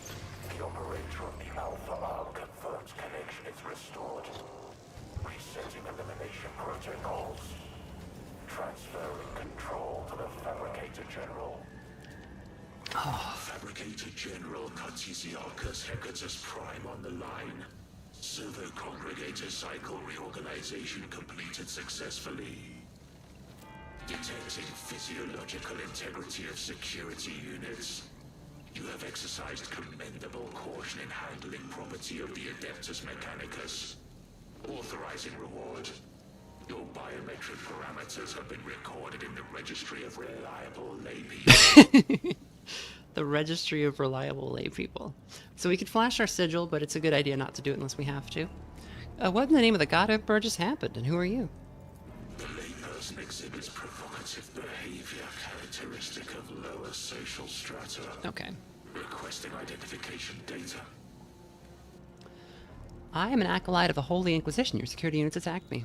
It is pleasing to meet a servant of the Holy Order. The layperson's actions have triggered the Server Congregator security protocols. The security units are not designed to recognize lay people's facial features, including those of low-ranking servants of the Inquisition. Requesting a verbal exchange of identification data. So there is a daemonette behind me. He's like over. She's like over there. So if we could just kind of speed it along a little bit. I'm Vermina. With whom do I have the honor of speaking? Connection with this Servo Congregator has been established by the Fabricator General Cartesiarchus Hecatus Prime. Due to the actions of the layperson, semantic links have been reactivated. Initiating transition to exchange of material information.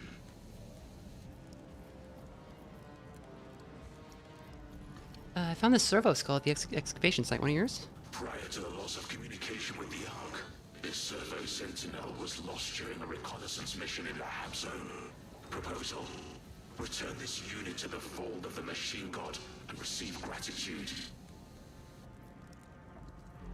If your servants were watching the excavation site and saw it transpire there, then you are compelled to share this information with the Inquisition. In accordance with the agreement with the Holy Order, collecting and logging data in the described segments of the Hab Zone is not included in the Servo Sentinel's assigned scanning parameters.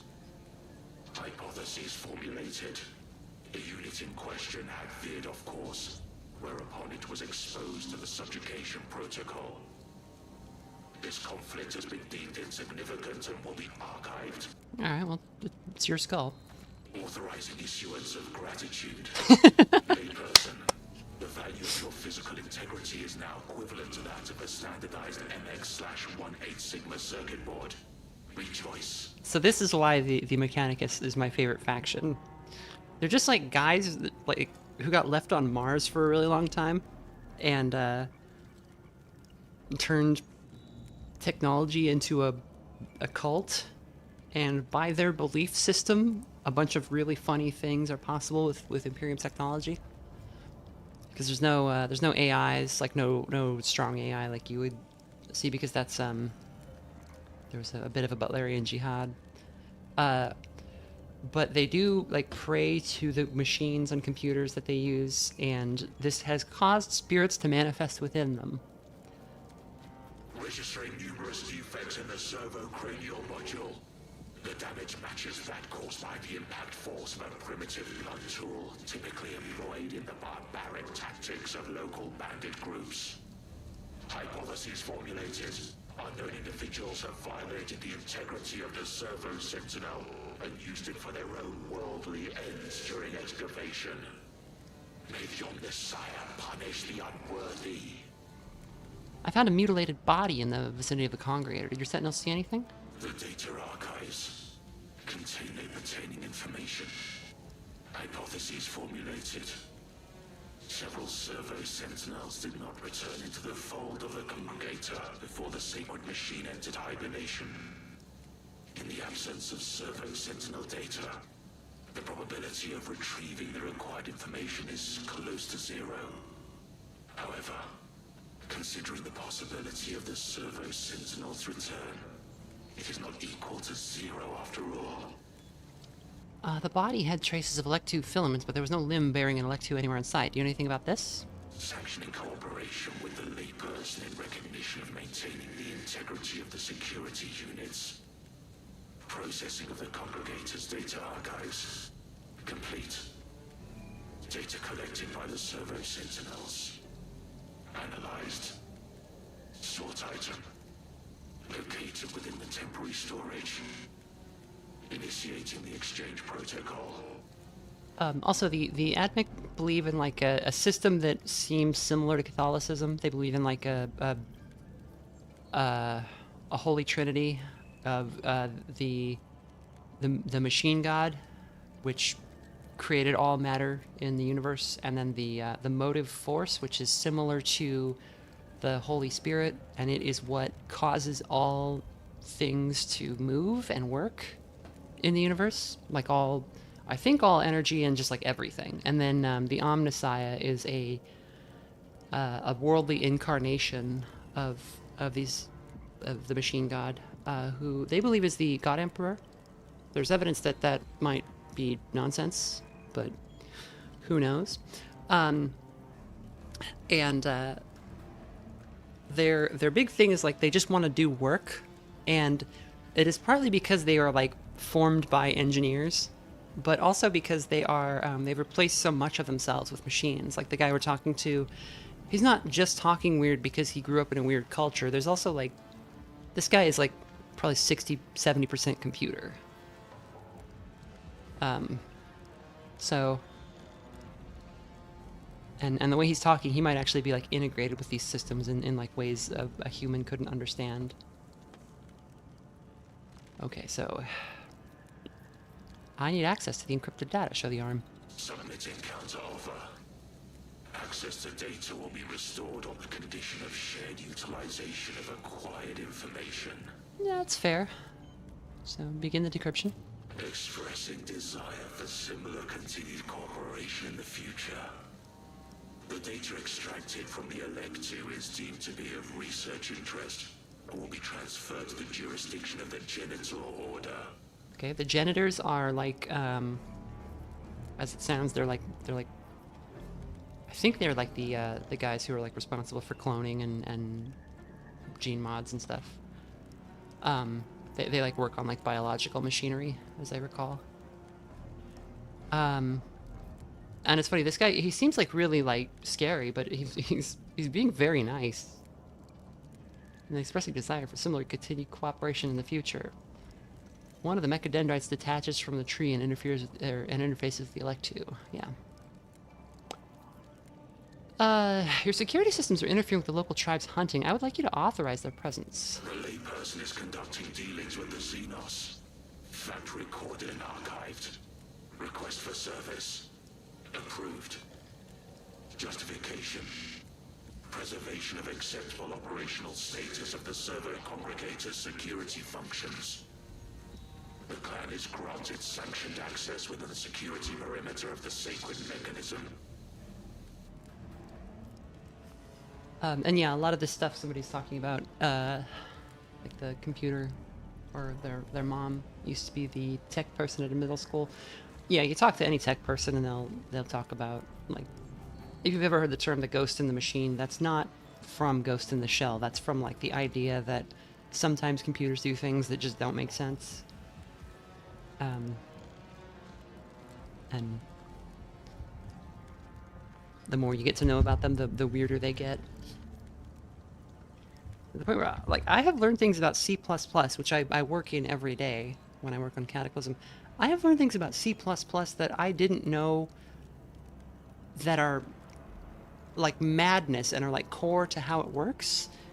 But even like working with it day to day, I had no idea that that was what was going on. And it's like the more you learn about this code, like the weirder it is that it works at all. I have some questions. The agreement between the Holy Ordo and the Priesthood of Mars permits the exchange of secret information within acceptable parameters. What's the purpose of this construct? This mechanism is designated as a servo congregator, serving to collect and subsequently process information. Research units conduct reconnaissance and assessment of useful assets within this app zone. Decisions regarding dismantling and transportation are then enacted. Resource collection may be hindered by aquatic activity that defies logical calculation. Probability of imminent water level rise. Significant.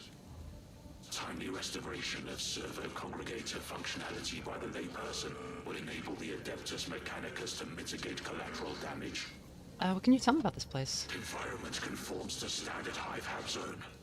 Distinguishing features, marshy terrain, extensive reserves of defunct equipment, presence of a tribe of carnivorous Xenos.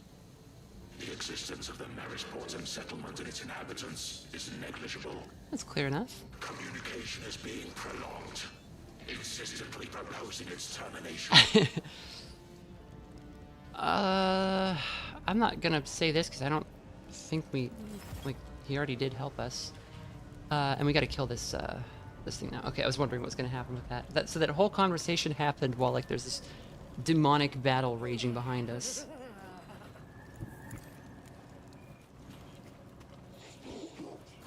I'm gonna save just because.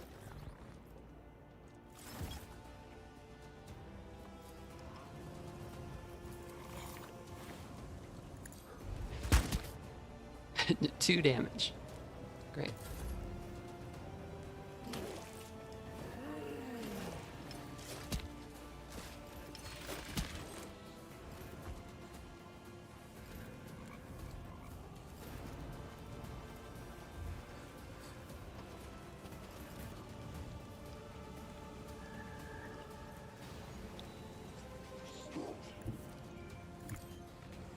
Can we hit her with a bolt pistol?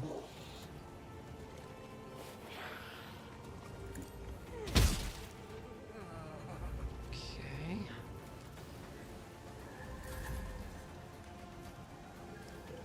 Cog is just still on fire. Whoa.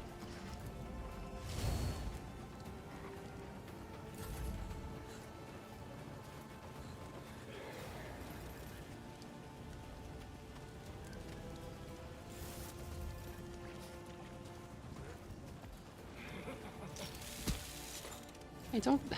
Stop it. You stop that right now.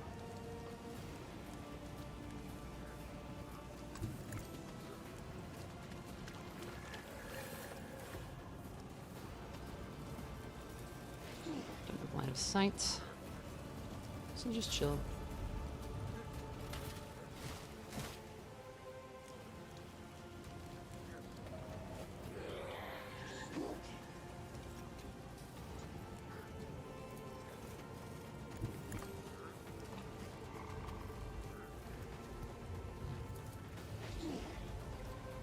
See, Ripper Lunge. Oh, it's some bleeding. Okay.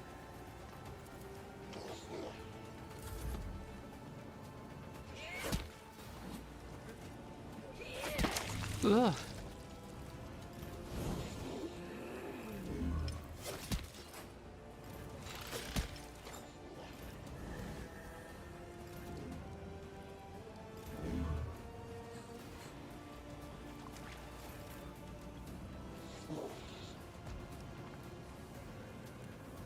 Alright. I'm gonna go here and just smack her.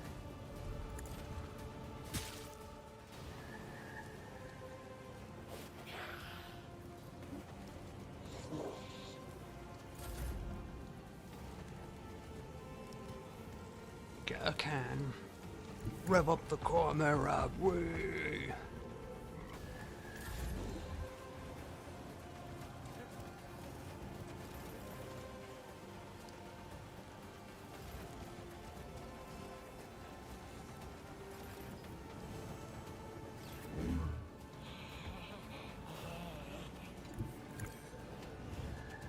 If this summons another demon, I'm gonna be very upset.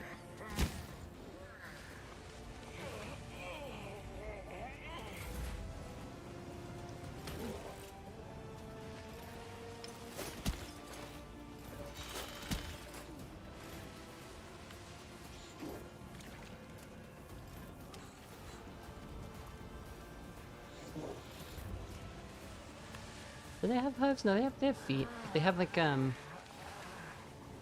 like semi-digitigrade feet. I thought they had like high heel claws coming out of their ankle, but that's actually Elden Ring I'm thinking of. Alright.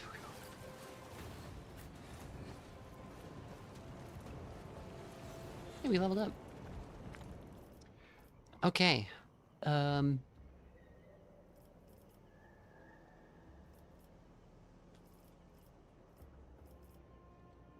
Commanding voice. The range of all non-attacking officer abilities increased by 5. We need that immediately. That would have been so helpful.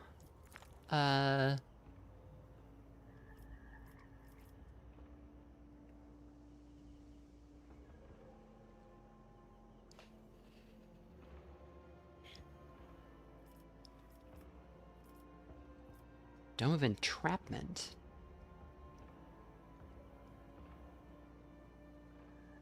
We can use the dome to trap guys. That's crazy.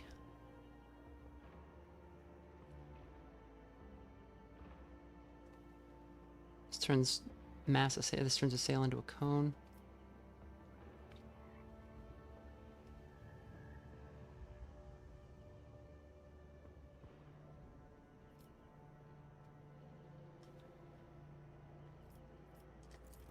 Okay, we'll beef up, get back in the fight.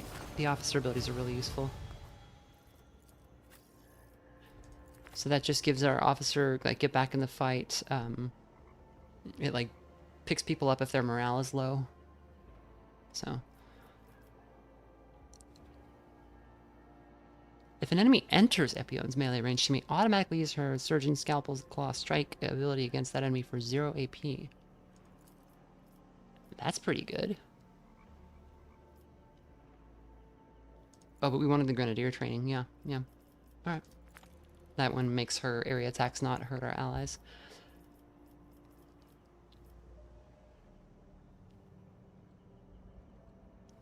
Okay. Focus Bullet Storm.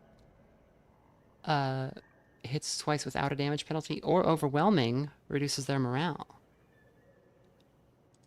Oh, that's really good. Okay, we'll take that. Because we're burning people. We're not. The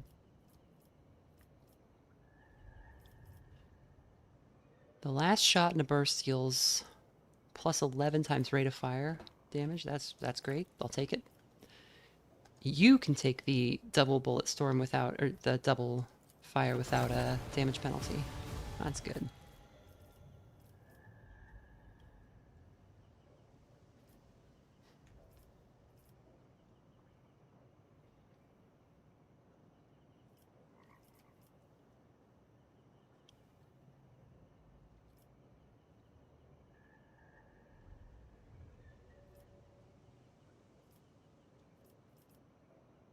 Hmm.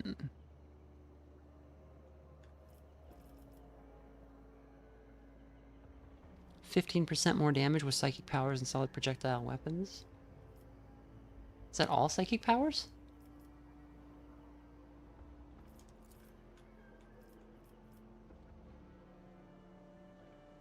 Oh, let's boost range. That's been an issue, yeah. So Sorrow now hits farther away.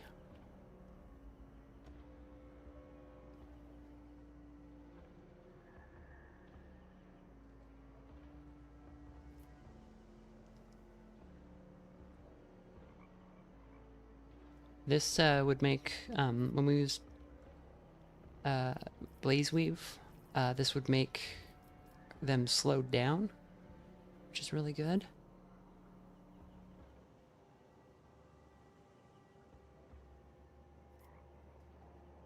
Any burning unit damaged by this power explodes and deals the same damage to... Oh, yeah, okay. That's really good. So this Firestorm, which is already his best ability, if we hit a unit that was already burning, they explode and deal additional damage. So, yeah.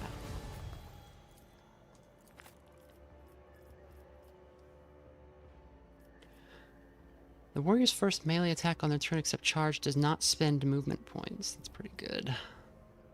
Character's melee damage is increased by armor damage reduction divided by 2. It's quite good.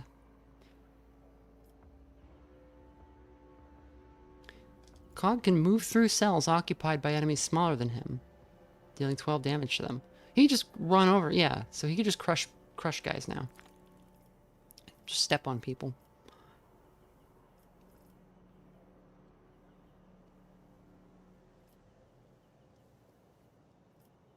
Okay, let's get Remarkable Endure, because that's been a really useful ability that just makes it restore more armor. And what do we got here?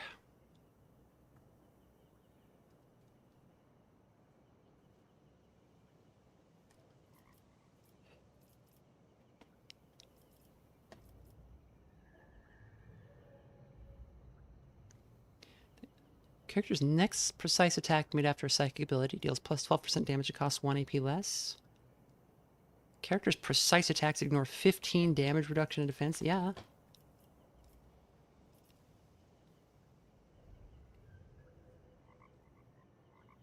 What is Mirage Glide? Character moves to a chosen point within a Wayseeker's perception bonus cell radius. They move through enemies and allies without provoking attacks of opportunity. At the start of their movement, they make a phantom copy.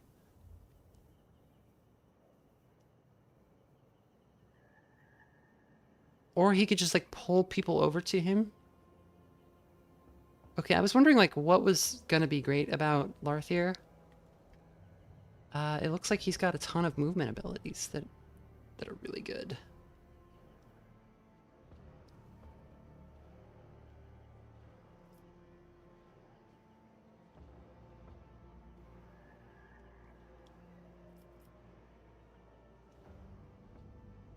So, allies can use guided steps to move to the Wayseeker, so he can just teleport people around. Yeah.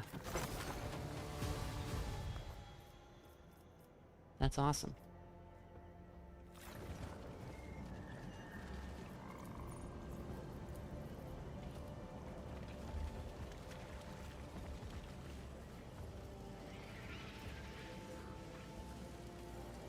I think John Smith says, I think the idea with machine spirits is that they may literally be real for advanced tech like a void ship, but Avmech believe every machine has one, even something simple like a power drill. John Smith, every machine does have one, because they can even like make a sword work better just by like saying a prayer to it. It doesn't always work, but it is a thing. Because the machine spirits are not something that was like created and then placed in there on purpose. They are spontaneously arising like warp phenomena or something that are based on the fact that the Admech are essentially worshipping machines. And it's shown all over in the setting that humans mostly express psychic power, even non-psyker humans, through worship. And that's like one reason the Emperor has become so powerful and can do like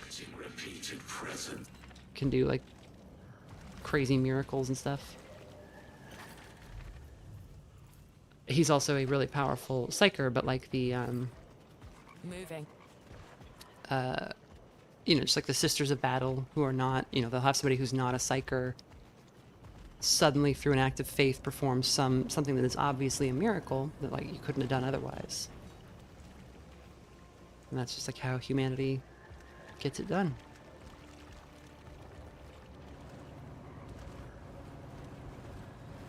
Which is especially funny to the can we loot him?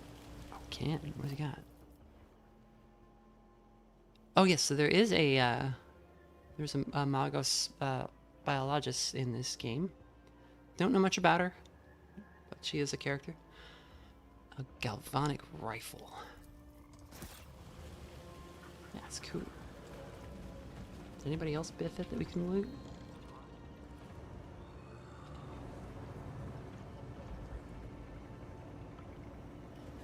Yeah, human Tau managed to create a literal goddess of the greater good by accident. If you, like Eldar, find this both funny and terrifying, because Eldar had gods, and their gods were not created in that way. Their gods are just like guys. They still have one god.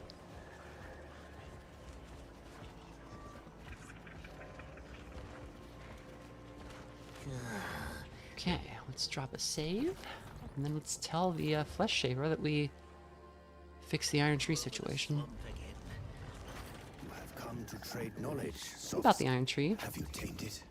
Have you aided the vein? I have dealt with the tree. Your clan need no longer fear its traps. This is good news. A welcome change. You have helped protect the vein from yet another danger, Softskin. I will remember this. Take it. A gift. A sign of my favor towards you.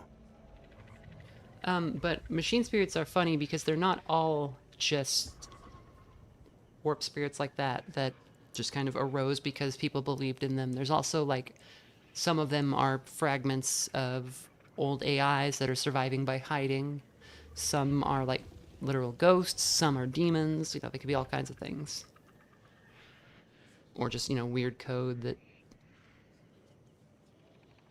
is somehow now like psychically sensitive. Or a chunk there might be like a a piece of a human in there kind of running part of it as a servitor. I found this tattered remains of your kin.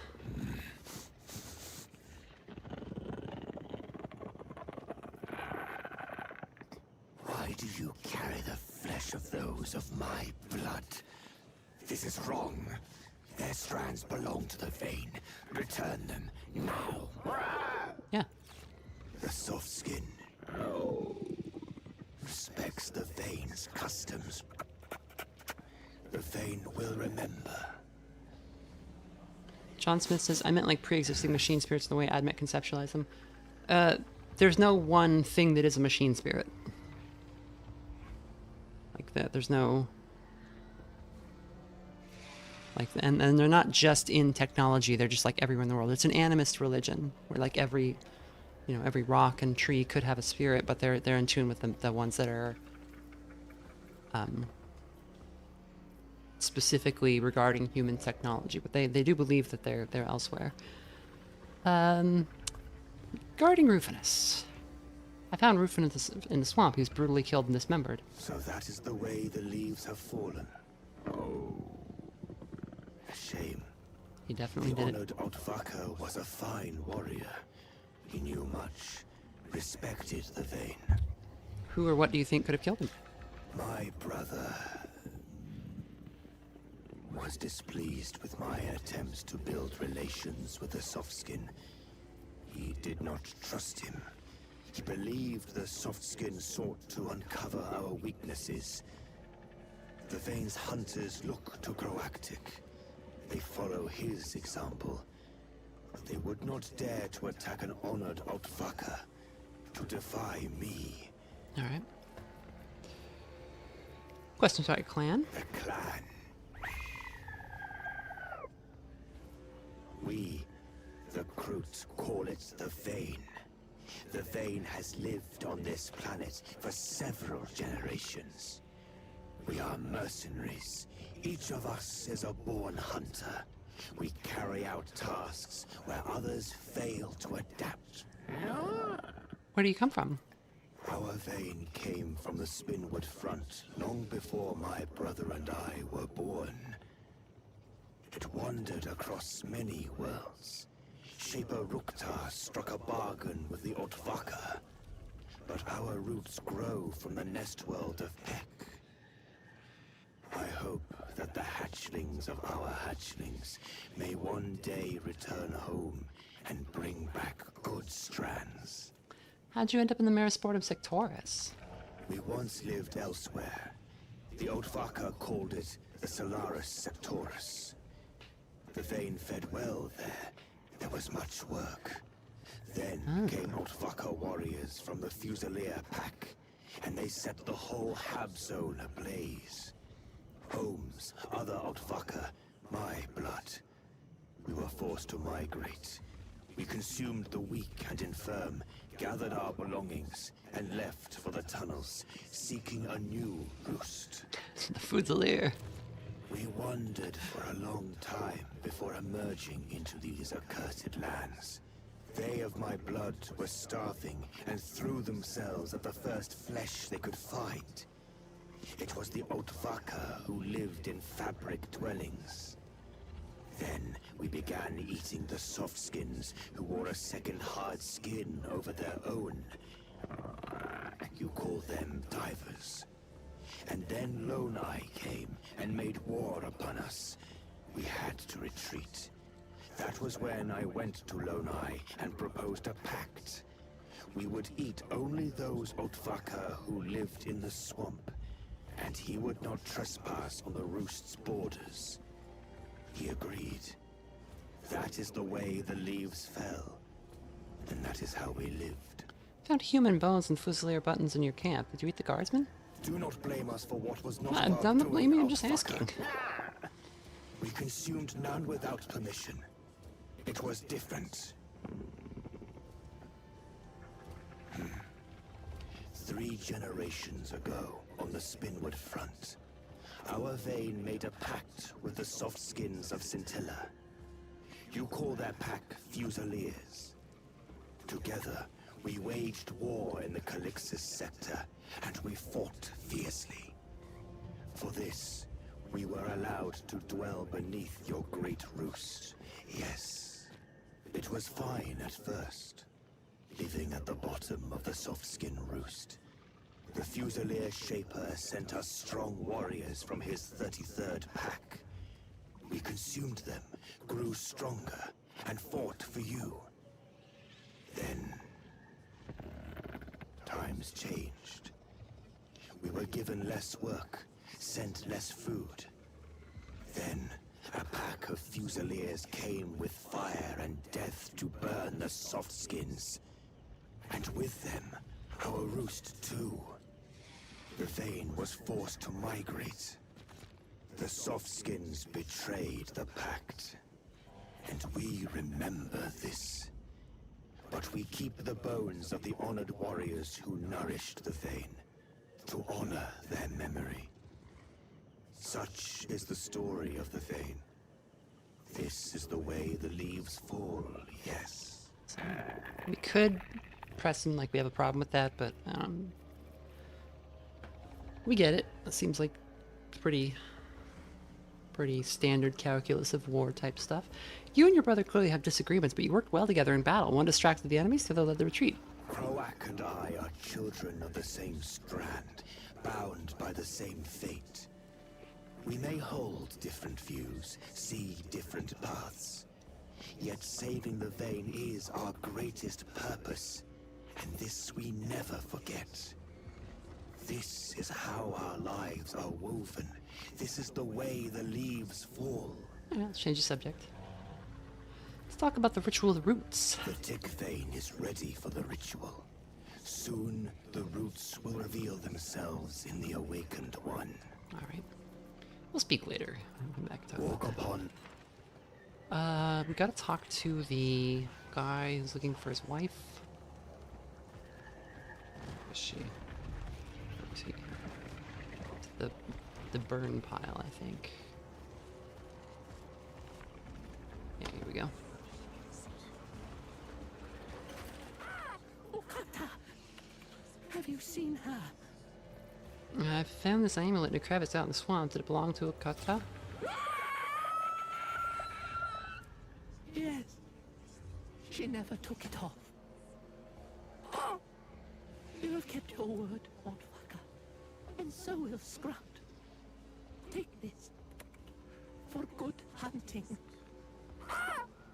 Scrut must find her. Must preserve her strands. Okay. He's gonna go... I think that's not gonna go well for him if he goes and eats her. I think he's gonna go crazy. My skin's Which we may as well go check out, actually, because that's probably an important lead. Who are you sniffing around for? I dealt with the Iron Tree. Won't cause you any more trouble. Now we have more land, more prey. Do you know who this belonged to and what was inside? This injector? Why should I speak? What about the inevitable? Alright. He doesn't want to talk to us even though we help. Reconnoitering. That's fine.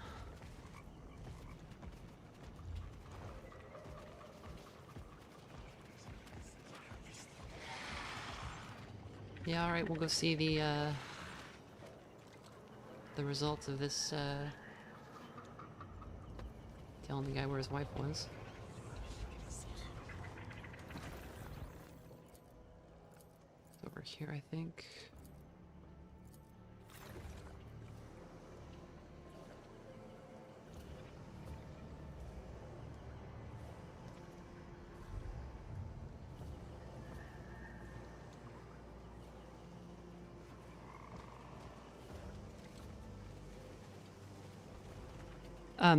Somebody asks, does Warhammer take inspiration from Warcraft? Yes, now. Like, Warcraft was a blatant ripoff of Warhammer after they failed to get a license, but, they have since, like, taken from the thing that took from them, which is pretty funny. What's going on over here? Like, what? The sickening swell. Just a human torso emerges from the swamp's filth. Judging by the state of the this was just the corpse. He's trying to loot the servitor. He's dead. Oh, there's like a spotlight. I thought something funny was happening where the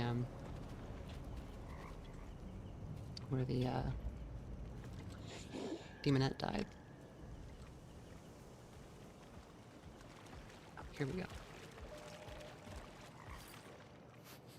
Scrut smells blood.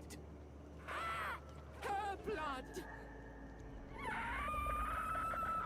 Okata. How could Oh, it reminds me of Why? Scrut will keep your strands. They will return Is it in my fledglings. the other brain in Blood burns, bone cracks. Did you kill her? limbic system in Disco Elysium is what he sounds like. I would often go there to the tiny church there, though it once was larger.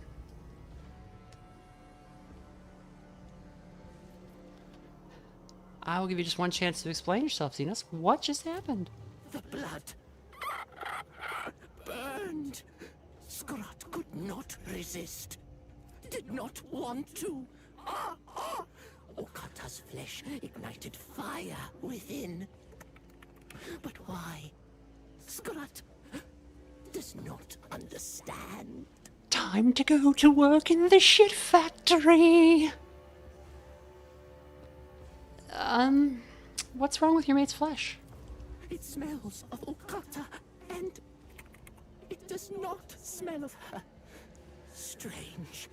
Like withered soft skins. But there are no soft-skinned corpses nearby. Scrot does not understand. You gotta take this unnecessarily aggressive answer. You were of some use, you were of some use, however little. I will spare you this time. Scrot is grateful. Scrot will no longer take strands from your vein and anger the roots. Now, Okata's strands must be kept. Passed to the young. Yeah, Harry is voiced by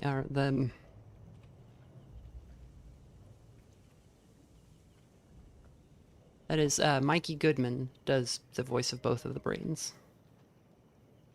He was also in Zero Parades. I forget who he was in Zero Parades. He was... Now I gotta know.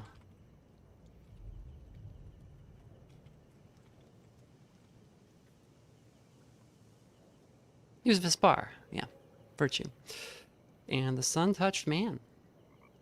That somber goon, yeah. There's a couple of incidental guys. No, he was not the Man with No Heart, I don't think. I think Hausman was, let's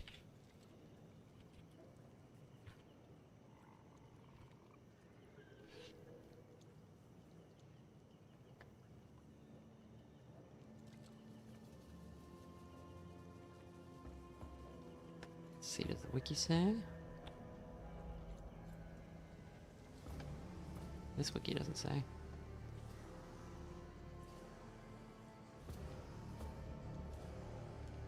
Dennis Schuerman? Possibly. That seems right. Let's see. No, Christopher Gee.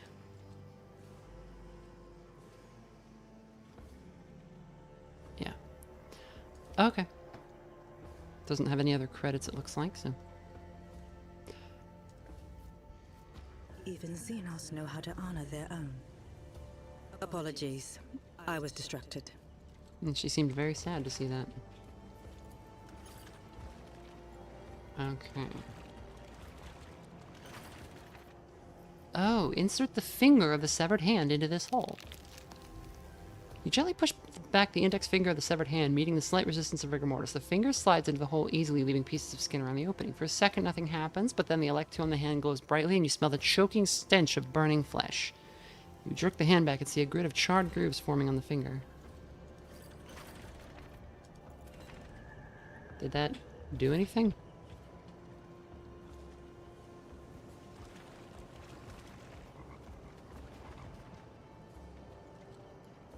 No.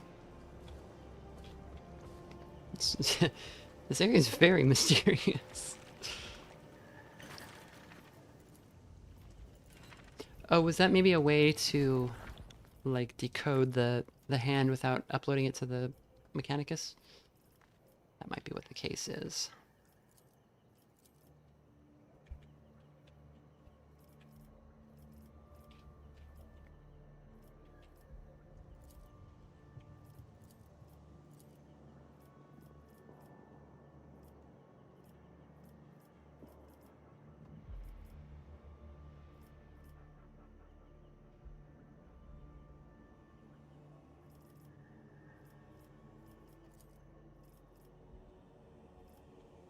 Okay, so the Kroot are...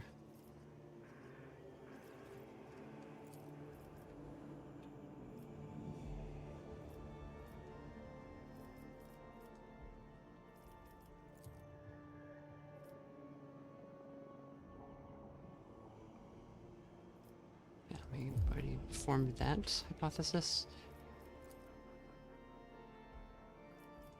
That happened with the Confessor, that's true.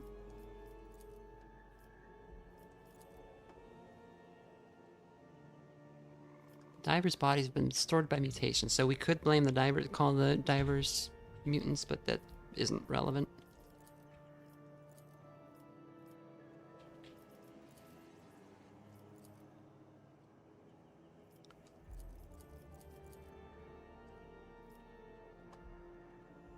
Okay.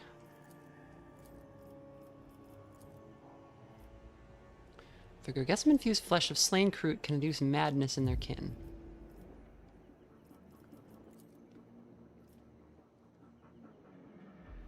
So the scouts were driven mad and attacked the Warshaper in the swamp. He slew them. We know that that's the case now. Initiating data upload to the sacred repository. Data decoded, structured, and appended to the case evidence. So he says, so did I suffocate that guy for nothing? Well, I suffocated him for idle curiosity, but we haven't needed the fuse yet. It hasn't been clear what that is all about.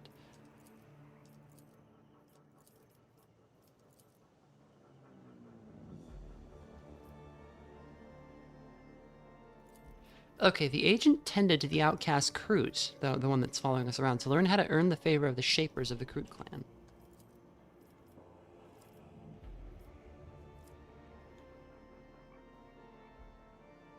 So we know the War Shaper was wounded. Unless the Flesh Shaper was just trying to blame him. Whatever, we can blame him.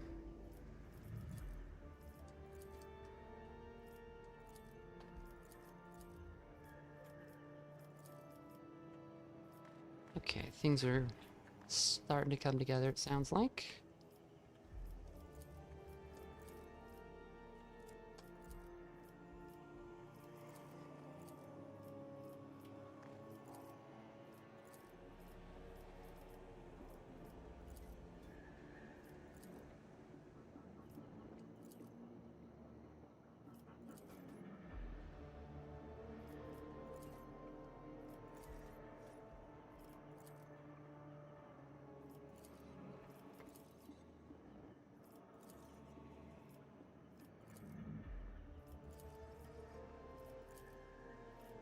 Mission and the Tick clan.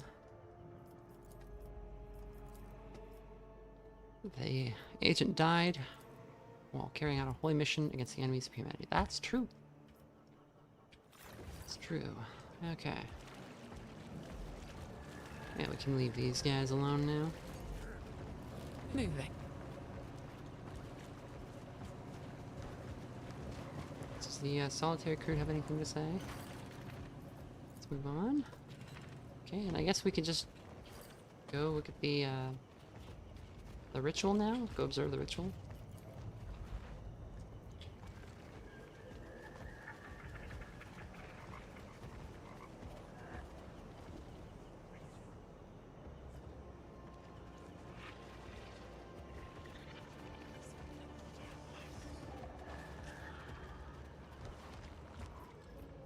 Save in case it opens up like a super long fight or something. You have come to trade knowledge, soft skin. Ritual of the Roots. Take part in the ritual.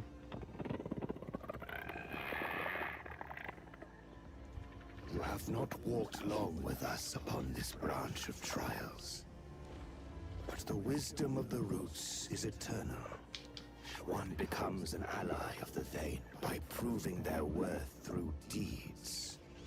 You aided my brother, Warshaper Croactic, sparing him grievous wounds in the slaughter against those maddened of our blood. You saved Graktar, our kin, our brother in war, and the last surviving Krutox. You defended the borders of the Roost, subduing the Iron Tree. You aided Skratic in finding what remained of his mate. Yes, I know of this. You have proved your worth. You have earned the right to become our Hunt Sister and witness the awakening of the root. You may stay and observe. This is my word. But remember, if you refuse, you must leave the roost. You will not meet again until after the ritual. If that is the way the leaves fall. Alright, let's do it. Only your pack. The inedible must leave. Be gone.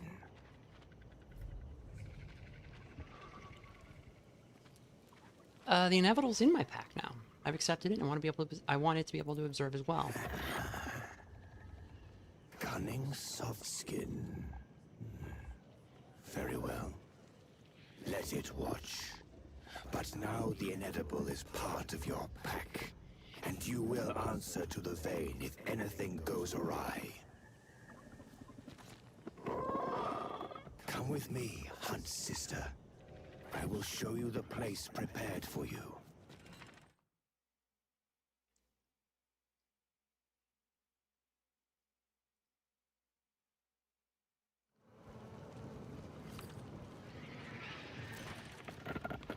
Roots of the vein, the flesh of Ortvaker who dwell in this place defiles the legacy of the roots. It leads us down the branch of madness. I say, the vein must seek new hunting grounds before our strands fray. So our Xenos Hybris went up enough. That's the one that's like we should work with aliens when it's useful to humanity or the Inquisition. And this gives us Know the Other, which just is an increase to lore Xenos by 10. So I say otherwise. Is madness claiming the weak? Leaves will fall, and the strands of our remnants will master this rage. That is how the vein will survive. Weirtick and I have chosen different branches for the vein. To decide, we will awaken the first shaper of the Tick vein in this fledgling. Awaken. To help. To answer. okay, so it looks like he's like in a trance because he drank the soup. Hunt Sister. Accept the honor of standing at the fledgling's side. Watch the awakening. Honor the will of the roots. Alright. Roots of the vein. I say, to awaken, the fledgling must call to the roots.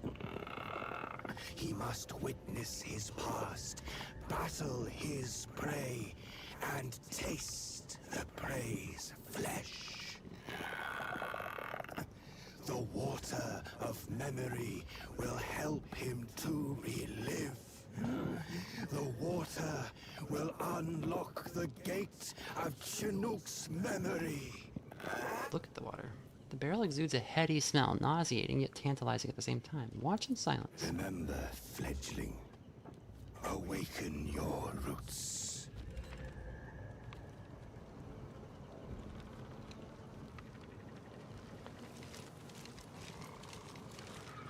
Rock.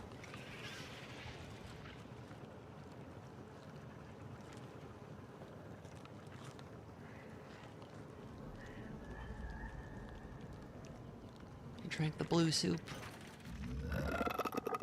Only a tree that drinks of healthy sustenance sheds its leaves. Only worthy warriors feast.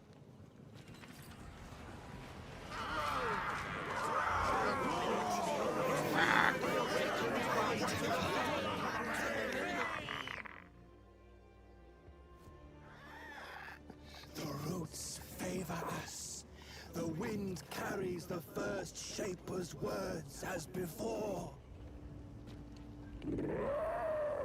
Words are dust beneath a warrior's feet. When the Vayne first arrived on this world, a devious foe attacked the roost. Our predecessors destroyed the enemy, and you, fledgling, must hunt as they did. We have found fitting opponents for you. Uh-oh. Once you absorb their strands, you will be one step closer to awakening. The Flesh Shaper wants you to defeat one of your blood. One whose strand has been nurtured over years of brave hunting. But I say this. Slay the Oathfucker who threatened the roost. His strands are mighty. That is how you will repeat the feat of our roots.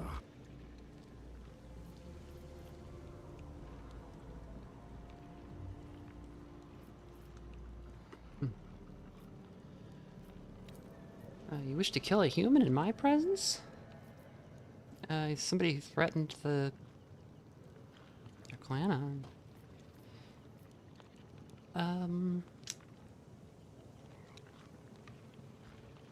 Softskin is a scoundrel, a fallen leaf. Trample him.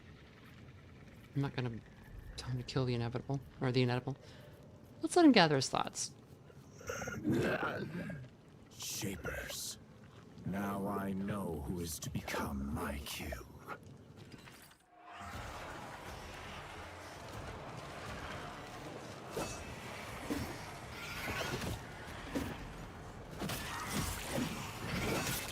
Damn.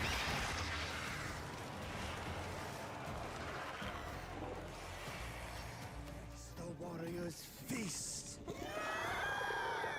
The fledgling will taste the meat of his fallen foe. Thus will the root inside him awaken. This is the way the leaves fall. Viscous, oily saliva is dripping from the young Kroot's beak. He's ready to start tearing into his enemy's dead flesh, but his wandering gaze tells you that he has not decided which part to eat. I'll just let him go. Seems like I could do all sorts of things to throw this off, but I don't see a good reason to. It only takes a second before the young Kroot pounces on the kill and sinks his talons into the still warm flesh. So he just ate a hunter from the tribe, rather than a human or whatever. Through the rustling of the leaves and the singing of the roots, I, Crowbreck, have found the roost once more. The Kroot's posture has changed, becoming more assertive and relaxed, reminding you of a large, powerful predator. There's a depth to his gaze that was not there before. It is impossible to say with certainty whether a great ancestor has indeed awakened the young warrior, or it is nothing more than confidence induced by the Shaper's ritual. You are back with us, Crowbreck. All this time you slumbered with your eyes open. Today we need your wisdom, your instincts.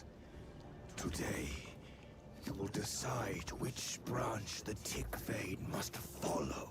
I have learned important information about the Kroot madness. As a sign of my goodwill, I'm willing to share this knowledge with your clan. Quiet, Ottavaca.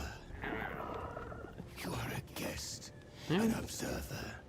Do not interfere in the Vayne's affairs, and do not interrupt the ritual. Kroot of the Tick Vayne. I can sense the leaves rotting at our roots. This rot will not enrich the soil, nor will it let new growth arise. This rot will envelop the roots until decay swallows them. The soft skin has words to say to us. Let her speak. I believe the Warshaper knew the bandit's flesh was making the crew lose control. He knew this even before the massacre in the roost, yet he hid the truth. The Alvaca blames me for the kin's hardships. Caw! She thinks she can sow dissent in the vein. If the soft skin thinks that the bloodshed in the roost was the Warshaper's fault, then I will listen. As does a shaper listen to the whispers of the tree's crown. The vein must know if there is truth to this whisper. Not long ago, the Warshaper took a scouting... Okay, we got sirens. That's what he called 911 because of all the dead crew. Not long ago, the Warshaper took a scouting party into the swamp and then returned alone. It made me curious. After all, shouldn't the dead be returned to the roost? What are you implying, Oatvaka? That my kin band is weak? Is that what you want to hear? Yes. Some of them are weak. And for that, they pay with their lives. That hunt was a failure. And the swamp devoured the weaklings' bodies. The swamp did not devour them, Croak. I found the mutilated remains of Kroot warriors. Someone had hidden them there. Warriors die every day. Killed by soft skins. Or hunger. Or the swamp. It is the way the leaves fall, Oatvaka. It is the way the vein lives. A few corpses in the swamp prove nothing. You know, my wife, she's always talking about the strength needed for the hunt and all that. And I don't do much hunting myself, but one of your kin, Scrot, recognized an amulet that belonged to his mate. I found it next to the Kroot remains. Kata. Skrat gave it. Before the hunt. Kroaktik did not bring it back. The soft skin helped to find it. The soft skin has said enough words. Now I see. Croactic knew about our warriors' encroaching madness. But he chose to hide the truth. He allowed this menace to sprout in the roost. He put the vein in danger. Croak, you said to me Ukata and Grak were weak. And so they died fighting Lone Eye's pack, and the swamp took their bodies. You lied to me, brother. Why? Brother, may I have some Outvaca flesh? No, brother. The hunt has favored me. Your doubts are the vein's weakness, Uirtik. You fear stagnation and bad strands. You are afraid you might guide the vein along a branch that has no future. But you do not see the truth. The Tick vein is on the verge of withering. To give our blood a chance, I made a decision that you could never make.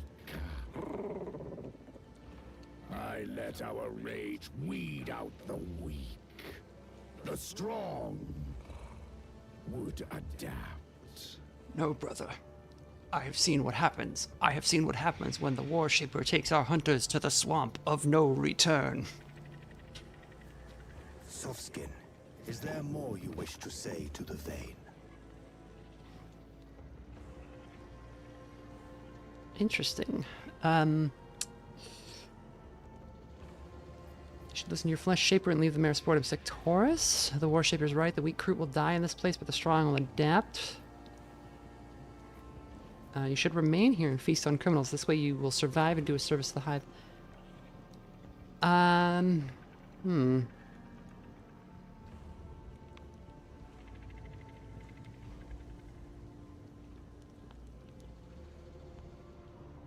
So do we want them to leave? Do we want to make a deal? Or do we want them to just keep on keeping on? I feel like we've kind of gone against the War Shapers, so... They had a pact before, but they got burned, but they're in a really bad spot now. And I don't know that leaving is going to do them any good. I could also just say, it's your call, man.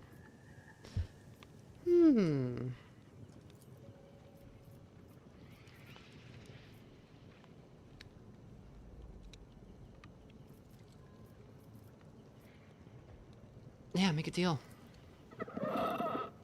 Pact. Your words have brought clarity to this roost. Perhaps this pact will also bring it new strength and suitable strands. Tell your patrons that the Tick Vein will speak with them. You have made us an offer. The Vein offers you this, a part of the Root's legacy. May our pacts feed on our enemies. Right, alright. Take this, soft skin. I no longer need it, but it still may serve you.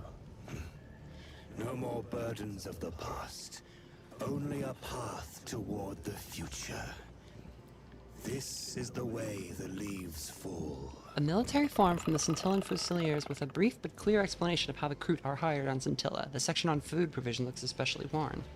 Now, the great Crowbrack has shown them the trail. The Vein will live on to put forth new strands and grow stronger, wherever the trail may lead. May my blood feed on all who would stand in their way. So this is our buddy, our little swamp buddy. The Inedible's voice is barely audible, and your ears do not deceive you. The mute Xenos has spoken. Hamar instinctively grabs his knife. His eyes wide, he stares at the creature that he suddenly discovered the power of speech, then looks at you.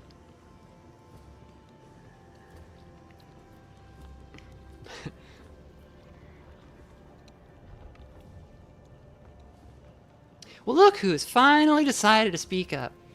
I was always able to speak outsider.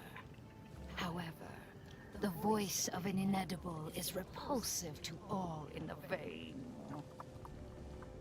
They banished their sister, and so she fell silent.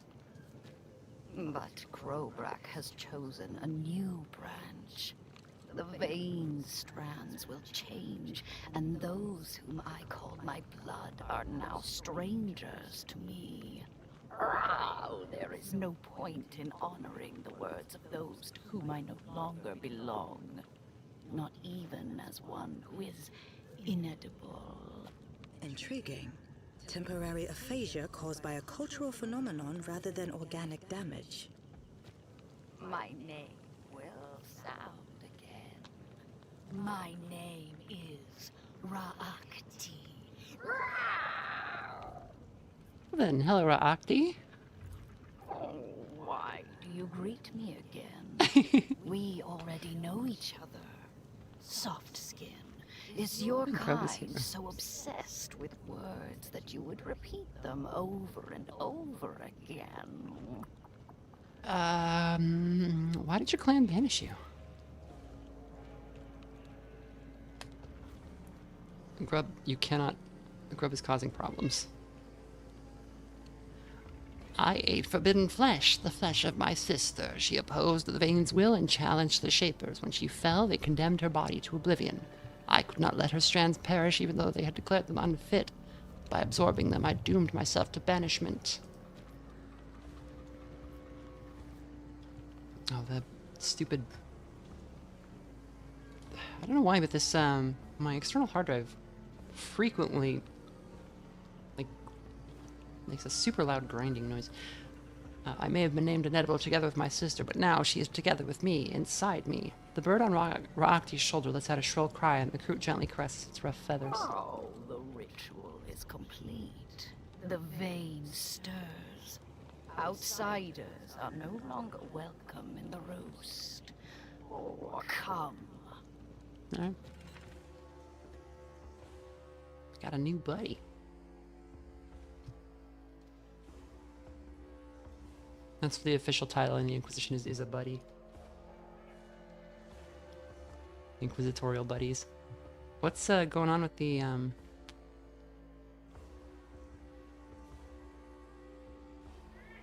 we go. Okay. Status of current task complete.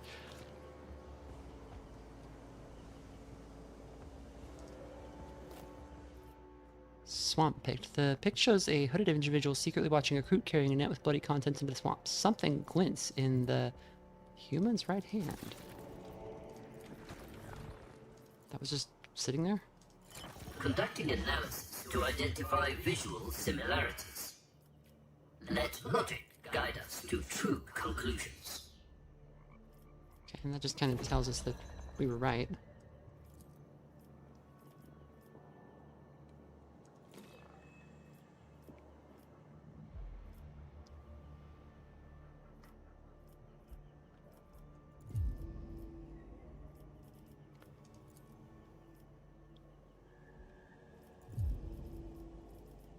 Yeah, all right. Is that it? Okay, I think this might be a good time to save, and we'll come back to this on Tuesday.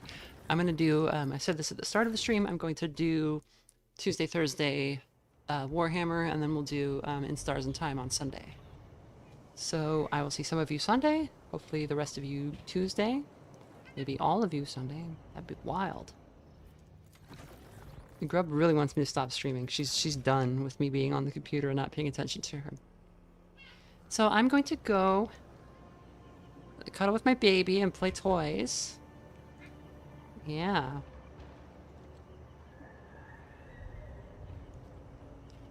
Good night, everybody.